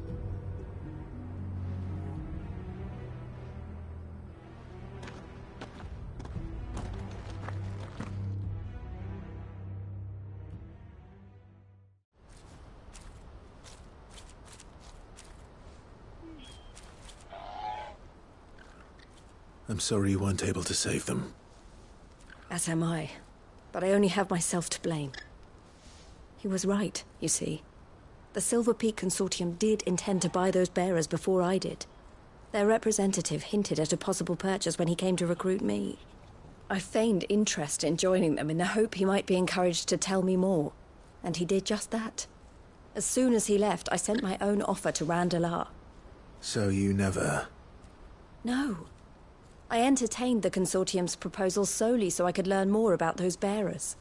But I was a fool to think they wouldn't find out. I knew exactly who I was dealing with. You tried. I did. And if what he said was true, the bearers are to be well treated. Which is something, at least. But they deserved more. I wanted so badly to see them freed. Eloise! Eloise! Word from Cashlock. The village is under attack. A pack of beasts have come down from the mountains, and there's a dragon at its head. Theo and the others are trying to hold them off as best they can, but the odds are against them. They need help, and fast. Theo! I'll go on ahead. Thank you, Clive. I'll gather some men and join you there. Just... make sure he's safe.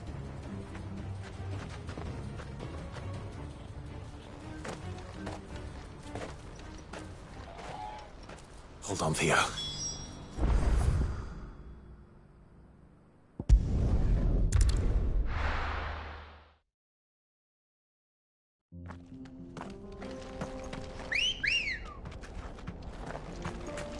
Good girl. Fly, Ambrosia.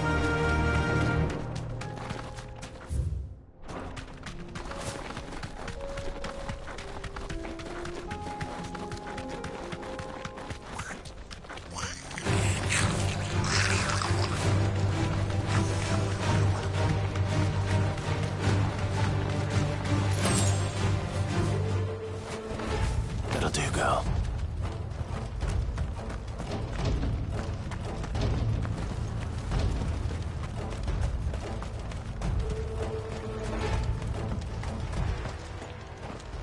Where's Theodore? Upriver! He led the dragon that way to keep it from the village, but the whole area's flooded with ether. We just have to pray he makes it out in one piece. I can do better than that. Torgal, with me.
Where are you, Theo?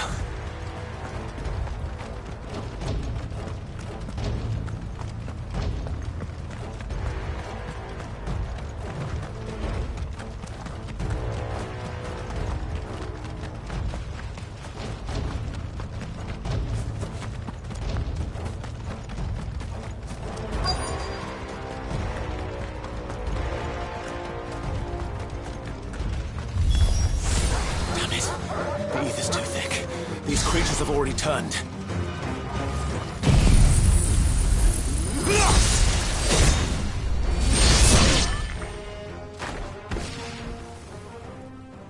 I can't waste any more time.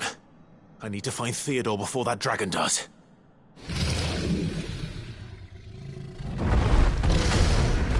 Looks like it's found me. This thing's turned as well.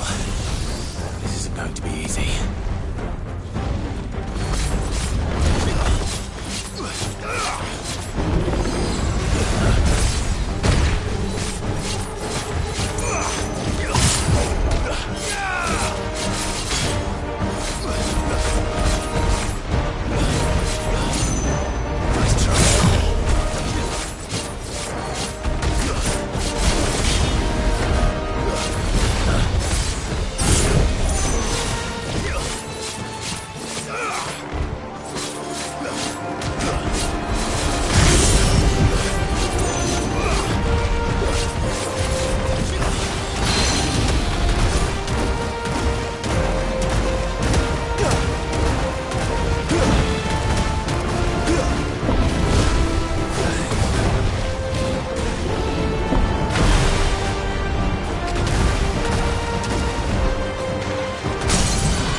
Theodore, you had me worried for...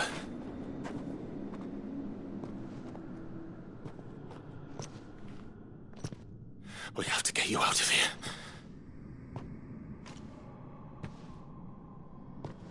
I think it might be a little too late for that. Bearer or no, there's only so much ether a man can take, and that Drake just wouldn't let me leave. You have my thanks, Sid, for finishing what I could not. For keeping Elle's dream. Theodore!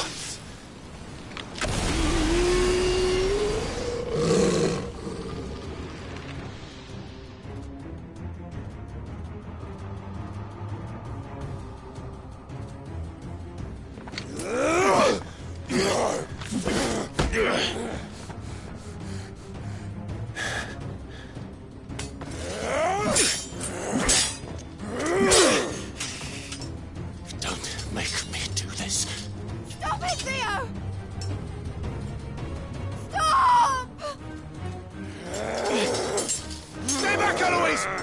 He's turned. And so will you.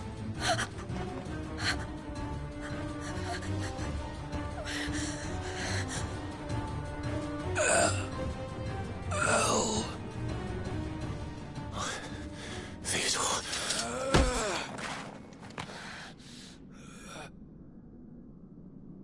Take care of my sister. Theodore, wait. Goodbye, El.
Thank you, Clive.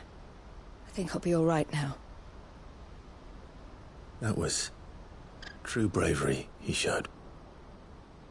Leading the dragon away from the village like that. His first instinct was always to protect people. To put others' well-being before his own. And now he's gone. Because I sent him to that place, against his will. It wasn't against his will. He was ready to do whatever it took to show you he could stand on his own. So that you would finally be free to live your own life. To live my own life? He never could come to terms with the choice I made. What exactly happened? You once told me Theo was the first bearer you ever helped.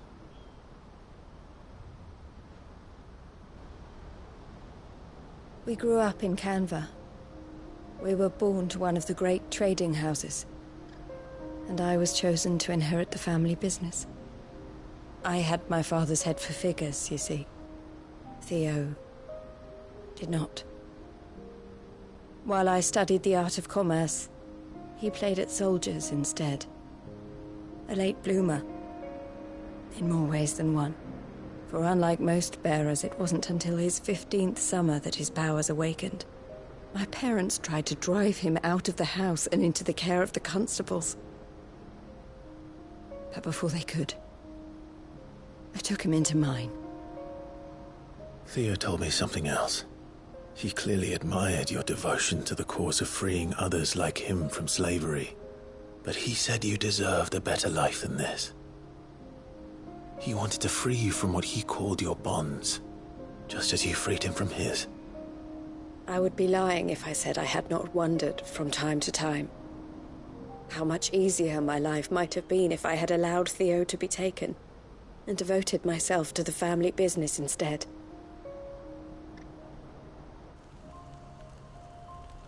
But I have never regretted the decision I made. Being with my brother meant more to me than tradition or reputation. I only had to look at him to remind myself of that night and the choice I made and the fact that I would make the same choice again in a heartbeat.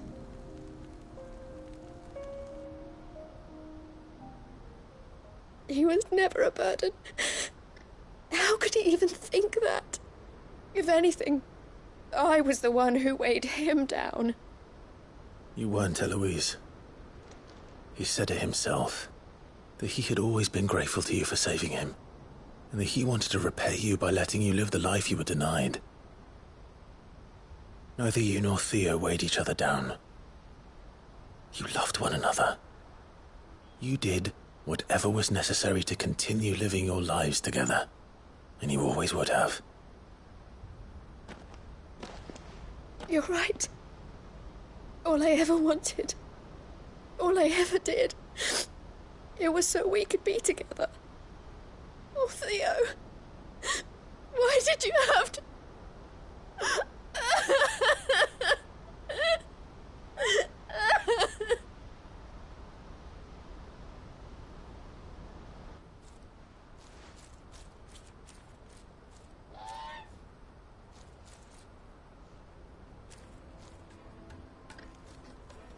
I know Theo wanted me to move on, but I'm staying here at the Crimson Caravans to continue our work. We can make a difference here. We can help people, save them. I need nothing more from life than that. So I'll carry on doing what we do, ensuring that goods, people, bearers get where they need to be, bringing smiles to people's faces just like we always have, and to Theo's. Wherever he is. This is the life I have chosen. The life I will always choose. I've made a choice of my own. To continue helping you however I can. Whenever you need it. Thank you, Clive. Let's go on together then. For Theodore.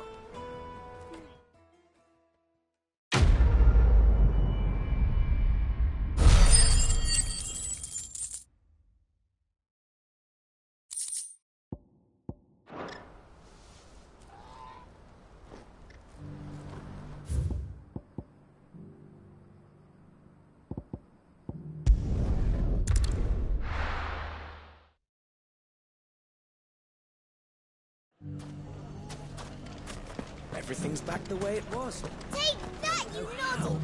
Clive! To what do I owe the pleasure? I just wanted to see how the town's been faring since you brought everyone together. Since we brought everyone together, all is absolutely wonderful. Conrad and Natalie's hands remain safely away from each other's throats and firmly at the helm. Our stores are full, and the bandits still too disorganized to raid them. Just as the good Lady Jane and Lord Underhill intended. Are you a lord? Lubor's going to be one too. They're going to make him the Lord of Dalimil, because of how he stopped all the grown-ups from fighting. It's the mayor of Dalimil, dear child, and the vote hasn't taken place just yet. But if the people wish me to lead them, I shall. And my first act will be to build a school so that menaces like you two learn not to interrupt your elders. Speaking of menaces, there may be a rather worrying one just over the horizon. May there indeed. I'm afraid the example Conrad and Natalie set in putting aside their differences and presenting a united front might have caught the bandits' attention. And they might have elected to take a similar approach. They have formed what one could call a League of Outlaws, and they grow more organized by the day. But we'll fight them all off just like last time, no matter how many of them there are. Won't we, Lubor? Of course we will.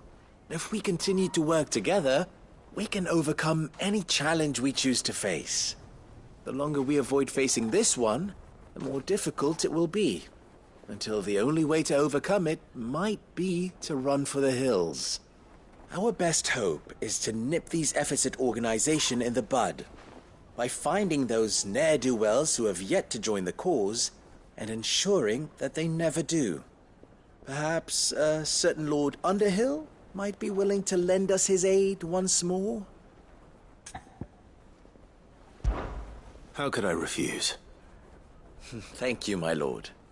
Victor will fill you in on the particulars. I have him stationed by the desert gate, receiving and collating reports from my scouts. Such an amenable soul. He reminds me of you. I'll go and speak with him.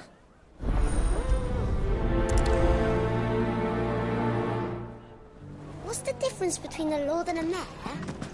A League of Outlaws. Sounds like we have some competition.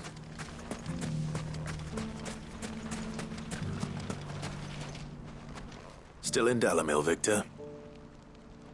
Ah, Sid. I thought you'd have returned to Cosnes by now. I did. Then I came back.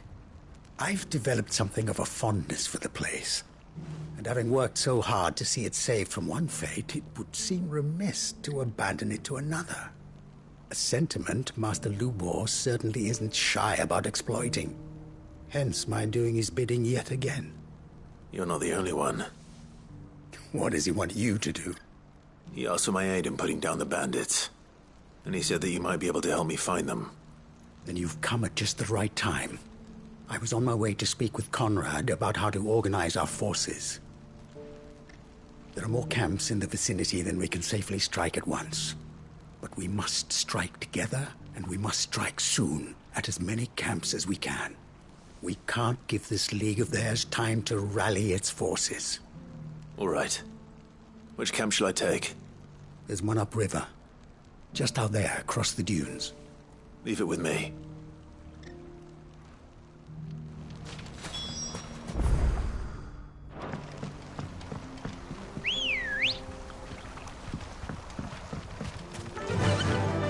Fly, Ambrosia. There's an air dwell.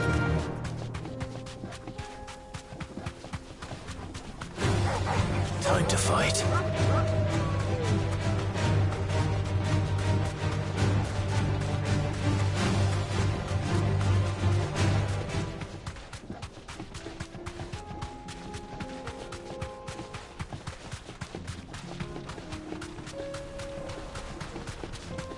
That must be the camp Victor mentioned.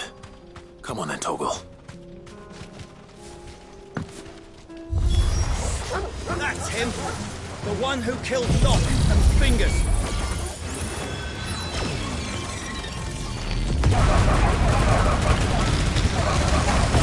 Take his...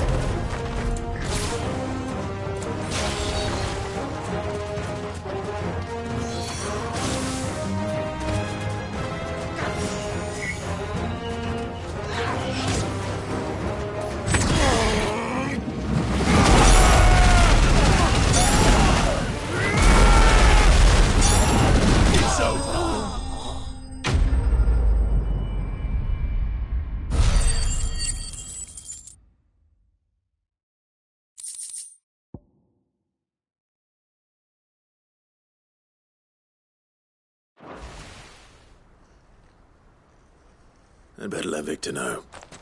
Sid, where are you? Ah, I see the bandits didn't pose you any trouble. No, but... that's not why you're here, is it? No. Something's happened. We need you back in Dalimil. What is it? The whole town's in uproar. They're saying that Lubor is a bearer. What? Seems that one of our parties wasn't as thorough as they should have been. They let one of the bandits escape, and his escape route took him right through Dalimil. Some of the children spotted him, and he was about to silence them. And when Lubor felled him with a bolt of magic, and without a crystal. But that's not possible. It is, if he's a bearer and has been hiding it all these years, which is what people are saying. If he has, well, I wouldn't blame him. No man is branded by choice. Still, all those people see is a man who's lied to them all his life. One who was made a leader of himself when the world believed he should have been a slave. Fuck. I don't know where we go from here, but I know one thing. Lubor needs all the friends he can get right now. You're right.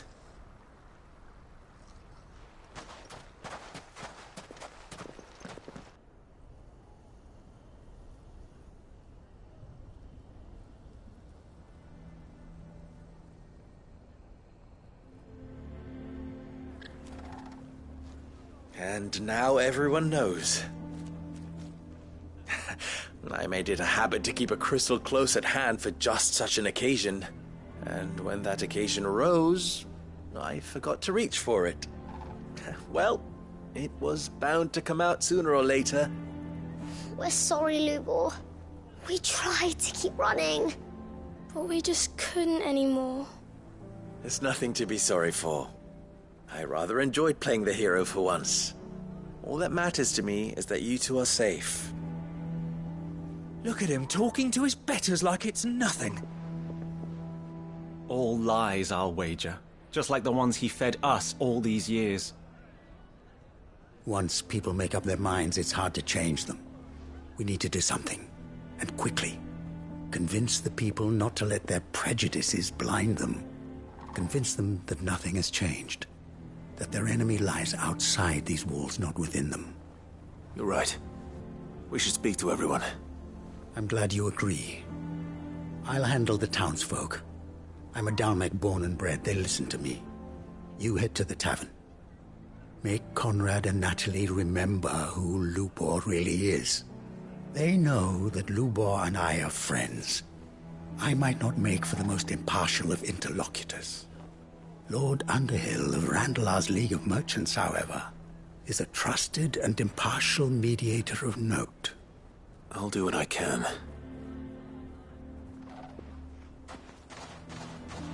Lubor, stay here with the children. I can't promise anything, but we'll try. And that is all I can ask of you.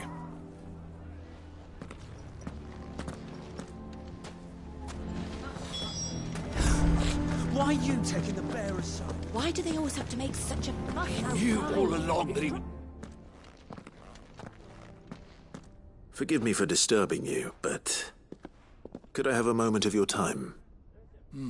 I've seen your face before. As have I. Lord Underhill, wasn't it? Of the League of Merchants.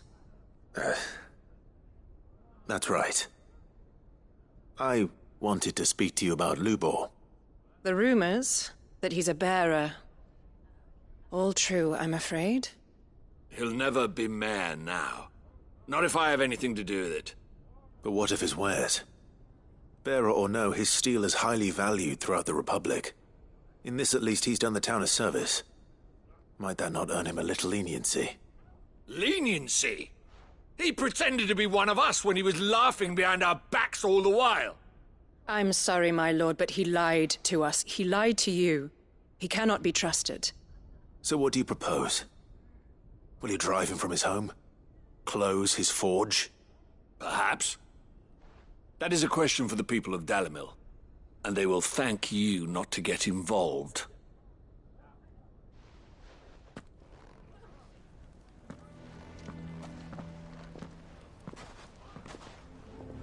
The townsfolk have made their minds up. There was nothing I could do. Nor I. Conrad and Natalie refused to consider anything but their own wounded pride. You never know. Once their anger is cooled, they might see things differently. For now, we should report back to Lubor. All right.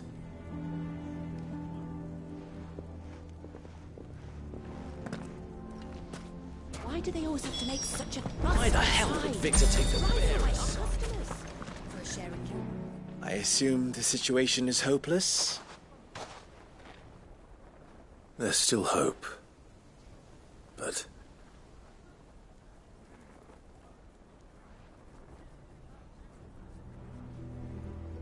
But perhaps not in this lifetime, I think it's fair to say. You mustn't think like that, Lubor. Give them time. They'll come around. We'll talk some sense into them in the end, you'll see. No, you won't.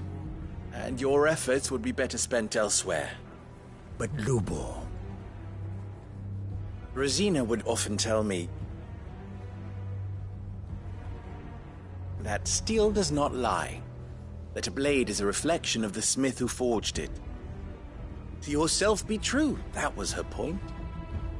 Rather an ironic one when you consider that her life was taken with a blade of her own making. But I do not doubt that she was always true to herself and what she believed in, right to the end. And so must I be. I must do what I know to be right, no matter what others might think of me.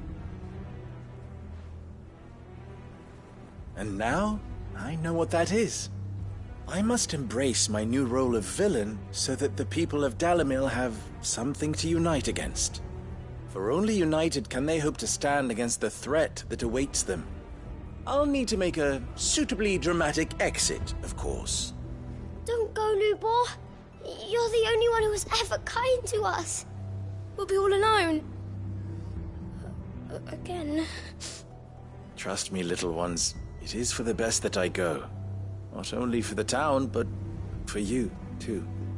How could it possibly be for the best? These children need you. The least you can do is give the townspeople a chance to change their minds. They would not take it, Victor. It's over.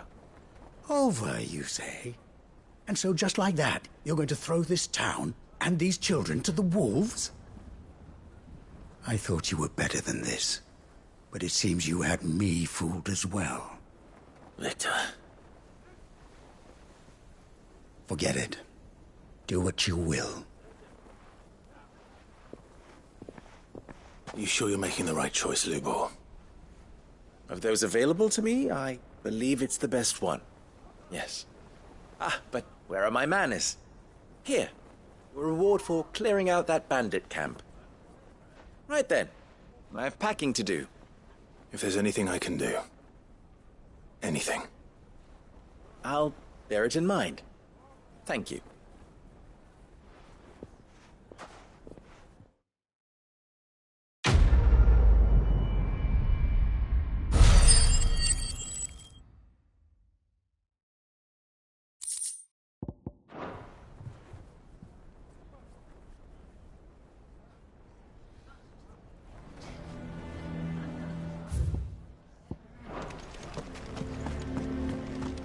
Bastard's been lying to us. Can you believe? I think we'd better shut up shop. Sounds like something's happening in the square.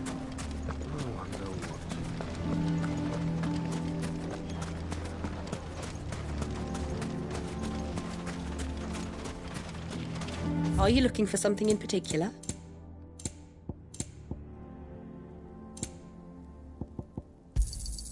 Here you are.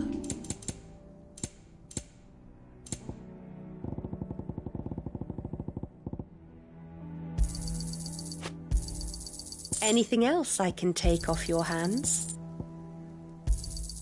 Pleasure trading with you.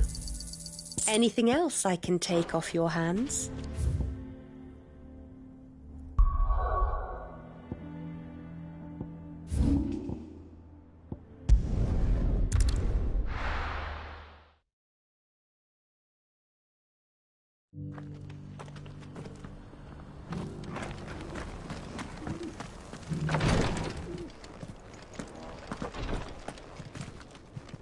Lord Rosfield, is there aught the Undying might assist you with this day? Perhaps. My brother said that your order was helping him with his quest to uncover Ultima's origins. Have you learned anything of note since last we spoke? Little unless, I regret to report. I see. Be assured, however, that we will not rest until the truth is known. Even now, our archaeologians scour ruins in every corner of the realm for traces of Ultima's touch. Fallen ruins, I take it. Dating back as far as Phoenix Gate. Indeed. Ultima's thralls are oft sighted among the remnants of the fallen civilization, as if protecting the secrets concealed within. Secrets we'd see unearthed.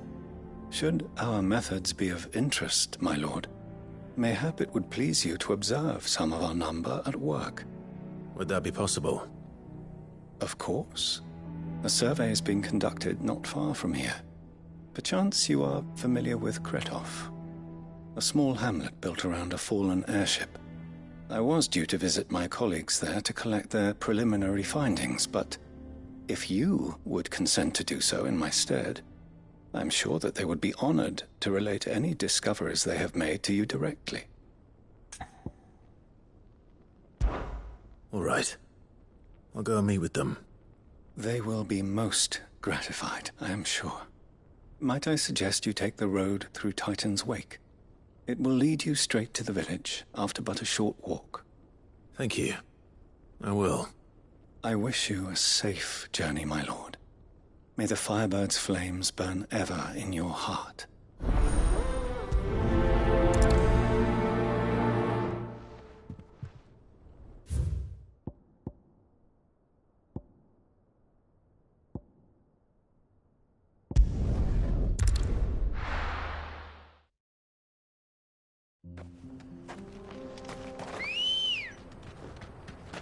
Let's go. Fly, Ambrosia.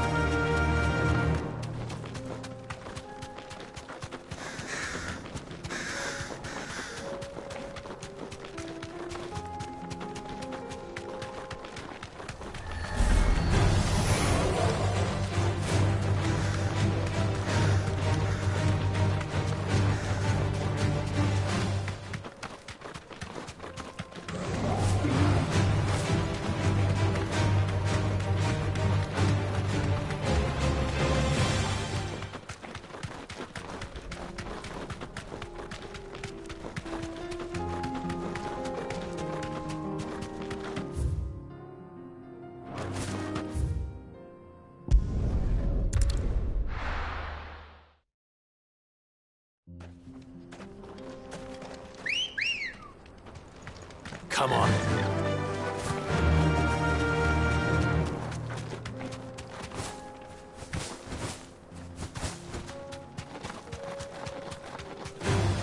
Time to fight.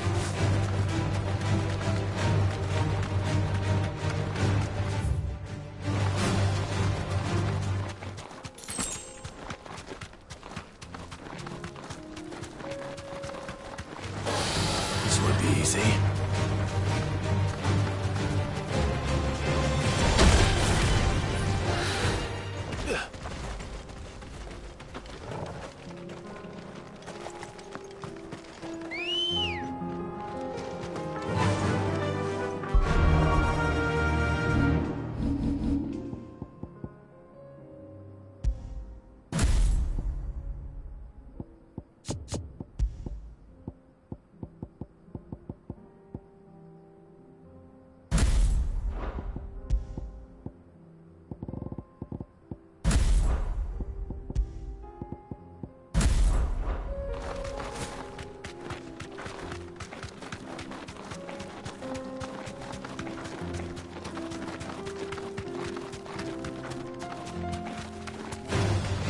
Enough of you, are there?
Oh no.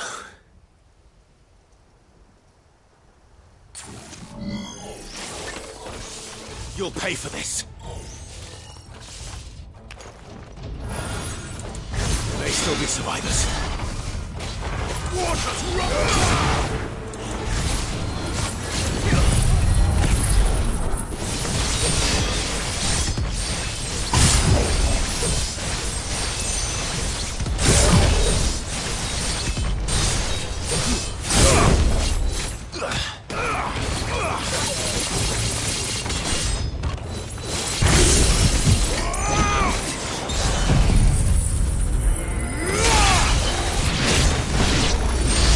Finished.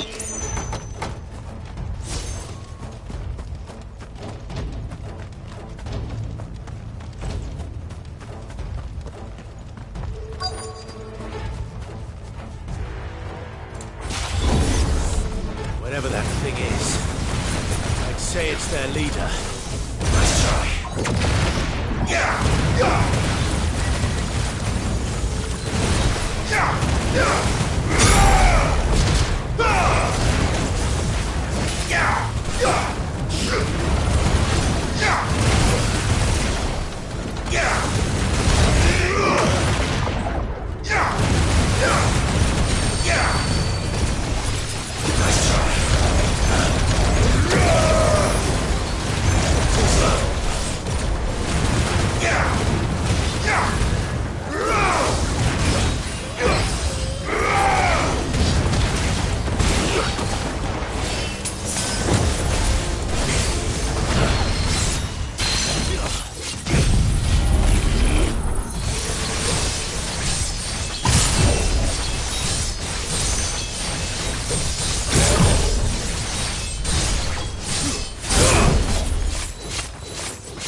Should have stayed in the past.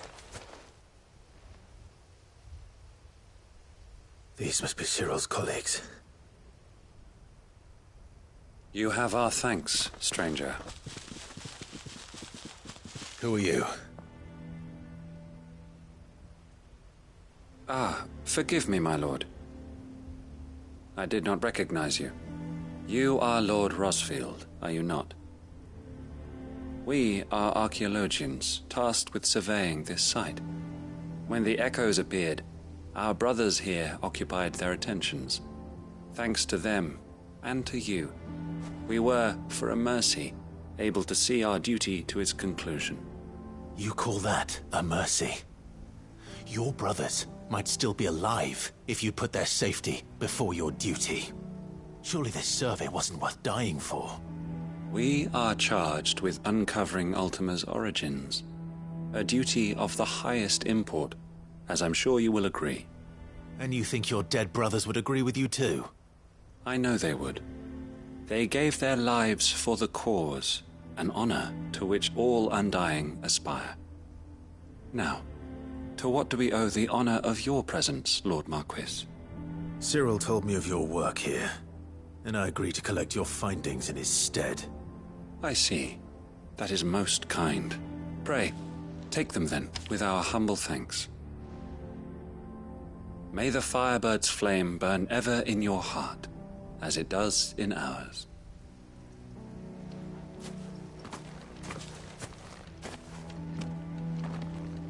It's one thing to lay down your life for another, but for a survey... I suppose I'd better get this back to Cyril.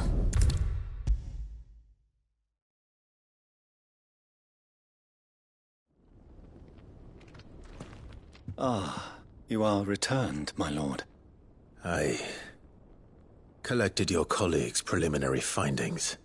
Here, take them.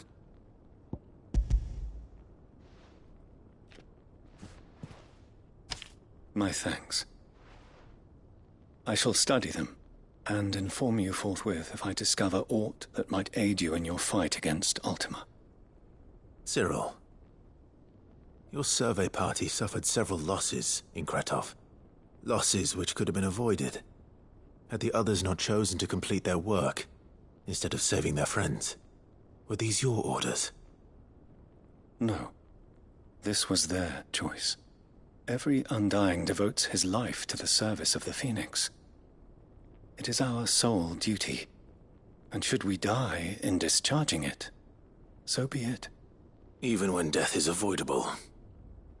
My lord, I fear that this is not a point over which it would be fruitful to argue.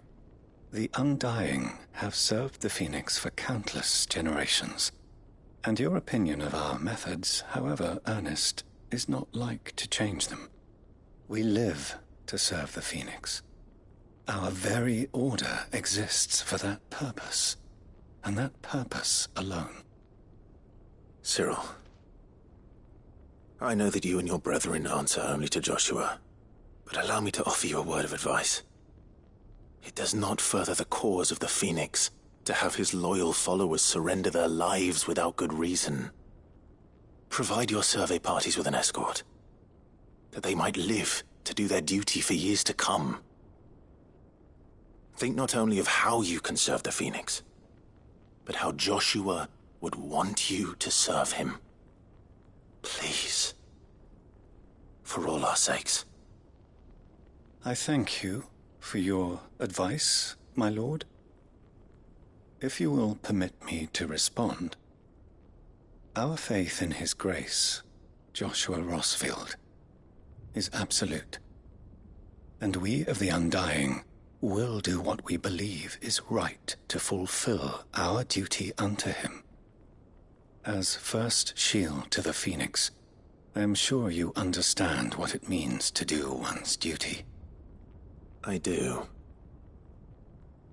Then we are of the same mind, and it is my hope that we may continue to do our duty together.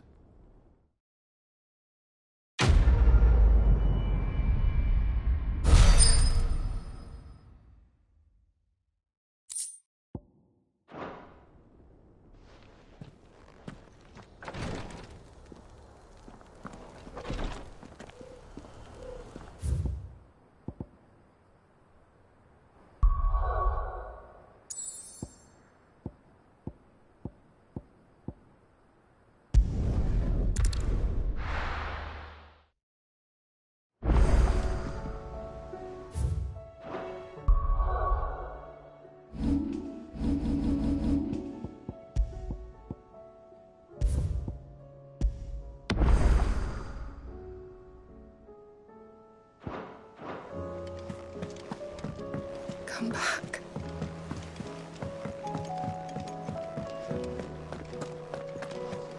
The stew's awfully thin these days. What do you expect?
Help you today, Clive? Is everything we've received and everything promised? You earned this. Best of luck out there, Sid.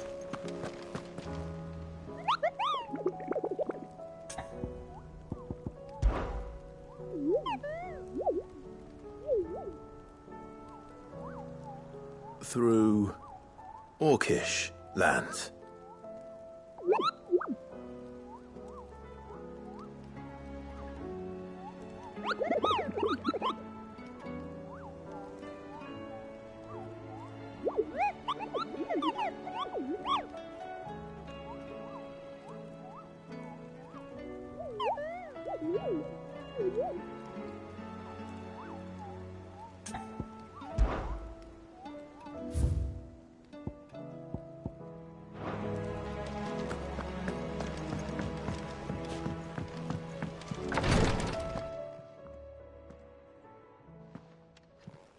How are you feeling, Joshua?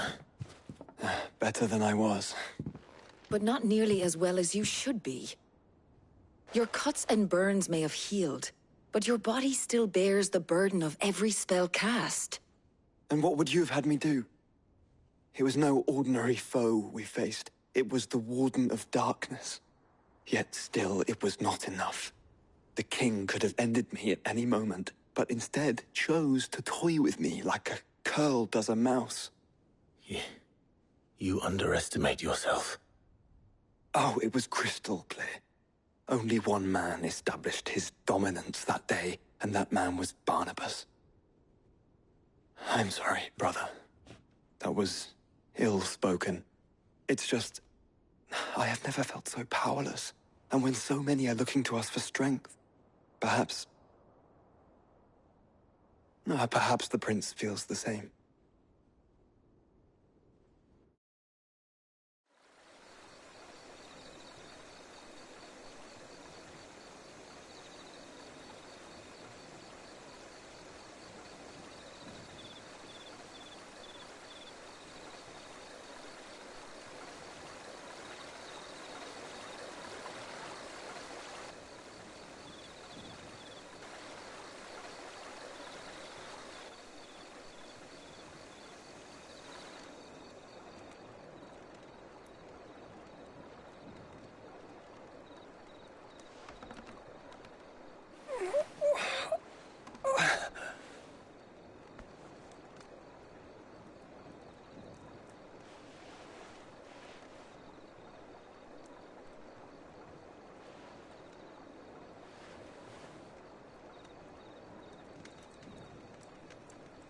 What is this place?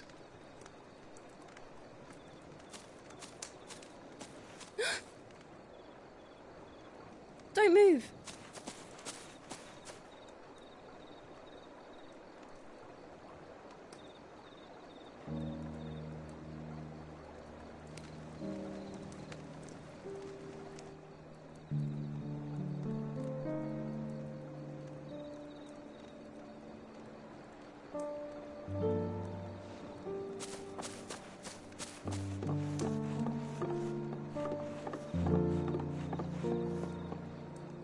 Here, it's fresh from the well.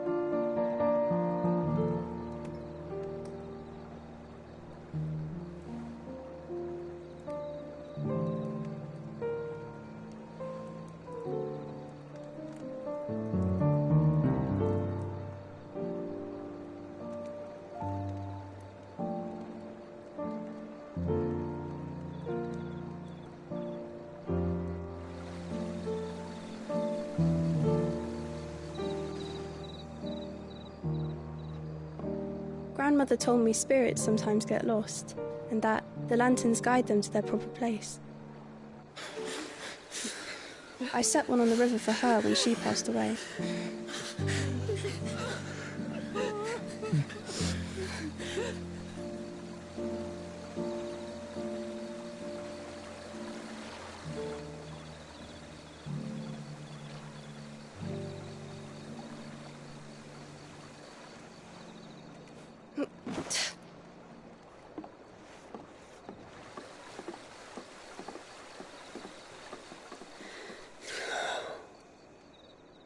The fiend works from the shadows.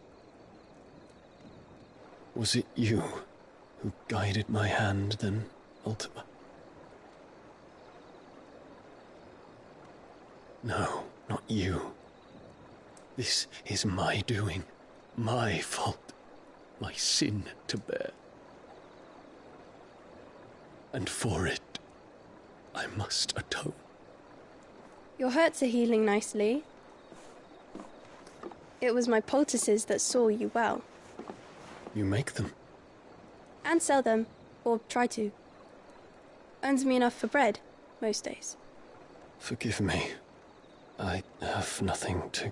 I know, but I couldn't just leave you lying there.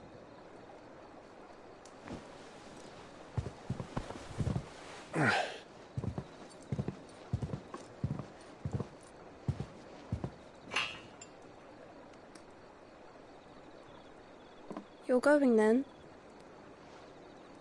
Of course. I'm healed. Thanks to you and your poultices. Will you promise to come back and visit?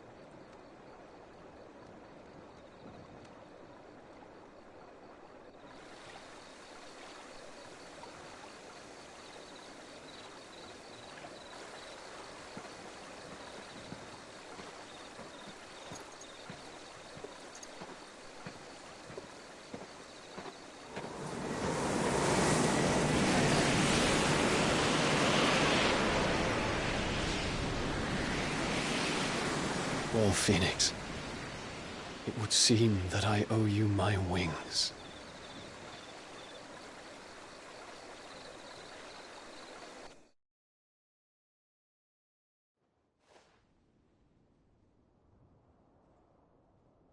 Perhaps he can find an answer. You will be returning to Waloed soon, I gather. I see no reason to wait. Then neither do I. I can think of a few, but I doubt they'll stop you. You will take your medicine. Of course, Lady Tyre. Set on leaving already, are you? How long will it take us to get back to Ash? Dunno, about the same amount of time it took us to get here. Maybe less, if your uncle can find someone trustworthy to patch up the Enterprise. All depends on where we're putting into port, mind. Yes. It's not as if we can put ashore wherever we choose. We have to assume that the whole of Ash is hostile, and that we'll be attacked on sight. Then we must find a place they won't think to look. And I have an idea who might know of one. The Professor! I'll go and tell you coming. While you're plotting our course, I'll be in the shelves with your lawsmen I wish to pick his brains about Ultima. Then I'll talk to Karen about supplies for the journey. They may not be easy to come by in Ash.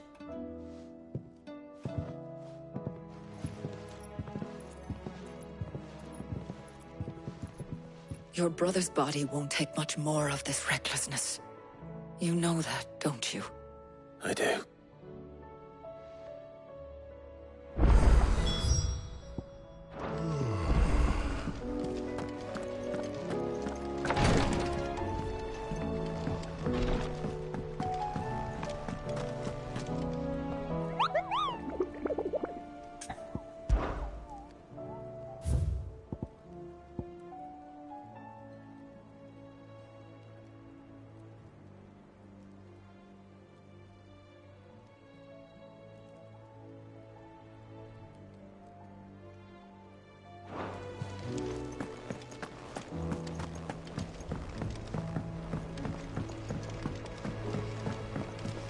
Covered in nicks and lumps, the lot of them. It's a wonder they can still walk. Come back.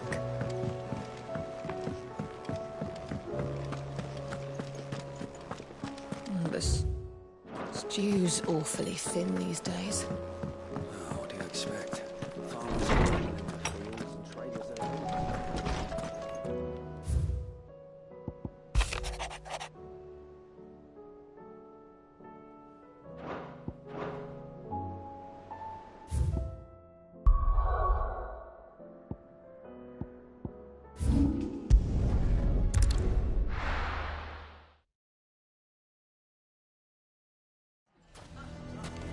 What do you mean, don't jump to conclusions?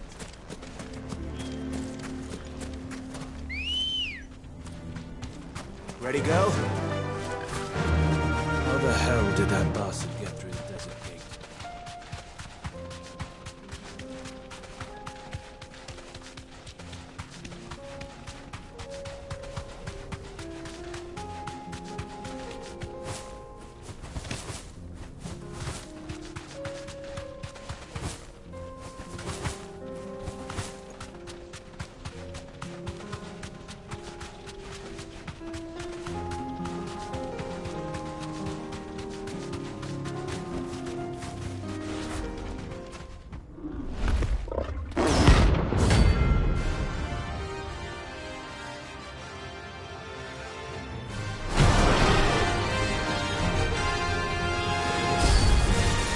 We're not gonna outrun this one. Stay close,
Should have picked on someone your own size.